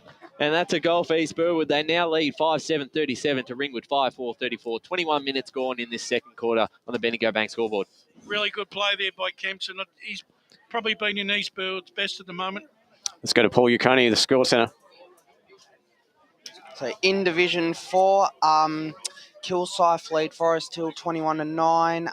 Churnside Park lead Surrey Park 20-9. And in Premier Division, Up Park Orchards lead Doncaster East by 19 points, 39-20. Blackburn lead Norwood by a point, 21-20. Thanks, Paul. So we'll have to cut it short there as the players have restarted. This one in towards the forward line. Chopped off there beautifully there by Cairns. Goes by the hand now to his teammate in May. And the Redbacks just repel that attack. It was pretty quick off the centre break there from the Rams. And it's taken on the far side now here by Jack Blythe. He puts this one in towards the centre wing area just in front of the scoreboard. And that goes over the boundary line. We'll have a boundary throw in. Sorry, Paul, resume your scores. Yeah, thank you. In Premier Division, Doncaster lead Rowville by 26 points, 35-9. And South Croydon lead Vermont 21-15. Thanks, Paul. As the ball comes down, out now here to, it looks like that was a good take there by Martini. Puts it onto the right boot in towards the forward line for the Rams. They've got another mark. And that was really quick transition. Braden Barlow taking that one on the lead. Great stuff from Martini. And looks like another chance here for the Rams. Kicking into the breeze at the far side of the ground. And Barlow lining up for potentially his first of the afternoon. So he'll line up on a slight angle from about, I'd say, 25, 30 out. And this one to put a little bit of a punctuation mark on the lead. Currently a 3-point lead to the Rams. Already got 12 this year as Barlow. Will 13 be a lucky one for him? Puts it onto the left. It's not going to be because I said so. And jinxed him before he kicked it. And that's just the minor score. I'll take responsibility. So that's going to be 5-8-38 to the Rams. 5-4-34 to the Redbacks. 24 minutes played here in this second term. What can Ringwood do now? They've had majority of the ball, but they still trail by 4 points. So Jackson Cairns come out of the back line. Goes towards us on the broadcast side. They've got some players in Latchford right ahead, but it went just over. But they still got enough numbers. Here's Brown. The kick is in front of Atwell. Atwell can run onto it, but instead it's Martini that gets it first. He takes on bounce. We're very lucky. He got his hands off in time, though, to Spiteri. And here they go. They've got a chance to go forward. And Ringwood have some numbers. It's a 2-on-1 contest. They should take a mark if he can hold it, but he can't. The tackle by Cairns was good. But East Burwood still able to get forward.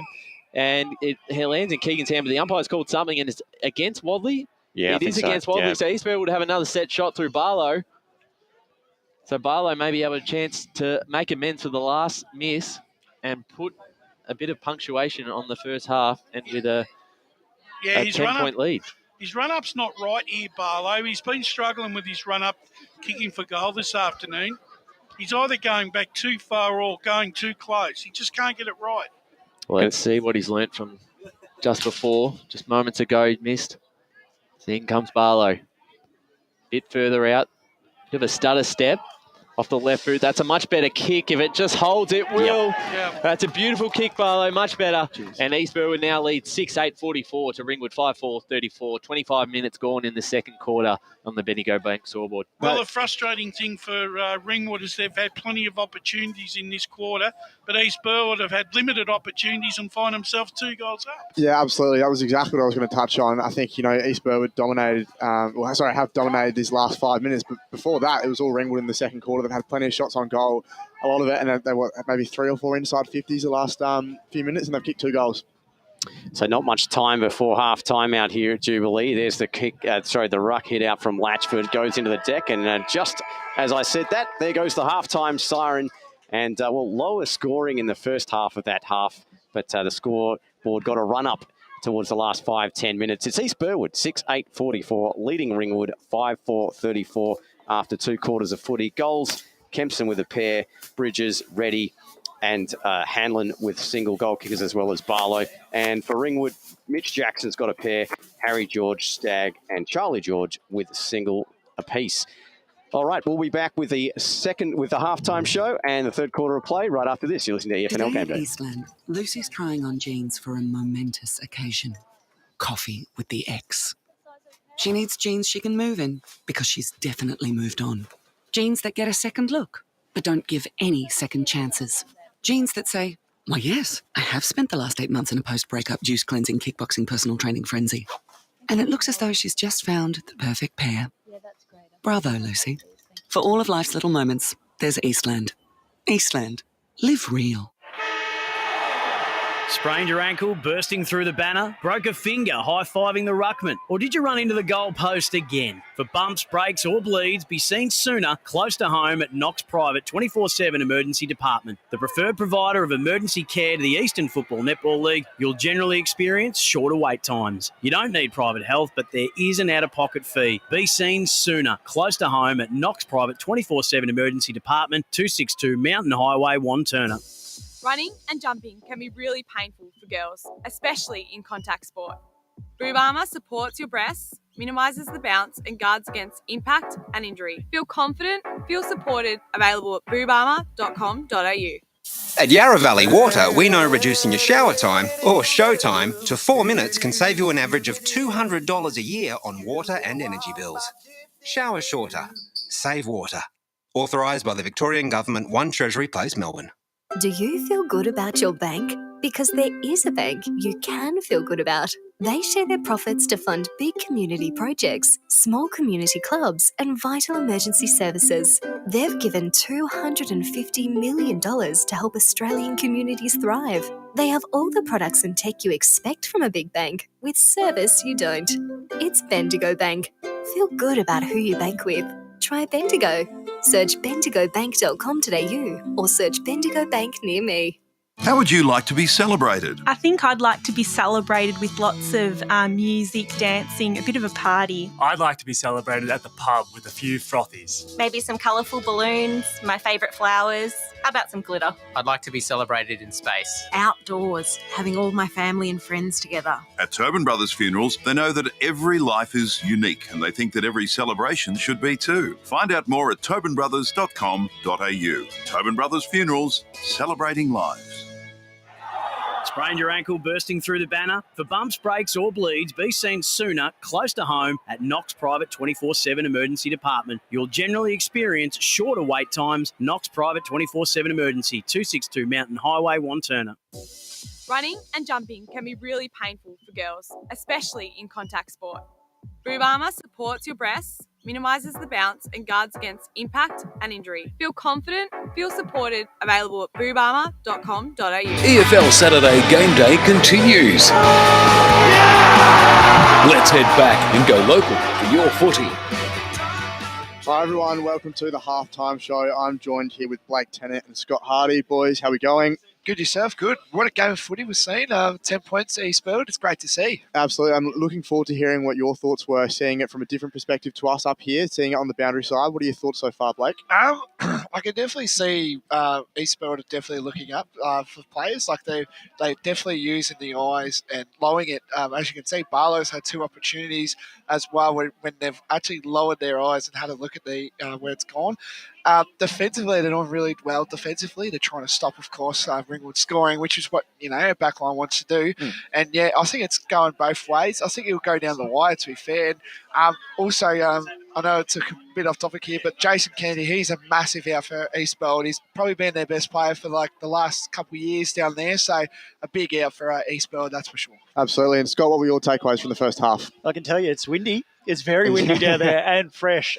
Ringwood will be just absolutely appalled probably with that second quarter, just for the opportunities that they've wasted. They did so well in that first quarter to hang in and obviously be as close as they did. And I really thought that Ringwood were going to use that win to their advantage. In the first quarter, they used the wings very well and used it out wide, and it sort of seemed to disappear in that second quarter, whether they thought they were just going to sort of bomb it down the centre and hope the wind would carry it. It's really sort of stopped them, and a credit to East Burwood kicking those 2 goals and keeping themselves in front. Yeah, absolutely. I think Ringwood probably saw what East Burwood were doing quite well in the first quarter, which was using the centre corridor. It wasn't always directly down the middle, but sort of on the outside of the centre square. They did that quite well, and they unfortunately weren't able to sort of probably reap the rewards they were hoping in doing so in the second quarter. I've just been flicked some stats by our man Trent. Just some things to note. Centre clearances, East Burwood, they have, 7-1 in favour of East Burwood over Ringwood. So that's clearly been a big thing. We didn't see much of it in the first half of the second quarter, which probably hurt Ringwood. I think we mentioned on coverage how they didn't have as many one-on-ones as a result, sort of, quick coming out of the centre. Has there been any people in particular you think that have stood up well for East Burwood so far? Oh, definitely. I think Kempson, he's been really solid all day. I think he's kicked 2, as we touched on about, and also the midfield group as well for East Burwood. Without Kennedy, you would think there's got to be someone that's got to help, because we all know. I touch on about it a lot with Kennedy. He's definitely a massive out, and I feel like East Burwood are using their midfielders without Kennedy and try and get the win game, which is really good to see. I think Ngemi has really been really well in that centre, and he's sort of playing the ground very, very strong. Smaller sort of stature, but geez, he's a bull at the ball, and he's really doing well through their mid to get it into their forward line. Yeah, absolutely. Just looking at the inside 50s here as well, that'll be Ringwood with 5 to East Burwood's 3 in the second quarter. Ringwood, they'd be pretty disappointed, I think, having more inside 50s and not taking the opportunities. Yeah, we were talking that pre-game, like who does Ringwood sort of look for in that forward 50? Like who's their goal scorers? And there really isn't anybody. It's just that they share their goals, and that's how they get their points. And we were sort of discussing when they don't have those goal scorers, well, who do you go to if you don't have that key forward? And that's probably the biggest part. I think if they had that breeze that quarter and they had a big power forward up front, they'd be another 3 goals in front. Yeah, absolutely. It's a bit of a catch-22. I mean, sometimes it's good that you got people sharing the load, and you've got guys that can always chip in and be reliable. At the same time, it's always good to have 1 or 2 guys that you can sort of lean on and say, okay, this quarter we've got the wind. We're going to isolate you deep in the forward line. Going to kick it long to you, and get a few goals on the board. Blake, your takeaways from that? Yeah, definitely. I think Mitchell Jackson, he's been the focal point for Ringwood. He's kicked 2 goals. But as you touch on about the inside 50s, you see they've had 5 inside 50s that quarter, but if you have a look at the scoreboard, they're 5 goals up. So when they get it in there, they're actually using it to their advantage, and it's good to see. But they've just got to watch East Burwood. If Ringwood want to win this game, they've just got to watch when East Burwood lower their eyes. I feel like that is killing Ringwood at the moment when they're pushing the ball into their forward line. I feel like they're lapping a bit of that. Absolutely. A lot of other games going on today. We've got to jump into the score box with Paul. What do you got for us, mate? In Premier Division, Doncaster lead Rowville 35-9 by 26 points. Park Orchards lead Doncaster East by 24 points, 45-21. In Division 1, East Ringwood lead Bayswater by 25 points, 47-22. Mooroolbark lead Wanturna South 47-14.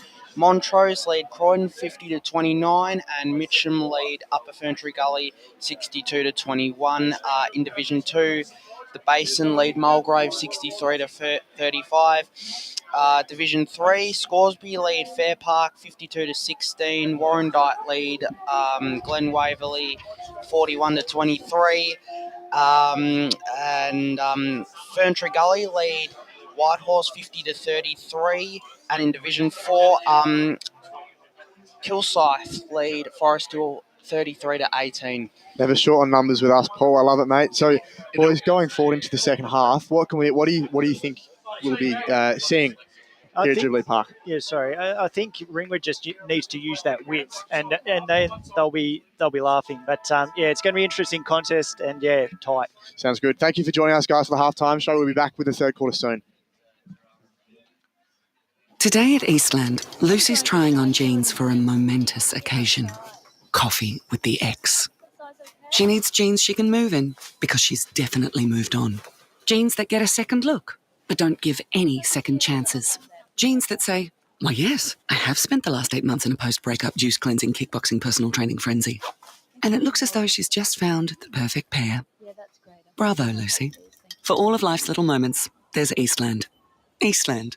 Live real. Sprained your ankle, bursting through the banner? Broke a finger, high-fiving the ruckman? Or did you run into the goal post again? For bumps, breaks or bleeds, be seen sooner, close to home at Knox Private 24/7 Emergency Department. The preferred provider of emergency care to the Eastern Football Netball League, you'll generally experience shorter wait times. You don't need private health, but there is an out-of-pocket fee. Be seen sooner, close to home at Knox Private 24/7 Emergency Department, 262 Mountain Highway, Wantirna. At Yarra Valley Water, we know reducing your shower time or show time to 4 minutes can save you an average of $200 a year on water and energy bills. Shower shorter. Save water. Authorised by the Victorian Government, 1 Treasury Place, Melbourne. Running and jumping can be really painful for girls, especially in contact sport. Boob Armour supports your breasts, minimises the bounce and guards against impact and injury. Feel confident, feel supported, available at boobarmour.com.au. Do you feel good about your bank? Because there is a bank you can feel good about. They share their profits to fund big community projects, small community clubs, and vital emergency services. They've given $250 million to help Australian communities thrive. They have all the products and tech you expect from a big bank, with service you don't. It's Bendigo Bank. Feel good about who you bank with. Try Bendigo. Search bendigobank.com.au or search Bendigo Bank near me. How would you like to be celebrated? I think I'd like to be celebrated with lots of music, dancing, a bit of a party. I'd like to be celebrated at the pub with a few frothies. Maybe some colourful balloons, my favourite flowers. How about some glitter? I'd like to be celebrated in space. Outdoors, having all my family and friends together. At Tobin Brothers Funerals, they know that every life is unique and they think that every celebration should be too. Find out more at tobinbrothers.com.au. Tobin Brothers Funerals, celebrating lives. Sprained your ankle, bursting through the banner? For bumps, breaks or bleeds, be seen sooner, close to home at Knox Private 24/7 Emergency Department. You'll generally experience shorter wait times. Knox Private 24/7 Emergency, 262 Mountain Highway, Wantirna. At Yarra Valley Water, we know reducing your shower time or show time to 4 minutes can save you an average of $200 a year on water and energy bills. Shower shorter. Save water. Authorised by the Victorian Government, 1 Treasury Place, Melbourne. EFL Saturday Game Day continues. Let's head back and go local for your footy.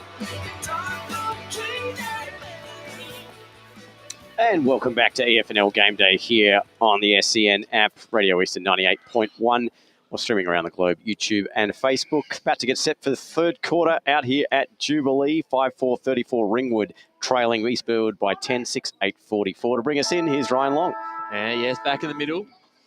Hanlon and Latchford again go head-to-head in an interesting battle so far.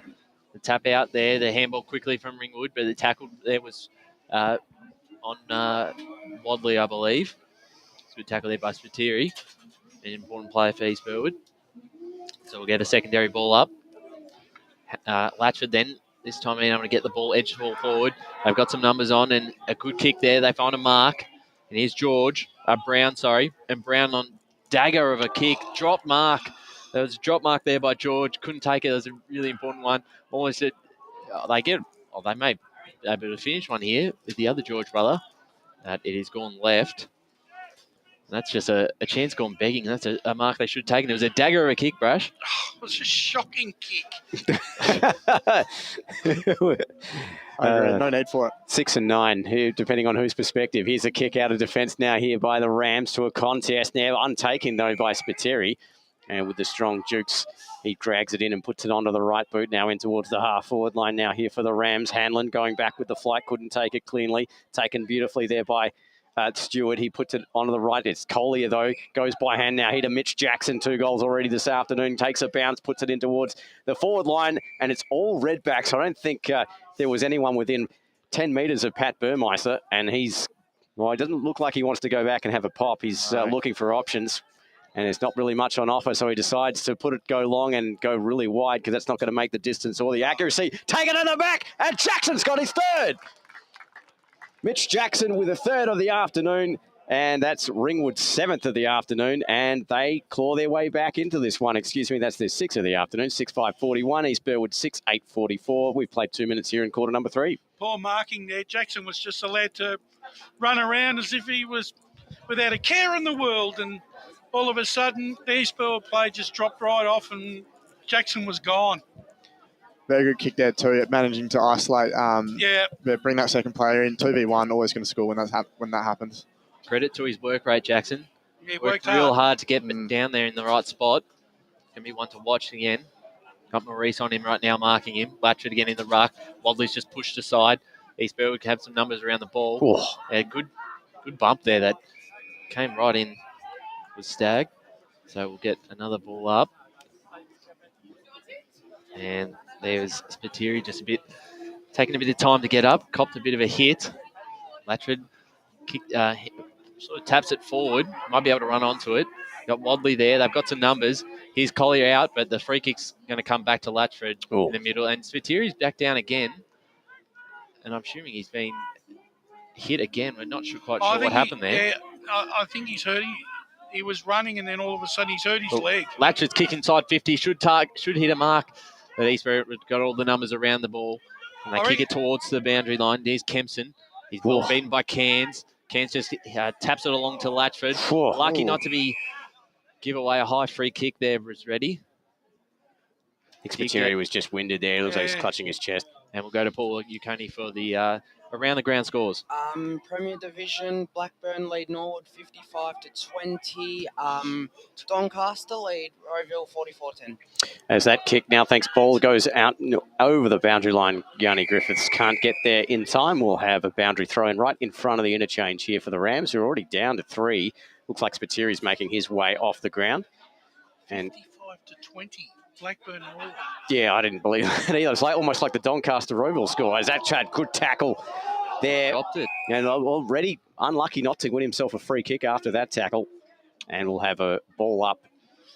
Anyway, this is a very good contest, this game.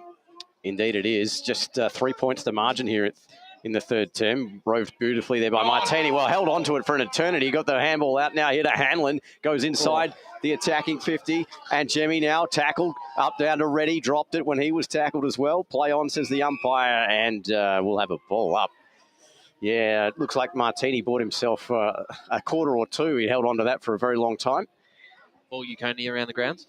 Got some more Premier Division scores. Park Orchards lead Doncaster East 51-27, and South Croydon lead Vermont 31-20.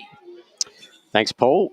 So some interesting scores across Premier Division, but obviously that Rowville score is the one we're most interested in. Here's the kick now. Maurice takes an uncontested mark as a poor clearing attempt, and Maurice has it now with a half-forward flank here for the Rams. Going to use the breeze, puts it onto the right boot, goes long. It's got the carry, not the accuracy. Looks like it's going to go out of bounds. Not on the full, though, as that beats all comers, and Young couldn't take the mark. Anything from South Belgrave yet, Paul? Keep an eye on that one for us, will you?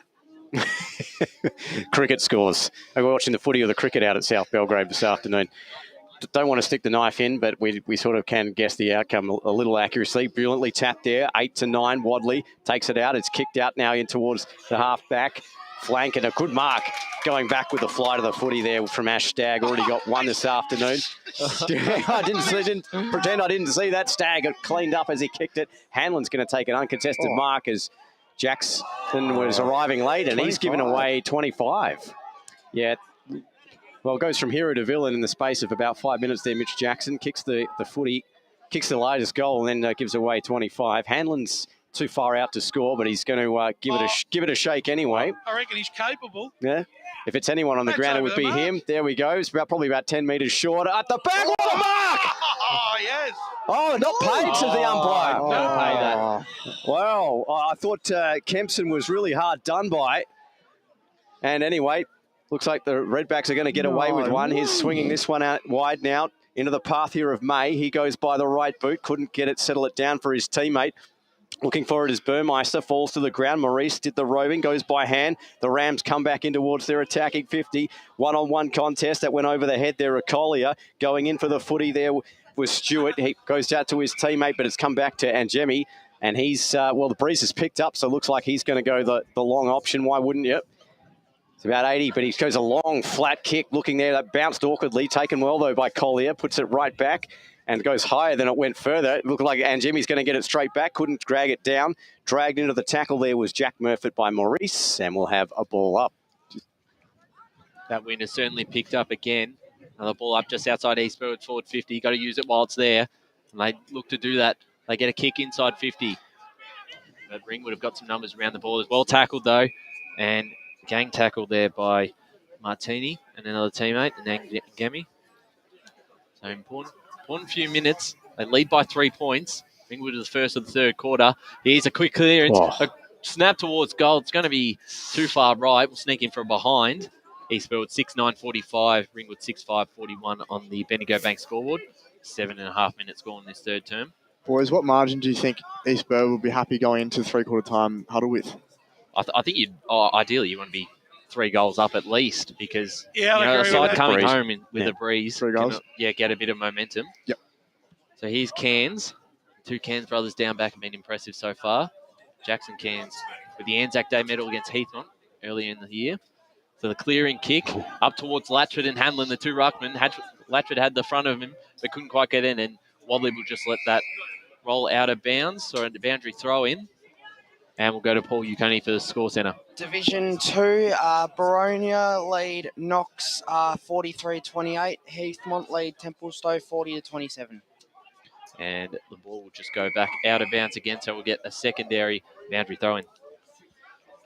So we approach the 9-minute mark of the third term here on the Bendigo Bank scoreboard. The Rams with a 4-point lead over Ringwood. Here comes a tap. Hanlon tapped that well down to his teammate there in Keegan, and it's going to be a ball up now just inside the scoring arc here for the Rams.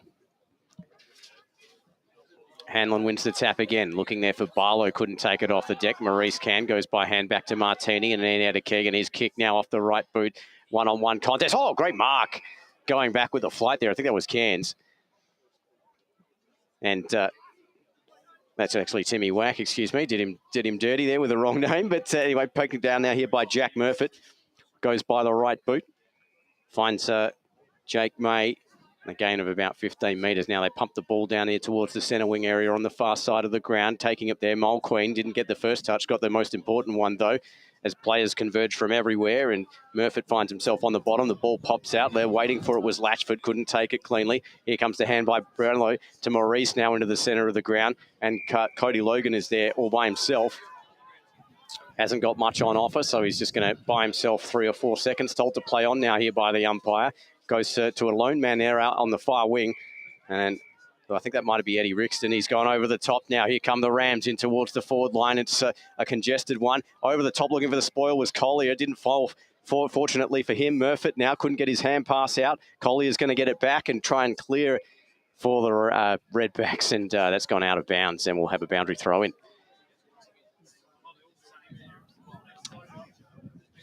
Maybe the conditions out there are a lot harder than what we think compared to where we're sitting. Yeah, it's very hard. Redbacks look to be struggling with the clearing kick, and as we just seen with the breeze.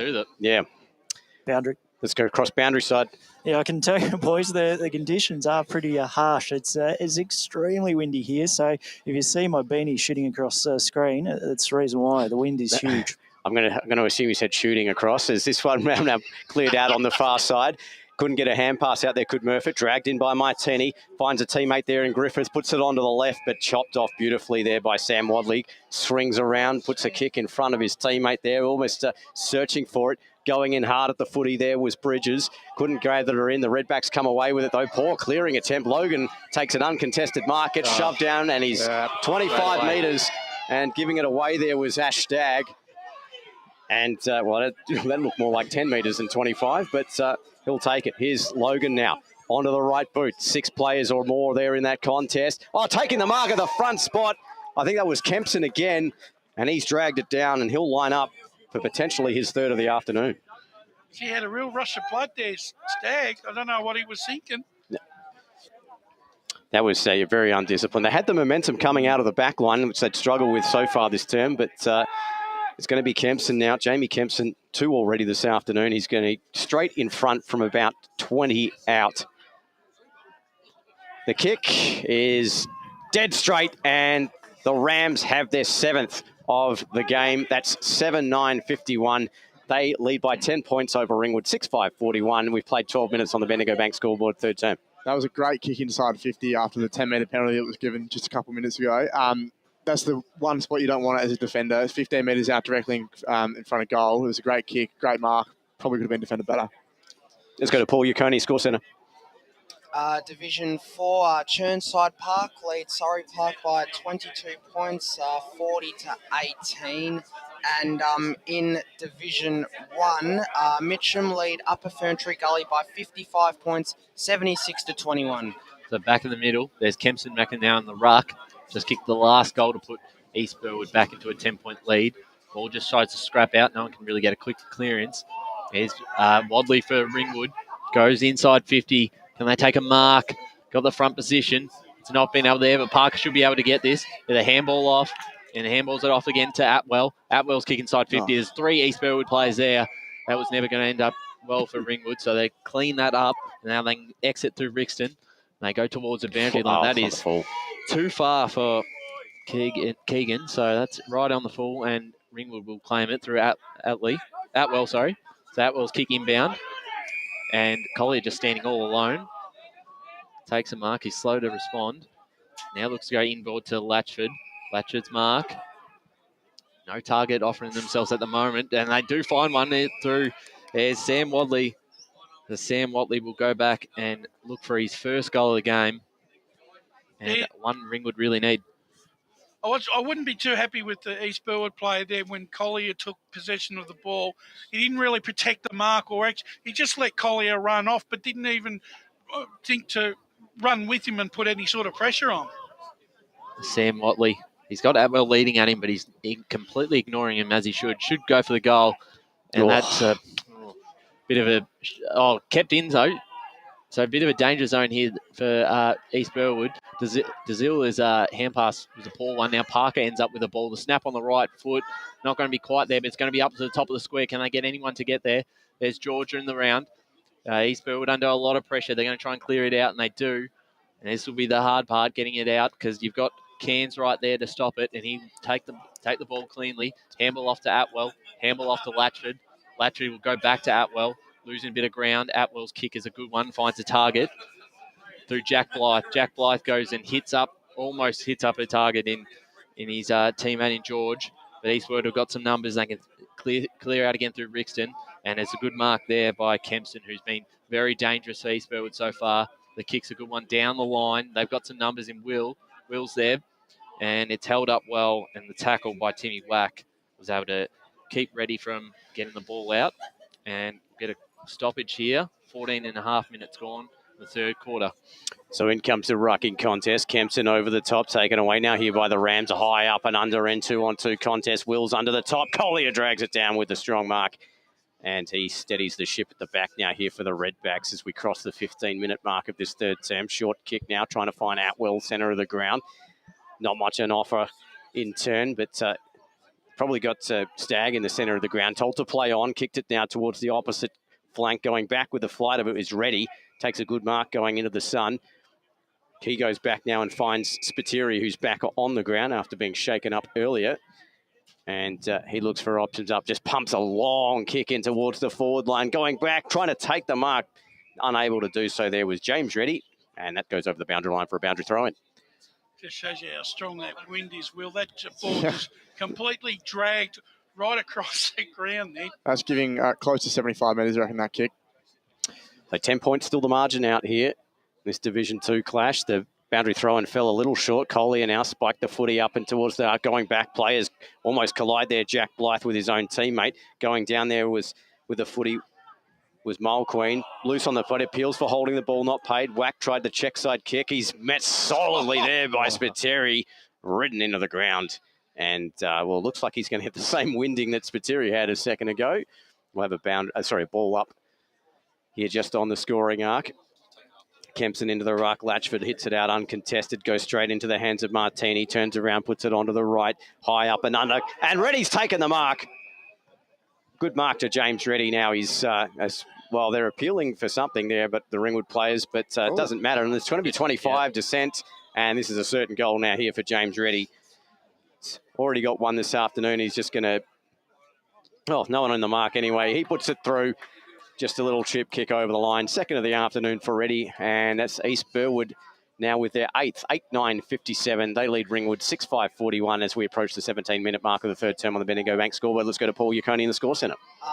In Division 2, the Basin lead by 57 points, 94-37 over Mulgrave. And in Division 3, Ferntree Gully lead 29 points over White Horse, 62-33, and Warrandyte lead over Glen Waverley by 25 points, 48-23.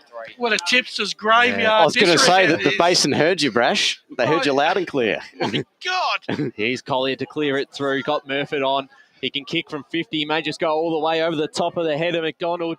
It bounces. Eastbury would have got two there. They'll be able to tap it through. And they did well because they're under pressure there. Mulqueen was able to get the ball over the line.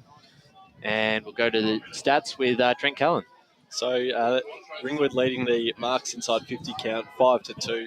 So the chip mark game certainly suiting them, but it's the pressure at ground level with East Burwood leading the tackle count. So Ringwood now get with a chance. They've got Wadley and Jackson around the ball.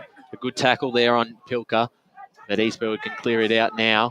They've got some numbers on the wing. Here's Maurice, who'll be able to get the mark there. Couldn't quite. Well done by Timmy Wack to get the punch out. Cairns is there, Wadley too, and Jacob May will be caught in a tackle by Brendan Barlow. Another goal here for East Burwood. It's going to make Ringwood going to have to pull their socks up here. You're right, they're under a lot of pressure at the moment. They may be able to get a chance through Agnew, but he's well tackled there by Stelfox, and he was going nowhere, so we'll get another stoppage, another ball up, just on the arc of East Burwood's forward 50. In the ruck there, Jackson. Can anyone get a quick clearance? And we won't get another stoppage. East Burwood currently lead 8-9-57 to 6-6-42. Thanks for joining us today on the SEN app, Eastern FM 98.1, and streaming live on Facebook and YouTube. As the ball, let's play on. Well smothered there by Young. And they've got a chance now to finish off with Young. We'll finish it on the right foot. Goal. Oh, 21 points. That's got to be touch, isn't it? What's the umpire's called? No. All clear. And we don't have a review system. So 49. East Burwood will take the biggest lead of the game so far, 9-9-63 to Ringwood, 6-6-42 in this third quarter. 19 minutes gone on the Bendigo Bank scoreboard. 21 points, Will. That's now the question's going to be asked to Ringwood. That's what we were talking about earlier. How many goals do you reckon they'd be happy going into three-quarter time up? They're sort of reaching that mark now. I certainly wouldn't want any more if you were the Ringwood coach. No. I'm going to throw that one in for the Tobin Brothers goal of the day, Smother than off the right on the run. If there are any objections, please raise your hands now. Is this 19 points the margin as we approach time on now here in this third term? Winning the tap out now, taking it off the boot, high up and under in towards the forward line. Wills is right under it, couldn't get the hands on it. Poked over the top. Collier's hand pass finds his teammate there in Cairns. Back to Collier onto the left boot. Just dribbles through there for Wack, and he goes by hand now. And out come the Redbacks out of their own end. Good mark taken on the run now here by Sprown. He puts it onto the right boot, looking there for the lead of Sir Harry George. Going to bounce in front of him, but dragged down there by Murfitt. Thought about the handball, puts it onto the right boot. Oh, dropped what he should have taken there, did Murcotter. Probably a little bit under pressure. Lays a strong tackle on Mulqueen, and a chance goes begging there for the Redbacks. Noticeable isolation of Harry George this quarter, boys, in the Ringwood forward line. Definitely something they've been planning for. So as we're into time on now here in this third term on the Bendigo Bank scoreboard, here comes the tap. Couldn't win it down there. Could Brown. Goes to ground as the footy. Players flight in. Good hands there by Brown. Gets it out to Jackson on the left boot. Finds out well. And this is better from the Redbacks.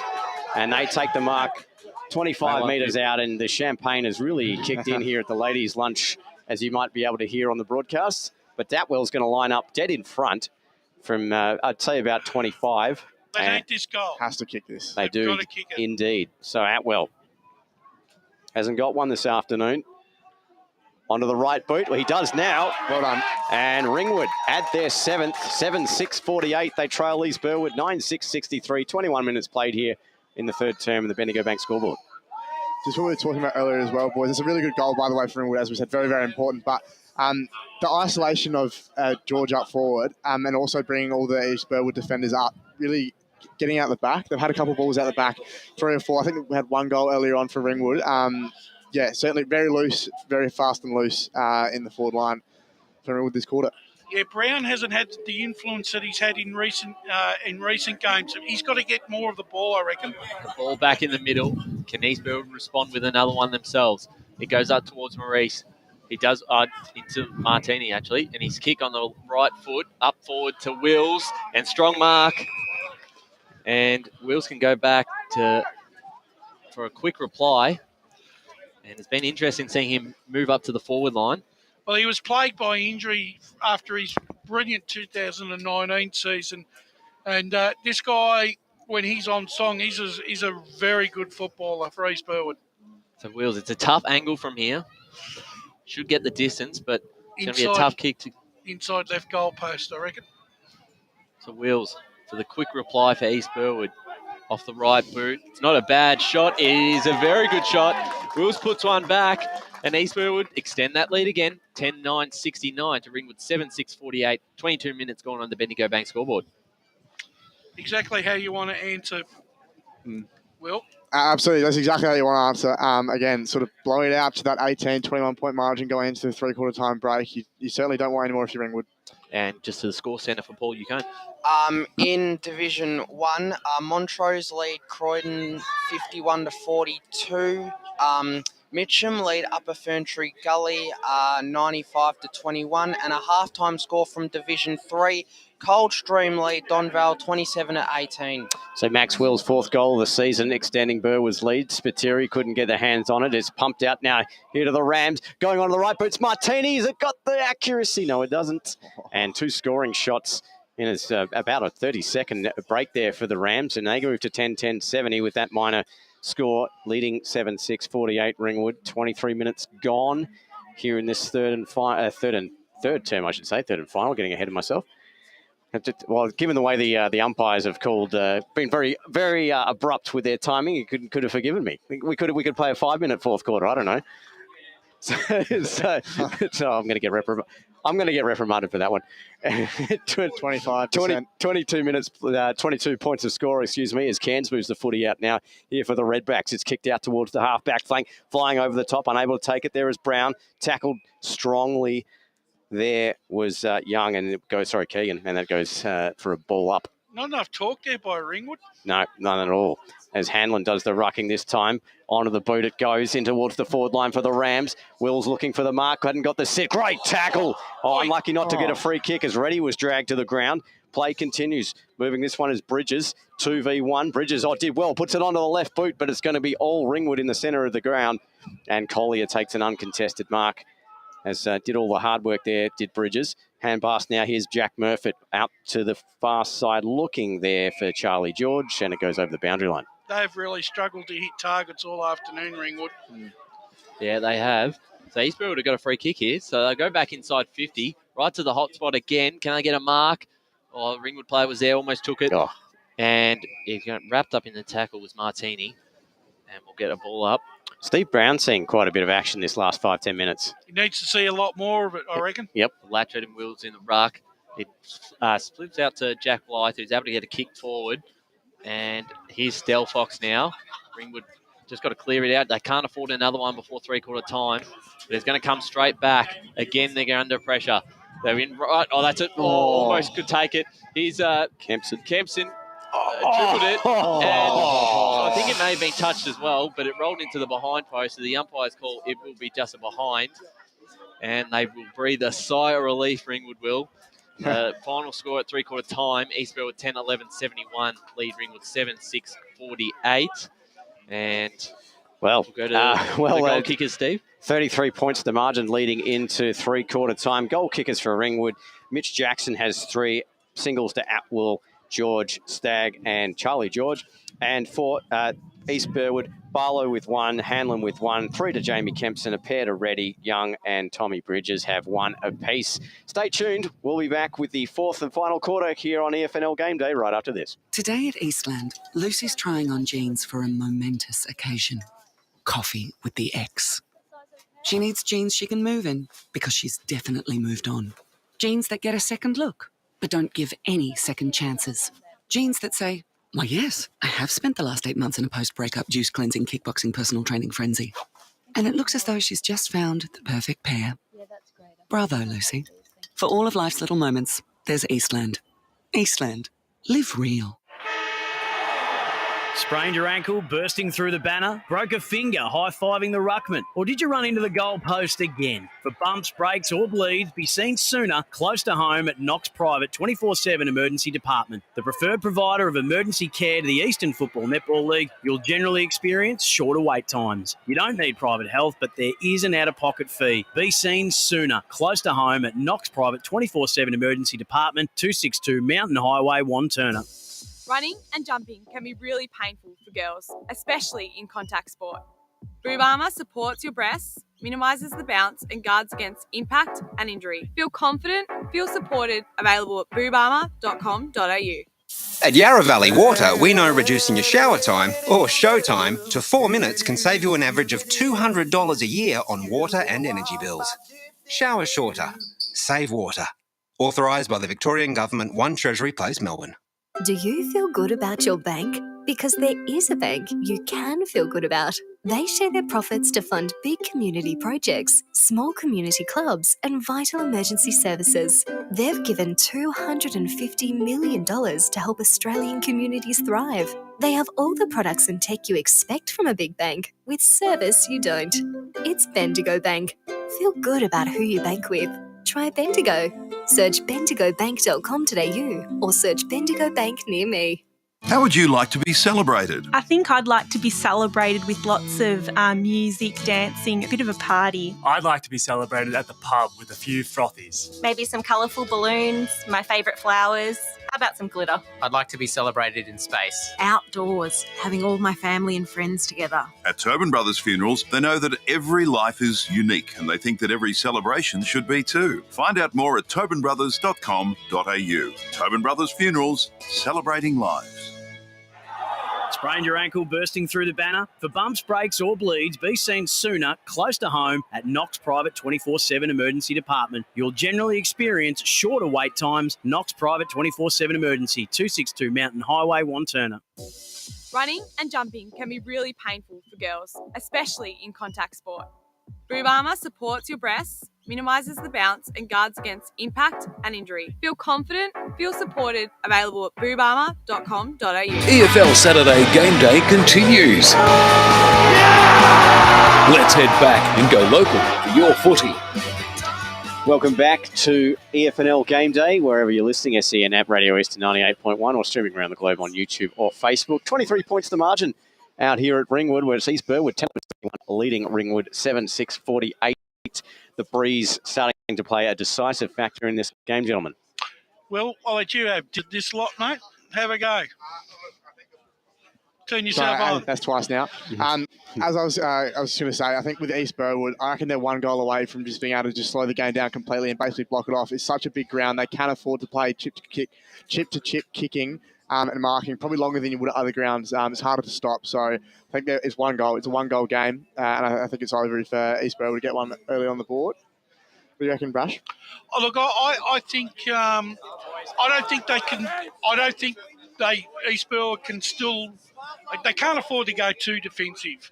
I think I still think that they've got to continually take the game on. Maybe something like you're suggesting is in the last 20 seconds, 10 minutes. Let's cross boundary side to Blake Tennant. Yeah, go guys. Just got Stuart Wine. First of all, foremost, Jason Kennedy, massive out for you guys. Who do you think is stepping up for you right now to take over Jason?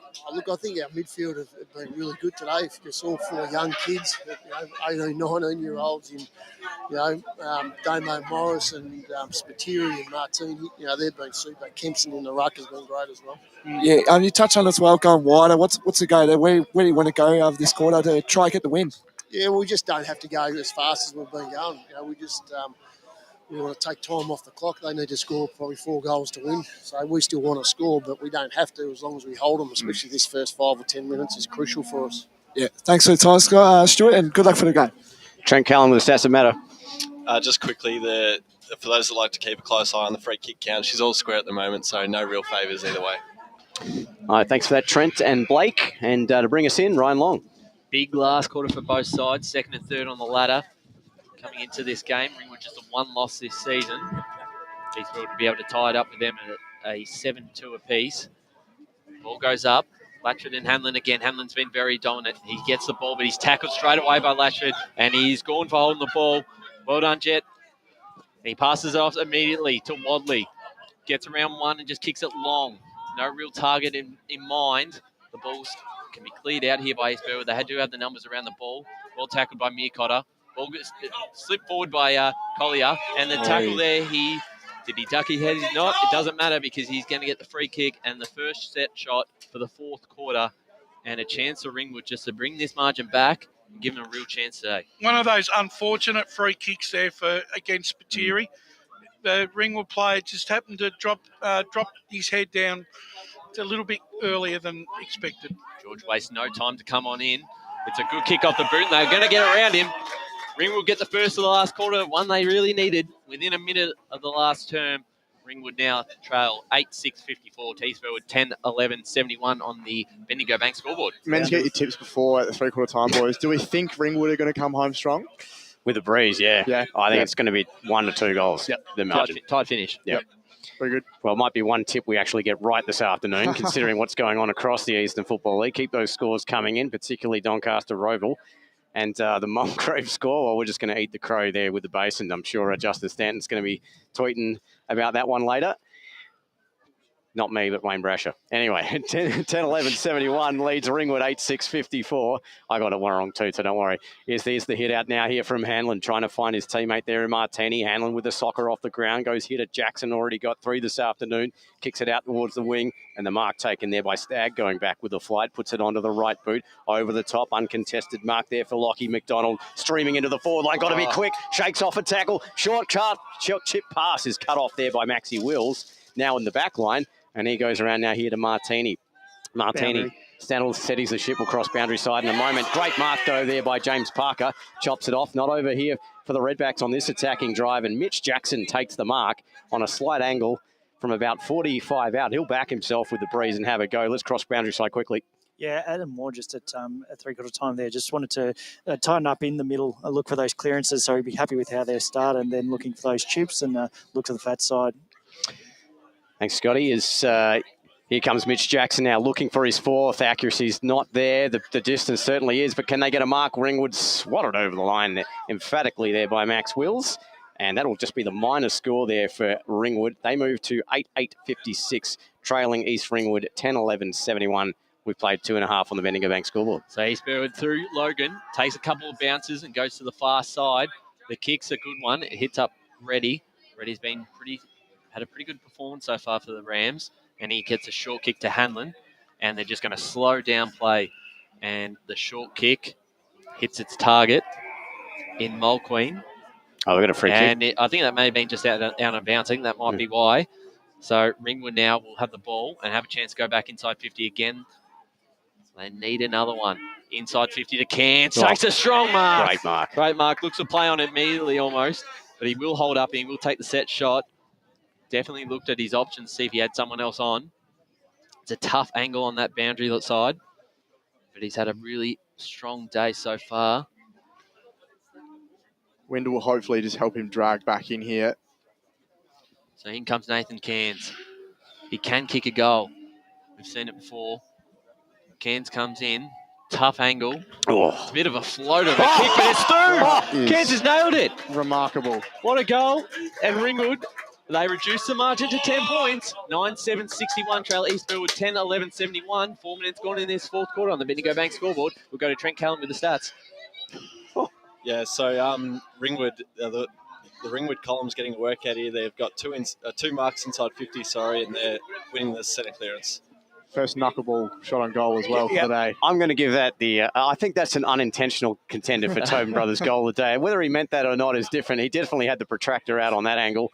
But anyway, that's 20 points the margin now. Ringwood coming home with the breeze. Hanlon wins the tap. Roped well now here by Martini. Puts it onto the right boot in towards the forward line. Going to bounce awkwardly here for all comers. There is Young. Reads the foot race. Goes off by hand now here to Reddy. His kick in towards the forward line. To great mark. Dragged down there. I think that's Barlow. And Braden Barlow takes the mark dead in front. About 30 out. And he's a chance for an instant reply here for the Rams. Well, they need it with a big composure. Yeah, it was a quick burst out of the centre. Martini being moved into the middle has been quite explosive there for the Rams. Must be that lovely Woodstock flower power music in the background, permeating the ground. For those listeners that can't hear it, well, I'll get Brash to give his best rendition of it. Anyway, here's Barlow now, 2 on the afternoon already. Going to line up now here, dead in front, onto the left. And he makes no mistake. Third of the afternoon for Barlow. The Rams pull away by 6 more, and they move to 11-11-77, leading Ringwood 9-7-61. Instant reply there from East Burwood. 5 minutes played on the Bendigo Bank scoreboard. Extremely unique running for goal. I mean, he's got it done. It's 3 today. He missed a couple early on, but huge goal. Yeah, he got his run up right. And we'll go to Paul Uconi around the grounds. In Premier Division, Park Orchards lead 64-35 over Doncaster East. In Division 1, Montrose lead 75-51 over Croydon, and East Ringwood lead 66-44 over Bayswater. Ball struggling to get out in the middle. There's Stagg that was tackled and spills out. Dezula gets her hands onto it, but he's tackled as well. Unfortunately, Paul, some of those scores are not bringing music to my ears this afternoon. There's plenty behind you. There's plenty of music behind you, Brash. We'll go boundary side with Blake Tennant. Yeah, just saying before, Barlow has to be the vocal point for East Burwood if they want to win. Of course, he's got 3 today. I feel like he is the man. Him and Kempson, they're working really hard, and I think they can bring it home for East Burwood. And Wadley goes inside 50 with the handball off Collier, and it's going to be just past Maxwell's hands for a behind. And they move to 9-8-62 to East Burwood 11-11-77. 15 points to margin. They're still well and truly in this game, especially if they get the next one back. So Wills goes long to the far side. He's got Maurice in mind, but it's punched away by Latchford. And there's Mulqueen that we talked about. Got plenty of the ball in this last term, really stepped up. Logan's caught with the ball, just gets his handball off to Reddy. Back to Maurice. Maurice on the right boot, gets as much distance as he can. Got a couple of Ringwood players under the ball. That's a good mark by Wadley, courageous. Goes inbound, but just lucky to hit his target in Blythe because there's 3 East Burwood players around him if he had dropped it. So Jack Blythe, been solid on the wing this afternoon. Goes inside 50. Can he get a target up? He's got one up there. Almost taken by Cairns. The ball spilled out. Wills again under pressure. It's a really good kick, and he hits up Mulqueen, and they're out East Burwood if they can get this next tap. And it's well done by Jackson Cairns. He keeps it in as well. No, it'll be out of bounds. Did very well to stop that and save Ringwood from East Burwood getting back out. If you're East Burwood's coach right now, are you dropping an extra behind the ball? Not yet. Okay, not yet. So Yanni Griffiths back onto the ground now here for the Rams as they take the footy right off the draw to Ringwood. They kick this high up and under. One-on-one contest. Logan couldn't win the footy. Neither could Charlie George as the boundary line beats. Both of them will have a boundary throw in forward pocket, far side of the ground. Here, Ringwood's attacking end of the ground. Hope you're enjoying the broadcast on the SEN App or Radio Eastern 98.1. Winning the tap out there, looking for it was Anjemi here for taking it right off the boot and a kick it. Excellent reply here from the Redbacks. Didn't see who got that one straight off the draw. But regardless, it's the 10th goal of the game, 10-8-68. That's the Redbacks move within, let's see, but the 9 points to East Ringwood, 11-77. And I believe that was Lockie McDonald getting his first of the afternoon. That's a contender for the Tobin Brothers goal of the day. And the Ringwood right back in contention. Yes, it was a very good goal there by Lockie McDonald. Around the grounds with Paul Uconi. Division 1, Murrell Bark lead by 41 points, 68-27 over Wanturna South. Mitcham lead by 99 points, 120-21 over Upper Ferntree Gully. Back in the middle, Latchford gets a handball out, but he's got no one to go to. Eastfield have some numbers. They'll go wide. Hits a target. That's Griffiths. Holds the mark strong. And they're just willing to slow this game down. Didn't go for the handball. Decides to just go long down the line. Got a couple of numbers down there. Can't quite take a mark. And here's Atwell for Ringwood in front of George. He's got a good tackle there. Parker now. No one can really quite control it yet. Eastfield will get a tap forward. Now they're a chance through Satiri. And they're just holding it up well. Here's Parker. Kick forward. Just edging forward. But Eastfield do have a lot of numbers down back. They should be fine. Here's Logan. Did the well with the handball. Griffiths. And they retreat back before they get a kick forward. They've just skied it up in the air. Someone's going to get cleaned up almost. So it's a strong, really strong mark. And that's a mark of the day. Contention. That is a mark of the day.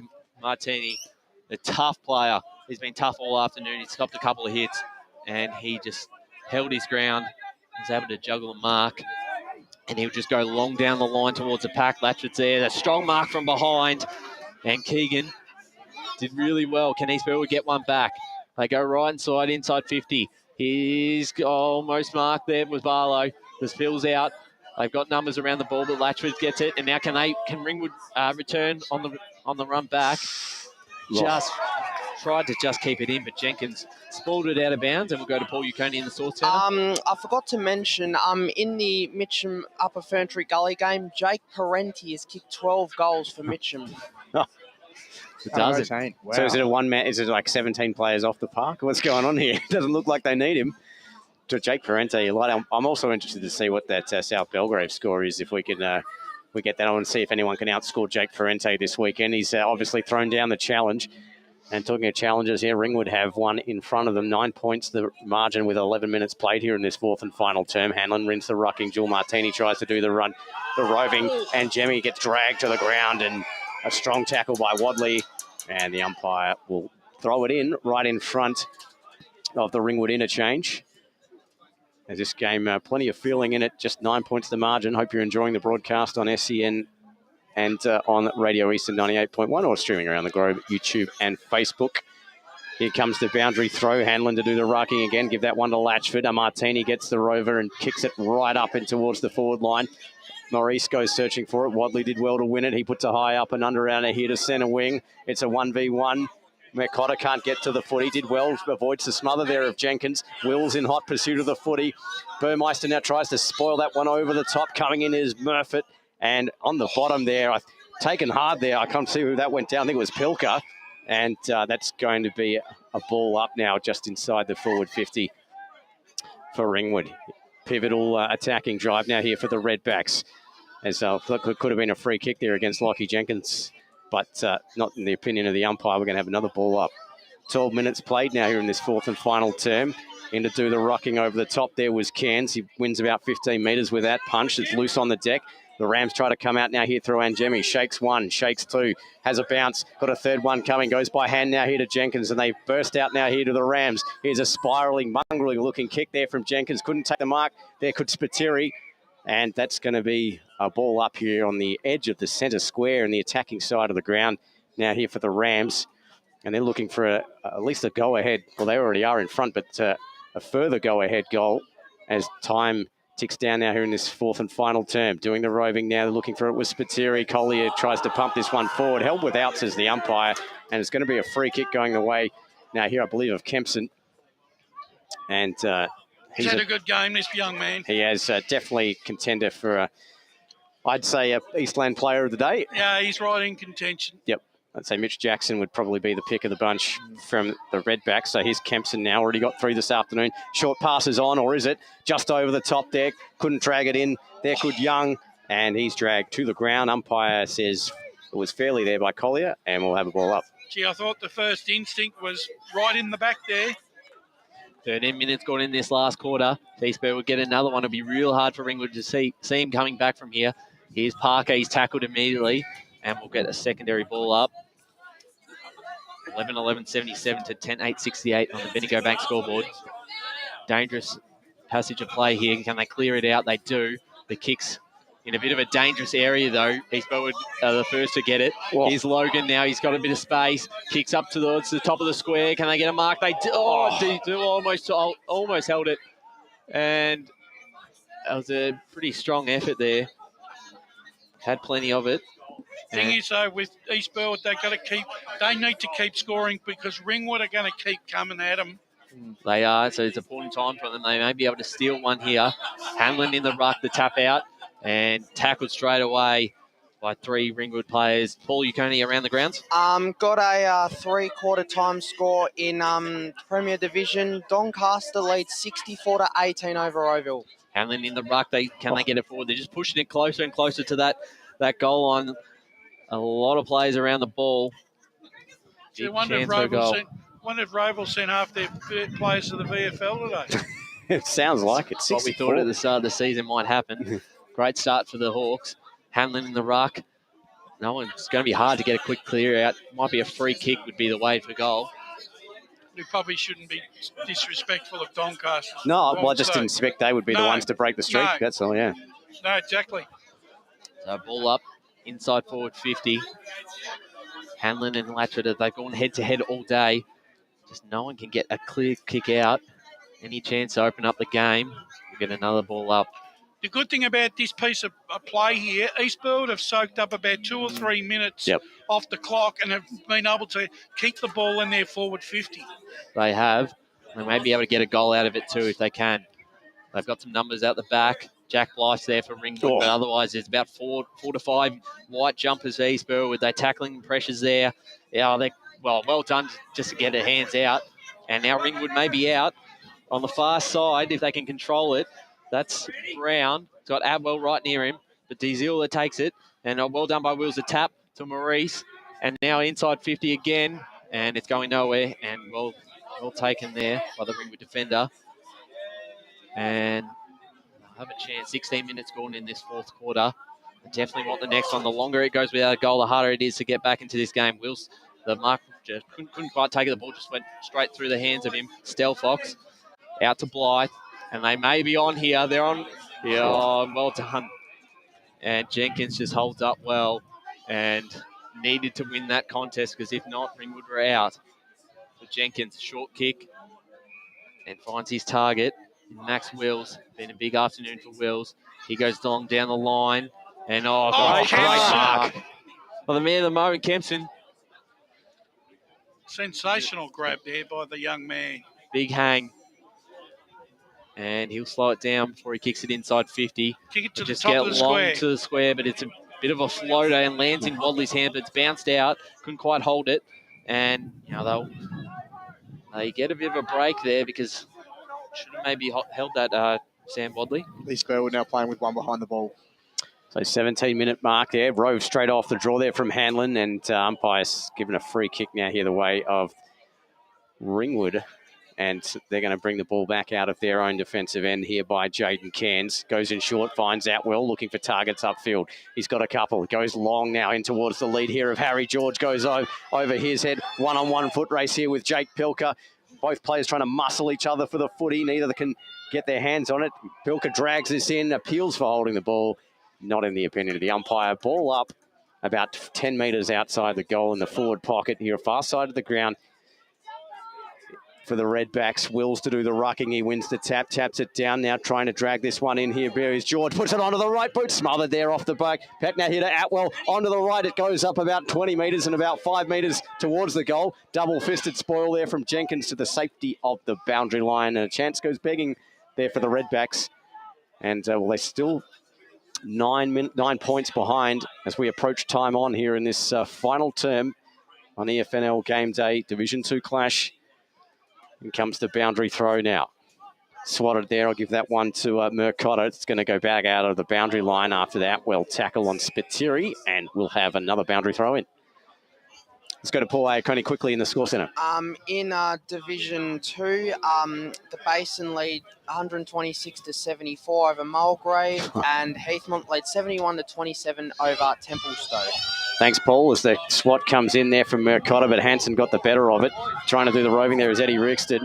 As players converge on a loose footy as Atwell goes to ground. It finally comes out back over the top. Here's Jackson, the man of the moment. Check side kick. Oh, he's put it down. Mitch Jackson has put Ringwood back within 3. What a goal. That's his 4th of the afternoon. And I'm going to have to give that one now the Tobin Brothers goal of the day. That was an absolutely amazing play there from Mitch Jackson, but a great build up there from the Redbacks. And with 19 minutes played, it's 3 points to margin. 4 goals, 1 to Mitch Jackson today. He's ever been the opportunist. That's very, very big. East Burwood, the last 4 or 5 minute period, they were just bashing inside 50. Didn't get any reward. Took Ringwood just 1 or 2 minutes. Now they've got the rewards. East Burwood lead by 3 points now. And 19 and a half minutes gone in this 4th quarter. Jackson on fire. Can't afford to go defensive though, East Burwood. They must keep it. They've got to keep attacking. They've taken that man that had sitting in extra in defence. They've taken him out now. So 6-6-6. Could be their most important centre clearance of the afternoon. Ball goes up. Latchford.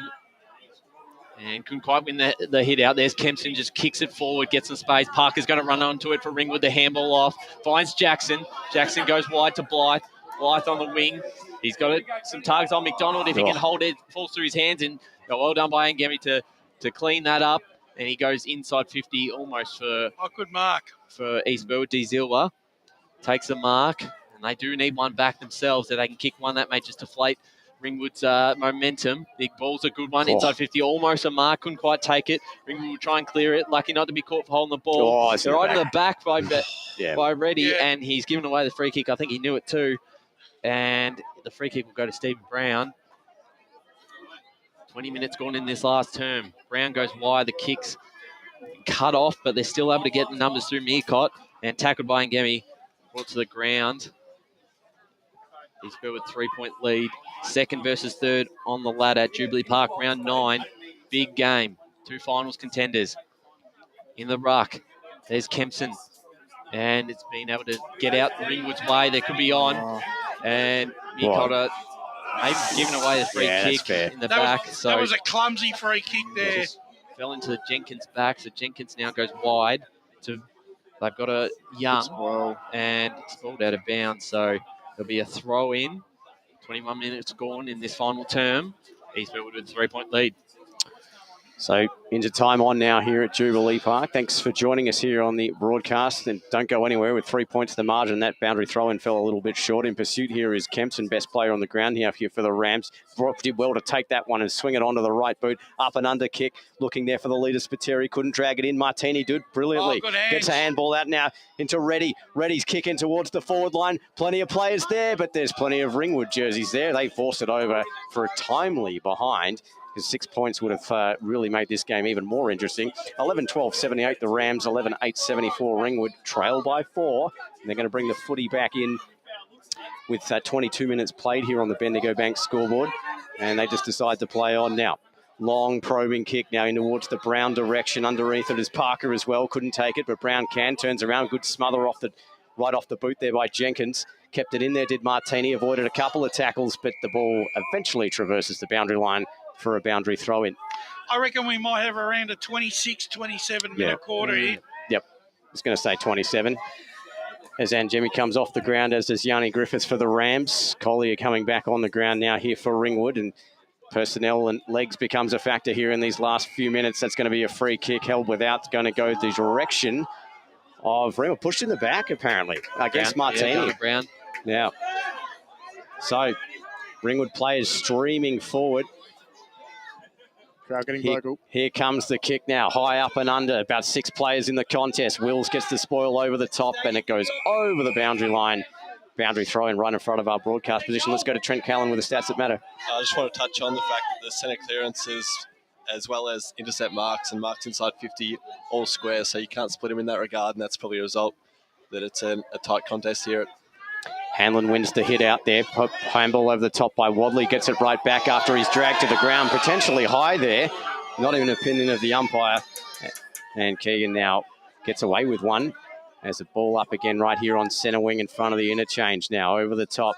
Winning the tap there was Kempson. His kick now just in front of Parker. Did well to drag that one in. Goes in towards the centre of the ground with Jackson there. One-on-one contest. Good hands. Comes out now here to Spiteri. Did well to move that one on, but it's intercepted now here by Cairns. Swings around, but it's all East Burwood.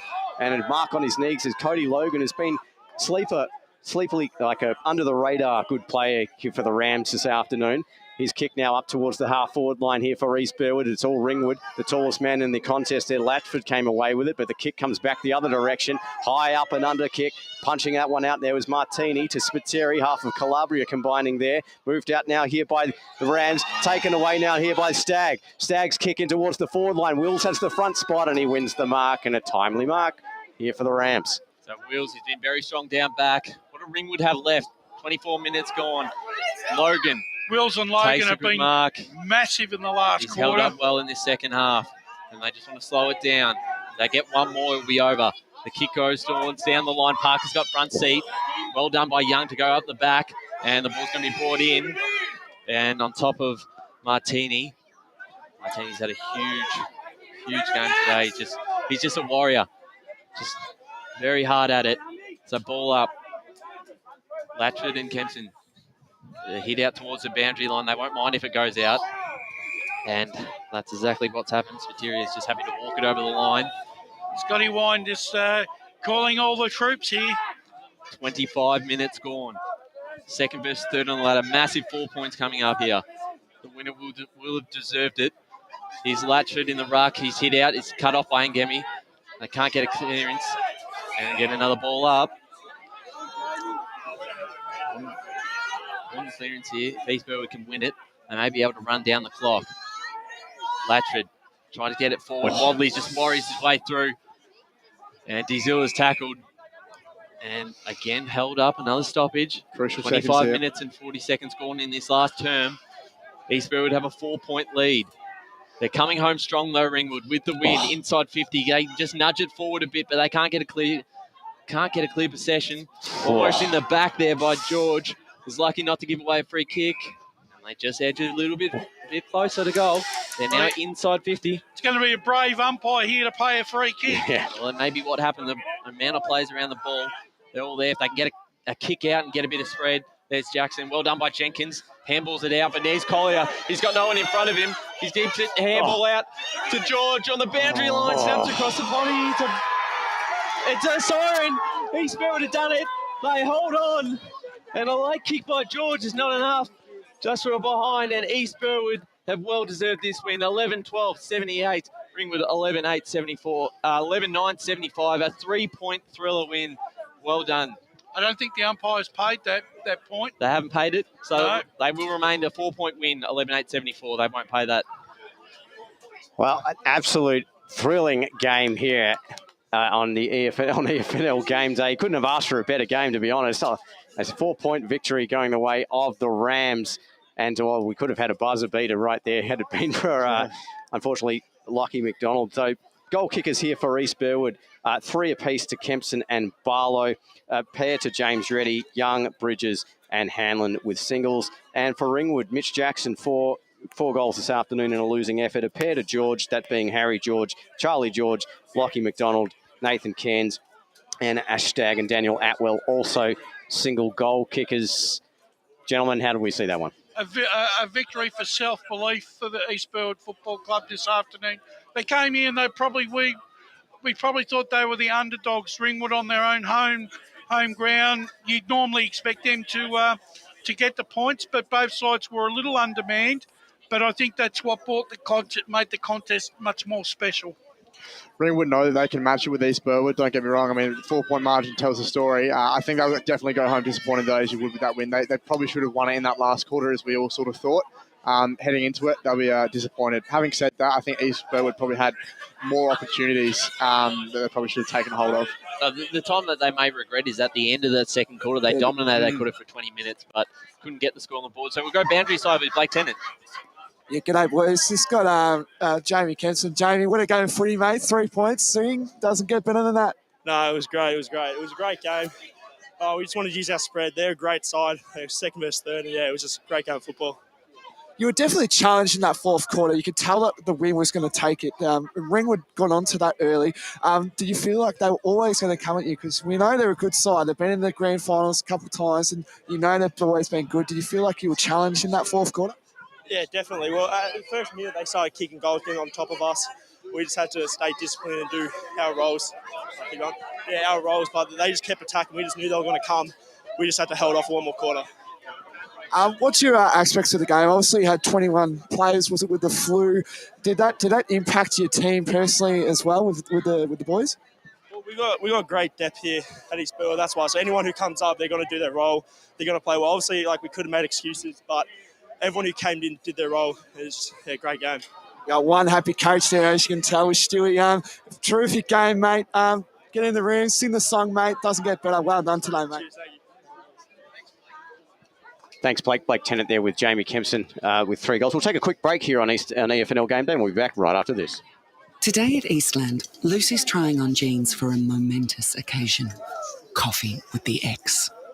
She needs jeans she can move in because she's definitely moved on. Jeans that get a second look, but don't give any second chances. Jeans that say, why yes, I have spent the last 8 months in a post-breakup juice cleansing, kickboxing, personal training frenzy. And it looks as though she's just found the perfect pair. Bravo, Lucy. For all of life's little moments, there's Eastland. Eastland. Live real. Sprained your ankle, bursting through the banner? Broke a finger, high-fiving the ruckman? Or did you run into the goal post again? For bumps, breaks or bleeds, be seen sooner, close to home at Knox Private 24/7 Emergency Department. The preferred provider of emergency care to the Eastern Football Netball League, you'll generally experience shorter wait times. You don't need private health, but there is an out-of-pocket fee. Be seen sooner, close to home at Knox Private 24/7 Emergency Department, 262 Mountain Highway, Wanturna. At Yarra Valley Water, we know reducing your shower time or show time to 4 minutes can save you an average of $200 a year on water and energy bills. Shower shorter. Save water. Authorised by the Victorian Government, 1 Treasury Place, Melbourne. Running and jumping can be really painful for girls, especially in contact sports. Boob Armour supports your breast, minimises the bounce and guards against impact and injury. Feel confident, feel supported, available at boobarmour.com.au. Do you feel good about your bank? Because there is a bank you can feel good about. They share their profits to fund big community projects, small community clubs and vital emergency services. They've given $250 million to help Australian communities thrive. They have all the products and tech you expect from a big bank, with service you don't. It's Bendigo Bank. Feel good about who you bank with. Try Bendigo. Search bendigobank.com.au or search Bendigo Bank near me. How would you like to be celebrated? I think I'd like to be celebrated with lots of music, dancing, a bit of a party. I'd like to be celebrated at the pub with a few frothies. Maybe some colourful balloons, my favourite flowers. How about some glitter? I'd like to be celebrated in space. Outdoors, having all my family and friends together. At Tobin Brothers Funerals, they know that every life is unique and they think that every celebration should be too. Find out more at tobinbrothers.com.au. Tobin Brothers Funerals, celebrating lives.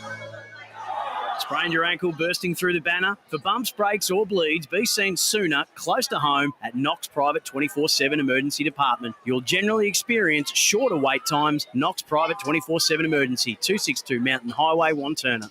At Yarra Valley Water, we know reducing your shower time or show time to 4 minutes can save you an average of $200 a year on water and energy bills. Shower shorter. Save water. Authorised by the Victorian Government, 1 Treasury Place, Melbourne. EFL Saturday Game Day continues. Let's head back and go local for your footy. And welcome back to EFNL Game Day post-game show now here out at Ringwood, where it was East Burwood 11-12-78, defeating Ringwood 11-8-74 in a 4-point thriller.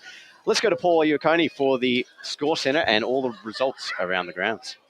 In Premier Division, Park Orchards lead by 61 points over Doncaster East, 96-35. Blackburn lead by 22 points over Norwood, 69-54. 47. South Croydon lead 48 to 33 over Vermont in Division 1. Montrose lead by 44 points over Croydon, 96 to 52, and Mitcham lead by 92 points over Upper Ferntree Gully, 121 to 29. In second division, the Basin lead 128 to 75 over Mulgrave, and Baronia lead 10-14 74 over Knox 5-5-35.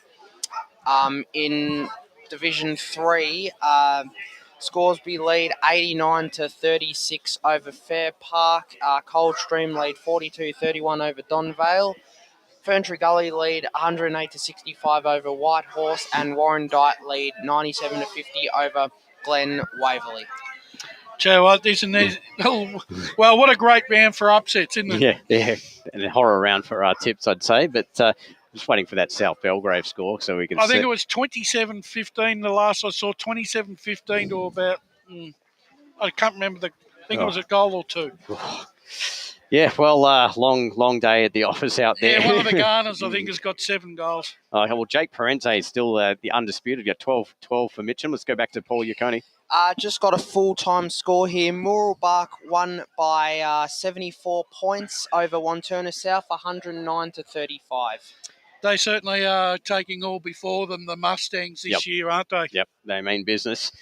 As let's start talking about the best players and giving out some awards from this game. Now, obviously, we'll start with the Eastland Player of the Day. Several in contention I can think off the top of the head, but Brush, I'll let you take this one first. Yeah, look, if I'm given 3-2-1 for the Eastland Player of the Day, I'm giving my one vote to Martini from East Burwood. I thought his performance over the 4 quarters, he was in and under in that midfield. There was a lot of 1%ers he did, and he put his body on the line, and he was also very creative. 2 votes I've given to Daniel Collier for Ringwood. I think he was easily their best player.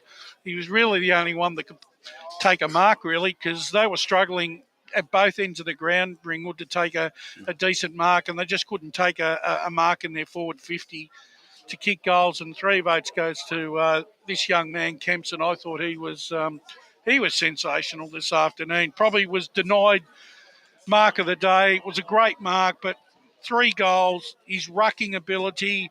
He played probably the old followers type position, Whitey, and I'm rewarding him with 3 votes. He was easily the best player on the ground. Ryan?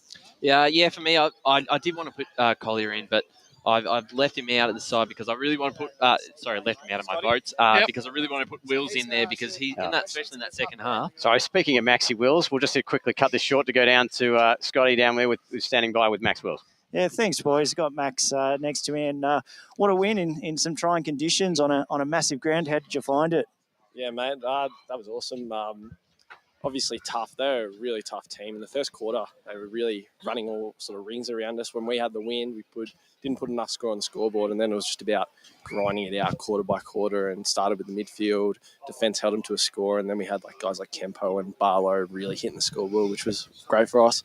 Yeah, and you've obviously found yourself in all parts of the ground. You kicked a goal in the third quarter. You took a strong mark here in the last, which was crucial. How'd you find your game? Oh, mate, I've been one of the ones struck down with the flu all week. I was till 9 a.m. this morning, wasn't sure that I was going to play. So I was just like, that third quarter came off the ground. I was like to Stuart, I'm nearly a liability. I can't do anything at the moment. And then all of a sudden I pop up for a goal and I've got that adrenaline again. It's like I wasn't sick at all. And yeah, I mean, I prefer to play down back, but I'll sneak in with the goal here and there. So that's good stuff. I'll send it up to you, boys, if you've got some questions for Max. Yeah, Max, congratulations. A great performance. And it's a win for the ages for the young East Burwood side, because if there was ever a test that you wanted to find out where you are, Ringwood certainly gave it to you today. Yeah, we knew they were a great team. We come up against South Belgrave and that small ground. We shouldn't use it as an excuse. We just didn't get going there. And then the Basin, and then reset against Heathmont, which was good. And then I think that sort of flowed into this week.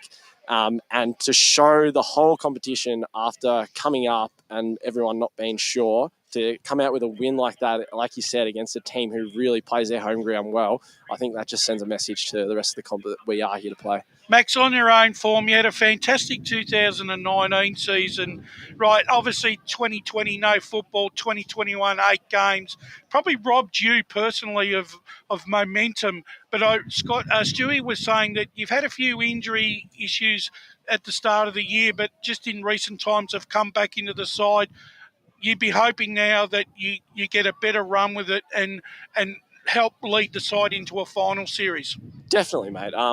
It's sort of just from here to the end of the year. It's all about building my performance to a point, to that level that I want to get to be able to really be one of the key players in finals if we do get there, and even through the back half of the year, because that's something I really pride myself on, in leading the team, to those high standards and making sure that we are set up behind the ball and all that. And I'll just keep on building. It's been a tough sort of early start to the year, but through the middle and through the end, I'm sure I'll get there. Max, you pushed up into the forward line in that third quarter for a bit, and then you were back where you were really important with those game-saving marks and those one-on-one contests. Where do you like playing yourself, and do you have that sort of confidence that you can win those one-on-one battles in a high-pressure game like that when Ringwood are really coming hard? Oh, definitely, mate. I like to play as that aggressive defender.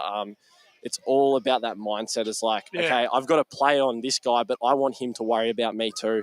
I want to run off, get 15, 20 touches, use the ball well, set up the team. And like once they start worrying about me, then it becomes a whole different ball game. They're not thinking about where they've got to lead, and then I get them out of position, and then I'm getting those intercept marks that you're talking about. So it's all a real mind game, and I've just got to back myself to do that.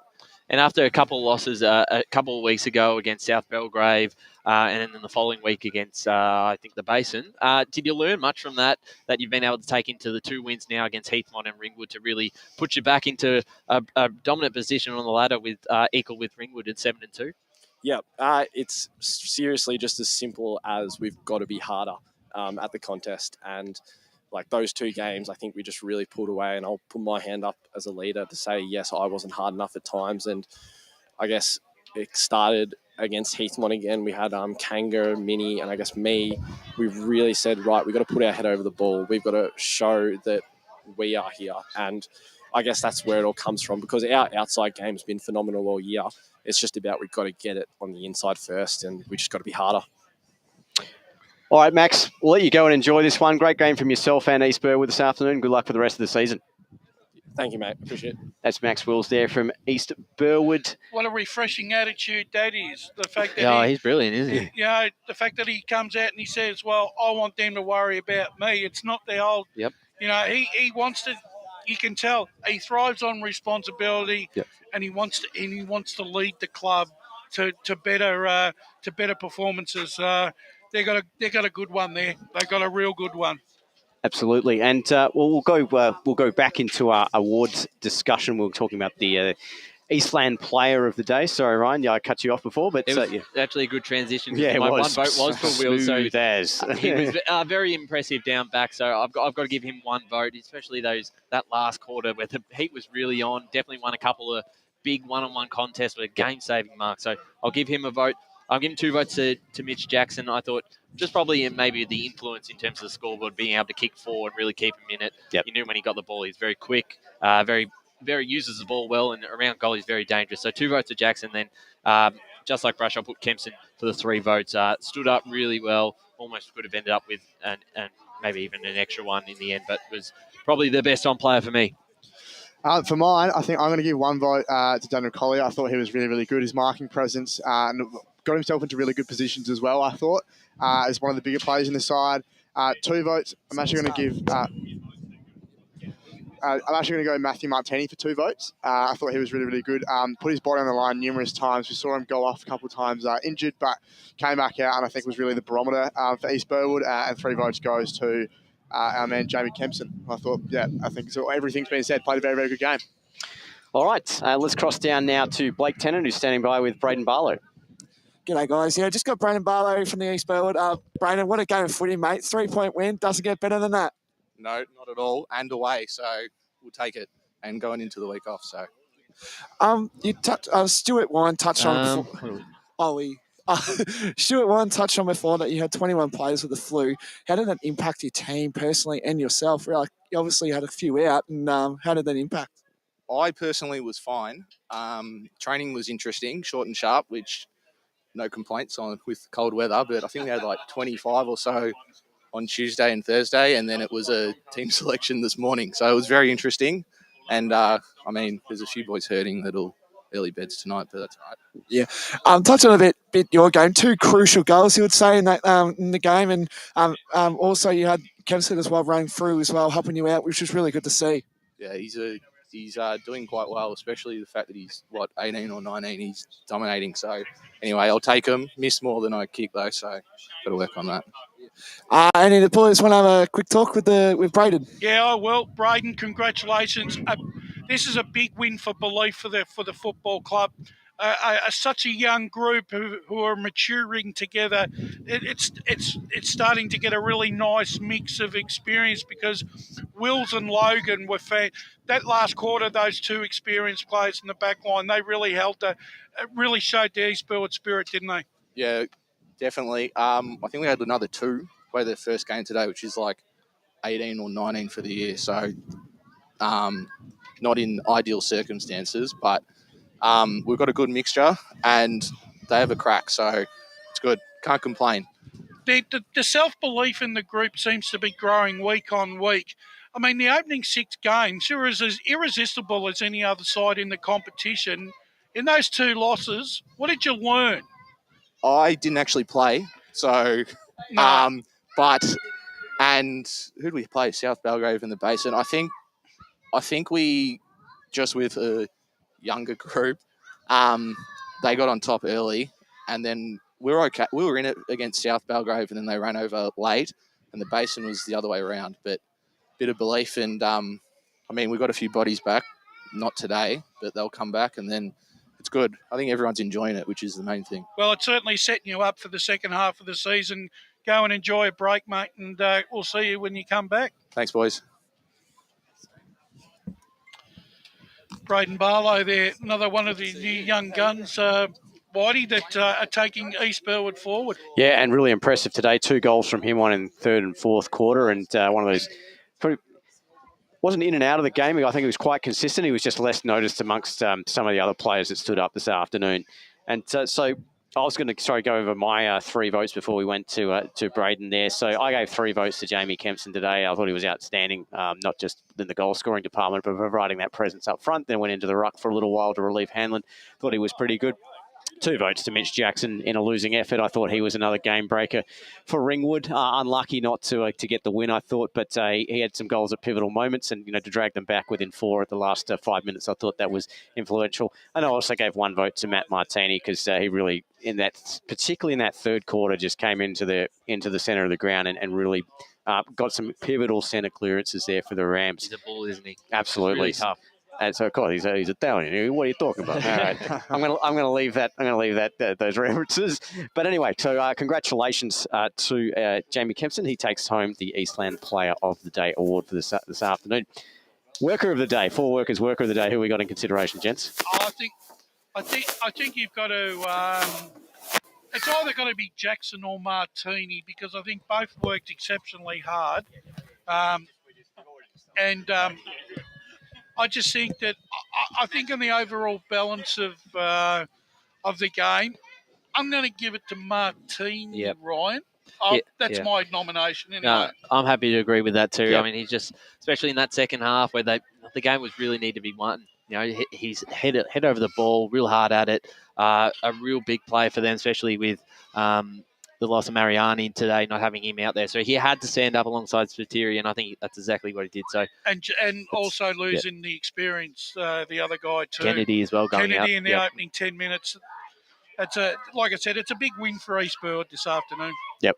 I'm going to third that suggestion. So well done to Matt Martini there, who takes home our 4 workers Workman of the Day award. Yep. And just one more to give out. The goal of the day, I think Mitch Jackson's 4th and final effort off the check side, right off the run to bring them within 4 is pretty. I think it was to talk about Cairns' goal, unintentional goal of the day. Bit of a floater, wasn't it? Just a bit. Yeah, nearly missed his boot too when he tried to take it. So Can't give it to a Mungle. No, I didn't mean to do it. So. Well, if Jackson hadn't scored that goal, he was going to get it. So anyway, congratulations, Mitch Jackson. He takes home the Tobin Brothers goal of the day. He deserves the award anyway, Jackson. Absolutely, yeah, absolutely. So we've got about 8 minutes left here on the broadcast. We're just looking for some more scores What do you with got Paul. over there, Paul? Got anything? Any good news or got some good stuff for us there, mate? In Premier Division, Park Orchards lead by 53 points, 96 to 43 over Doncaster East.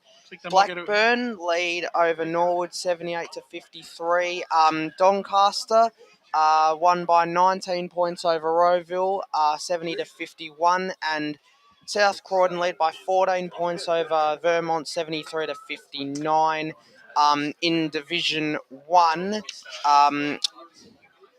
Montrose lead by 46 points over Croydon. Oh, Blake will be happy. 104 to 58.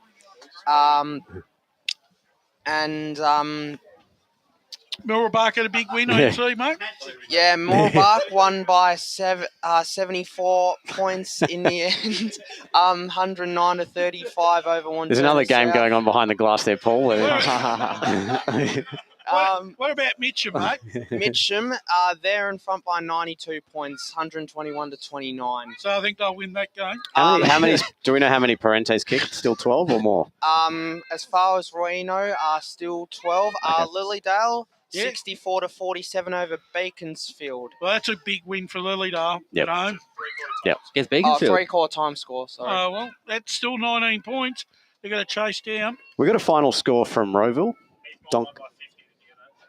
No final score. Well, that would be the upset of the round. And Doncaster won by 19. 19 points. Doncaster broken the streak of Rowville, and not, as we talked about earlier, not the team I would have tipped to do it. No disrespect to Chris Anarkis and Chloe, but that's a big win for the Sharks there, Brash. Yeah, it is. What have we got in Div 2, Paul? Div 2, South Belgrave with a big lead over Oakley District, 175 to 26. Final score from Heathmont, 15-7, 97-7 Heathmont over Templestowe, 7-5-47. Okay. The Basin, 108 to 28 to 75 over Mulgrave, and in Division 3, Scoresby, 92 to 37 over Fair Park. Coldstream, 43 to 33 over Donvale. Ferntree Gully have got their first win of the year, 108 to 65 over Whitehorse, and Warrandyte 104 to 53 over Glen Waverley. And in Division 4, Forest Hill 68 to 66 over Kilsyth. Yeah. Just on that with Division 3, with Whitehorse losing and Ferntree Gully, I mean, that probably just almost locks in that top 4, because Whitehorse were probably the outside of there that could have jumped in, but it's a big loss, and we knew Ferntree Gully were going to win one eventually. It was going to happen. Yep. It was going to happen, and obviously Surrey Park and what about Surrey Park and Churnside? That was a big game, Paul. How are we going there? The last score we've had, the recent update, Churnside Park leading by 15 points, and we got that 3-quarter time, so 15 points over Surrey Park. We've got a full-time score from Division 3. Coldstream have won by 9 points, 43 to 34 over Donvale. Okay, well, some interesting scores coming in from around the grounds. We've got about 4 minutes left here on the broadcast, so we'll probably start wrapping things up. Yep. Just going forward for these two teams quickly, East Burwood next week, they'll play the Basin here at Jubilee Park. Then they have Mulgrave and Heathmont. And as for East Burwood, they have Knox, Templestowe and Mulgrave. So some interesting games coming up in Division 2 as we cross the halfway mark of the season, and it's flying by. Well, East Burwood, they could be 9-3. Yeah. Yeah, that's... And Ringwood, a couple of testing type games. The Basin won't be an easy game for them now. Coming off of this week, excuse me. Yeah. So both sides get a chance to have a bit Let's of a quickly break. go to Paul for one last score. Sorry, we've got an update from Surrey Park and Chirnside Park. Chirnside Park lead by 12 points, 72 to 60. What about Nunawading and Croydon Hemlock? Any scores from them this afternoon, Paul? Croydon, we don't have scores, but we know that we hear that Croydon North are leading. Cool. Okay. All right. So 3 minutes left here on the broadcast. We're going to start wrapping things up here. Ryan Long, fantastic game from you. Backing it up back-to-back, the women's in the morning and now out here at Jubilee for the men's. That was my first play-by-play for the men's. Unfortunately, East Burwood had to throw out everything with the class jumpers, just threw me off, and it probably struggled with that a bit all day. But it was a really good game and such a close finish in the end. Could have gone either way, but glad to be here to cover it. Well, that's not the worst of it, mate. So we've actually rescheduled another game at the night that you're going to go cover, being the rookie. So you get 3 in a row. No, great job from you on debut on the special here in the men's league. Fantastic stuff, mate. Wayne Brasher, another great game from you, mate. Oh, thank you very much, Steve. It's great to be back after a few weeks off and great to be calling football with me friends again. Yeah. No better than it's one of the best things I can do on a Saturday afternoon. Absolutely. Will, on special, thanks very much. Thank you very much, Ben. Yeah, it's good to sort of get used to the EFNL, just familiarising myself with the teams and the players, and hopefully provide some more insight as the weeks come. Yep, we've got plenty more footy this coming up. We've got round 9, round 8 in Premier Division. So, we've got 2-3 months of the season. We're going to be talking about finals coming pretty soon. We do an interleague again this year? I don't know. We are. What's that? Next week. Yeah, I knew you were going to say that, Brash. Interleague? that went with the dinosaurs, mate. Just threw that one out there just to kill a few seconds. Paul Yaquani, great job from you on the score centre this afternoon, mate. Thank you. Paul. Yeah, keeping those scores coming in. Trent on the stats that matter hasn't got a headset on, but another good effort from you. Well done, Trent. Blake and Scott on the boundary. Fantastic work, fellas. Well done, boys. Actually pretty decent weather out there, so we'll try and get some rain for you next time. No, I'm just kidding. And Bruce Prest, Loft Productions on the sound, LKLM Media, Lethal Leroy Green, providing the vision here this afternoon. And, that closes out another round of the Eastern Football League out here at Jubilee Reserve, where it was East Burwood, 4-point victors over Ringwood, 11-12-78 over Ringwood, 11-8-74. And don't forget to tune in on Monday, the Monday Recovery, where we'll break down all the action. Join Maddie and Gav and the permutations that are developing. Just had to get that one in for Lee. As we cross the halfway mark of the Eastern Football Netball League season.